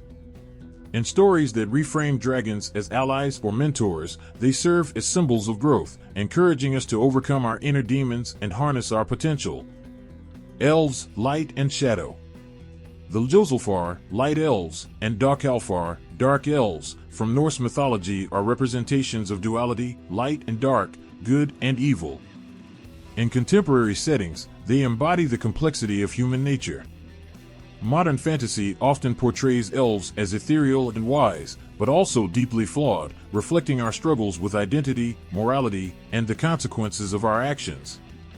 Light elves symbolize hope, creativity, and the pursuit of harmony, while dark elves represent the shadow aspects of the self, resentment, ambition, and conflict. This duality resonates with modern audiences navigating a world increasingly aware of its moral ambiguities. Nidhogg, decay and renewal. Nidhogg, the serpent gnawing at the roots of Yggdrasil, represents corruption and decay. In modern times, Nidhogg has become a metaphor for the forces that erode society, whether they be environmental degradation, political corruption, or personal despair. Yet, Nidhogg's presence also underscores the importance of renewal. The tree endures despite the serpent's ceaseless gnawing, reminding us of resilience and regeneration. This dual symbolism aligns with modern narratives of survival and recovery. Nidhogg serves as a cautionary figure, urging humanity to address the forces that threaten the foundation of our existence while recognizing that endurance is always possible. Trolls, fear of the other. Trolls in Norse mythology often symbolize the wild, untamed forces of nature, as well as humanity's fear of the unknown. In modern times, they have become a metaphor for the other, whether it be marginalized communities, misunderstood individuals, or hidden aspects of society. Modern interpretations often transform trolls into misunderstood figures, challenging stereotypes and encouraging empathy. They invite audiences to question their biases and confront what they fear or reject. This evolution reflects societal shifts toward inclusivity and understanding. Kraken, power and awe. The Kraken, the legendary sea monster, embodies the raw, untamed power of the oceans. In a world increasingly concerned with climate change and the mysteries of the deep sea, the Kraken has become a symbol of humanity's smallness in the face of nature's vastness.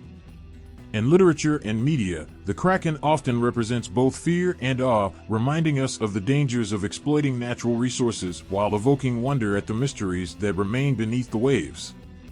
It serves as a powerful reminder of our responsibility to respect and protect the planet. Huldra, allure and danger. Huldra, the forest spirit, represents the duality of nature, its beauty and its peril.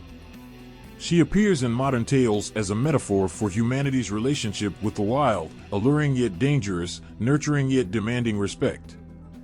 Huldra's modern symbolism often ties into themes of environmental stewardship and the consequences of ignoring the natural world's balance.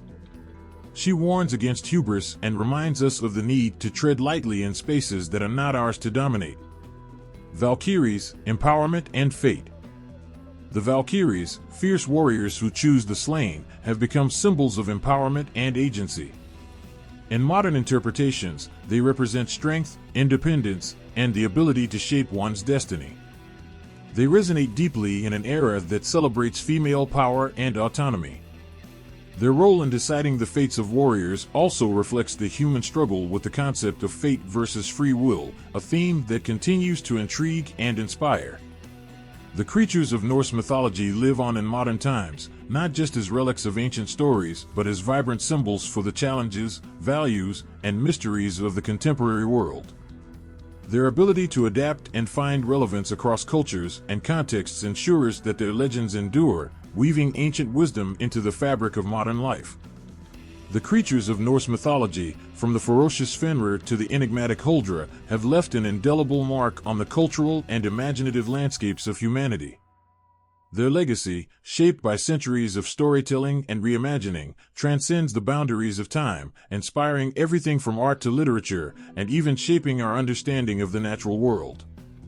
These beings, born in the minds of ancient Norse storytellers, continue to haunt and enchant the collective imagination, reminding us of humanity's enduring fascination with the mystical and the unknown. One of the most remarkable aspects of Norse creatures is their ability to evolve alongside the cultures that inherit them. In ancient times, these beings served as metaphors for the fears, aspirations, and values of the Viking Age. Giants like Surtur embodied the destructive forces of nature, while creatures like Sleipnir symbolized the transcendence of mortal limitations.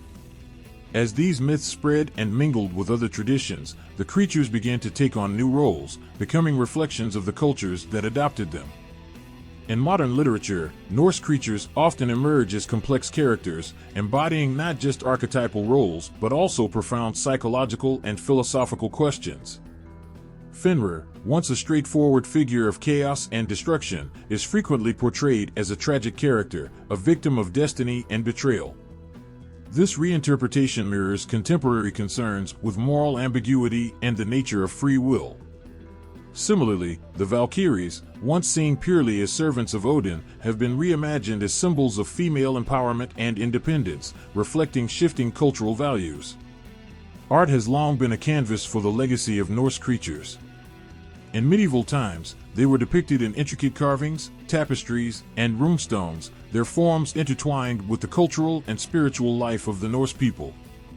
These depictions often emphasized the creatures' connection to the natural world, blending their shapes with the contours of trees, waves, and mountains. In modern art, Norse creatures are portrayed with the same awe and reverence, their forms reimagined in bold strokes and vibrant colors that evoke the primal energy of their myths.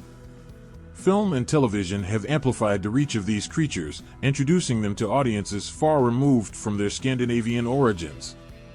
Whether it's the serpentine menace of Jörmungandr in a blockbuster action sequence or the ethereal beauty of the Light Elves in a fantasy series, these beings capture the imagination of millions. They serve as reminders of the mythic dimension of human existence, a counterbalance to the mundane realities of daily life. The world of gaming has embraced Norse mythology with unparalleled enthusiasm, offering players the chance to interact with these legendary creatures in immersive environments. Games like God of War and Assassin's Creed Valhalla do more than entertain, they educate, weaving historical and mythological details into their narratives. In these virtual worlds, players don't just read about Fenrir or Nidhogg, they face them, fight them, or even ally with them. This interactivity deepens the connection between modern audiences and these ancient myths, making them feel immediate and alive. Even outside the realm of fiction, Norse creatures continue to influence how we view the natural world. The Kraken, for instance, has shaped the way we perceive the mysteries of the ocean, transforming it into a space of wonder and danger. Wolves, serpents, and dragons are often used in conservation campaigns, their mythological significance lending emotional weight to efforts to protect endangered species and habitats. Culturally, these creatures have become symbols of identity and heritage. For many, they are not just characters in stories but emblems of a shared past, connecting individuals to their ancestors and the land they came from. Tattoos of Yggdrasil, Mjolnir, and creatures like Fenrir or Jörmungandr are more than aesthetic choices, they are statements of belonging and reverence for the mythic roots of human experience. The enduring legacy of Norse creatures is also a testament to their universality. They are not bound by the specifics of Norse culture, their themes of chaos and order, destruction and creation, fate and free will resonate across time and space. This universality ensures that the creatures of Norse mythology remain relevant, offering each generation new ways to understand themselves and their world. Perhaps the most profound impact of Norse creatures is their ability to bridge the gap between the ancient and the modern. They remind us that the questions our ancestors grappled with about the nature of existence, the forces of the universe, and humanity's place within it are the same questions we wrestle with today. In a world that often feels fragmented and disconnected, these creatures provide a thread of continuity, linking us to a shared human heritage that spans millennia. The legacy of Norse creatures is not static, it grows and shifts with each retelling, each reinterpretation. They are alive in every story that is told, every image that is painted, and every game that is played. They are proof that myths are not relics of the past, but living, breathing entities that evolve alongside the cultures that cherish them. And as long as there are storytellers to imagine and audiences to listen, the creatures of Norse mythology will continue to inspire, challenge, and captivate us. The world today is still captivated by the creatures of Norse mythology, beings that carry the weight of ancient storytelling, symbolism, and mystery. These figures, born in a time of rugged landscapes and unyielding seas, continue to inspire people across the globe. But how do we engage with them now, in a modern age shaped by technology and globalization? The answer lies in how these creatures have been woven into contemporary culture, art, science, and even personal identity. Today, Norse creatures are far more than just mythical beings. They are dynamic symbols that reflect our evolving understanding of humanity and the world around us. They appear in literature, films, video games, and even fashion, their forms adapted to fit the values and concerns of the present day. But despite their modernized appearances, they remain rooted in their ancient origins, carrying with them the raw energy of their myths. In literature, Norse creatures have found a renewed voice. Authors craft stories that reimagine these beings, infusing them with new layers of complexity. Fenrir, the wolf destined to devour Odin, is no longer just a force of chaos. He is a tragic figure, embodying themes of betrayal, captivity, and rebellion against unjust power. Dragons like Fafnir, who once symbolized greed, are reinterpreted as guardians or misunderstood outcasts, reflecting our shifting perspectives on morality and human nature. These retellings preserve the spirit of the original myths while making them accessible and relevant to modern readers. Film and television have brought these creatures to life in spectacular ways, using advanced visual effects to capture their grandeur and terror. Productions like Thor, Ragnarok, and the Northmen place Norse creatures front and center, showcasing their profound connection to themes of destiny, power, and sacrifice. These portrayals often blend traditional interpretations with modern storytelling, creating narratives that appeal to diverse audiences. For many, these visual representations serve as a gateway to learning more about the mythology that inspired them. Video games offer an entirely new way to experience Norse creatures, turning passive observation into active engagement. In games like God of War and Hellblade: Senua's Sacrifice, players interact with creatures like Jörmungandr, the world-serpent, and Hel, the goddess of the underworld. These encounters are immersive, placing players in the role of adventurers navigating a world filled with mythological beings. This hands-on approach allows people to connect with these creatures on a deeper level, understanding their stories and struggles in a way that traditional mediums cannot provide. Art continues to be a powerful medium for engaging with Norse creatures. From traditional carvings and tattoos to digital illustrations, artists reinterpret these beings in ways that reflect both their timelessness and their adaptability. Modern designs often highlight the duality of these creatures, depicting Fenrir as both a majestic wolf and a destructive force, or portraying the Valkyries as both ethereal warriors and compassionate guides of the dead. These creations serve not only as aesthetic expressions, but also as reminders of the enduring relevance of these myths. Science and nature enthusiasts also find inspiration in Norse creatures. Many have drawn parallels between mythological beings and real-world phenomena, such as the Kraken and the mysterious deep-sea creatures of the modern era. These comparisons spark curiosity and highlight humanity's long-standing desire to understand the unknown. For some, the myths serve as a lens through which to view environmental concerns, with beings like Jörmungandr symbolizing the delicate balance of ecosystems and the interconnectedness of all life. Norse creatures have even become emblems of personal identity and community. Tattoos, jewelry, and clothing adorned with images of Yggdrasil, the Valkyries, or Fenrir are popular ways for individuals to express their connection to Norse heritage or their admiration for its mythology. For some, these symbols represent strength, resilience, or a personal journey, while for others, they are a tribute to ancestral roots or a shared cultural legacy. The creatures also play a role in academic study and cultural preservation. Scholars analyze their significance in ancient texts, exploring how they shape the worldview of the Norse people and how they compare to mythological beings from other cultures. This research enriches our understanding of human history and the ways in which myths serve as a mirror to society. Museums and exhibitions dedicated to Viking history often feature depictions of these creatures, providing a tangible connection to the past and educating visitors about their cultural importance. Perhaps the most remarkable aspect of engaging with Norse creatures today is how they continue to inspire us to ask fundamental questions. What do these beings say about the nature of humanity? Why do we remain so fascinated by them? In a rapidly changing world, the myths remind us of enduring truths, themes of power, survival, love, and loss that resonate across centuries. They encourage reflection on our own lives, urging us to confront our fears, embrace our strengths, and navigate the complexities of existence with courage and wisdom. Norse creatures may have emerged from a time when the world was seen as a mysterious and often hostile place, but they remain just as relevant now. They remind us that the challenges faced by the ancient Norse are not so different from our own: the struggle for survival, the quest for meaning, and the confrontation with forces beyond our control. By engaging with these creatures in modern ways, we not only honor the legacy of the past, but also find new ways to understand ourselves and the world we inhabit.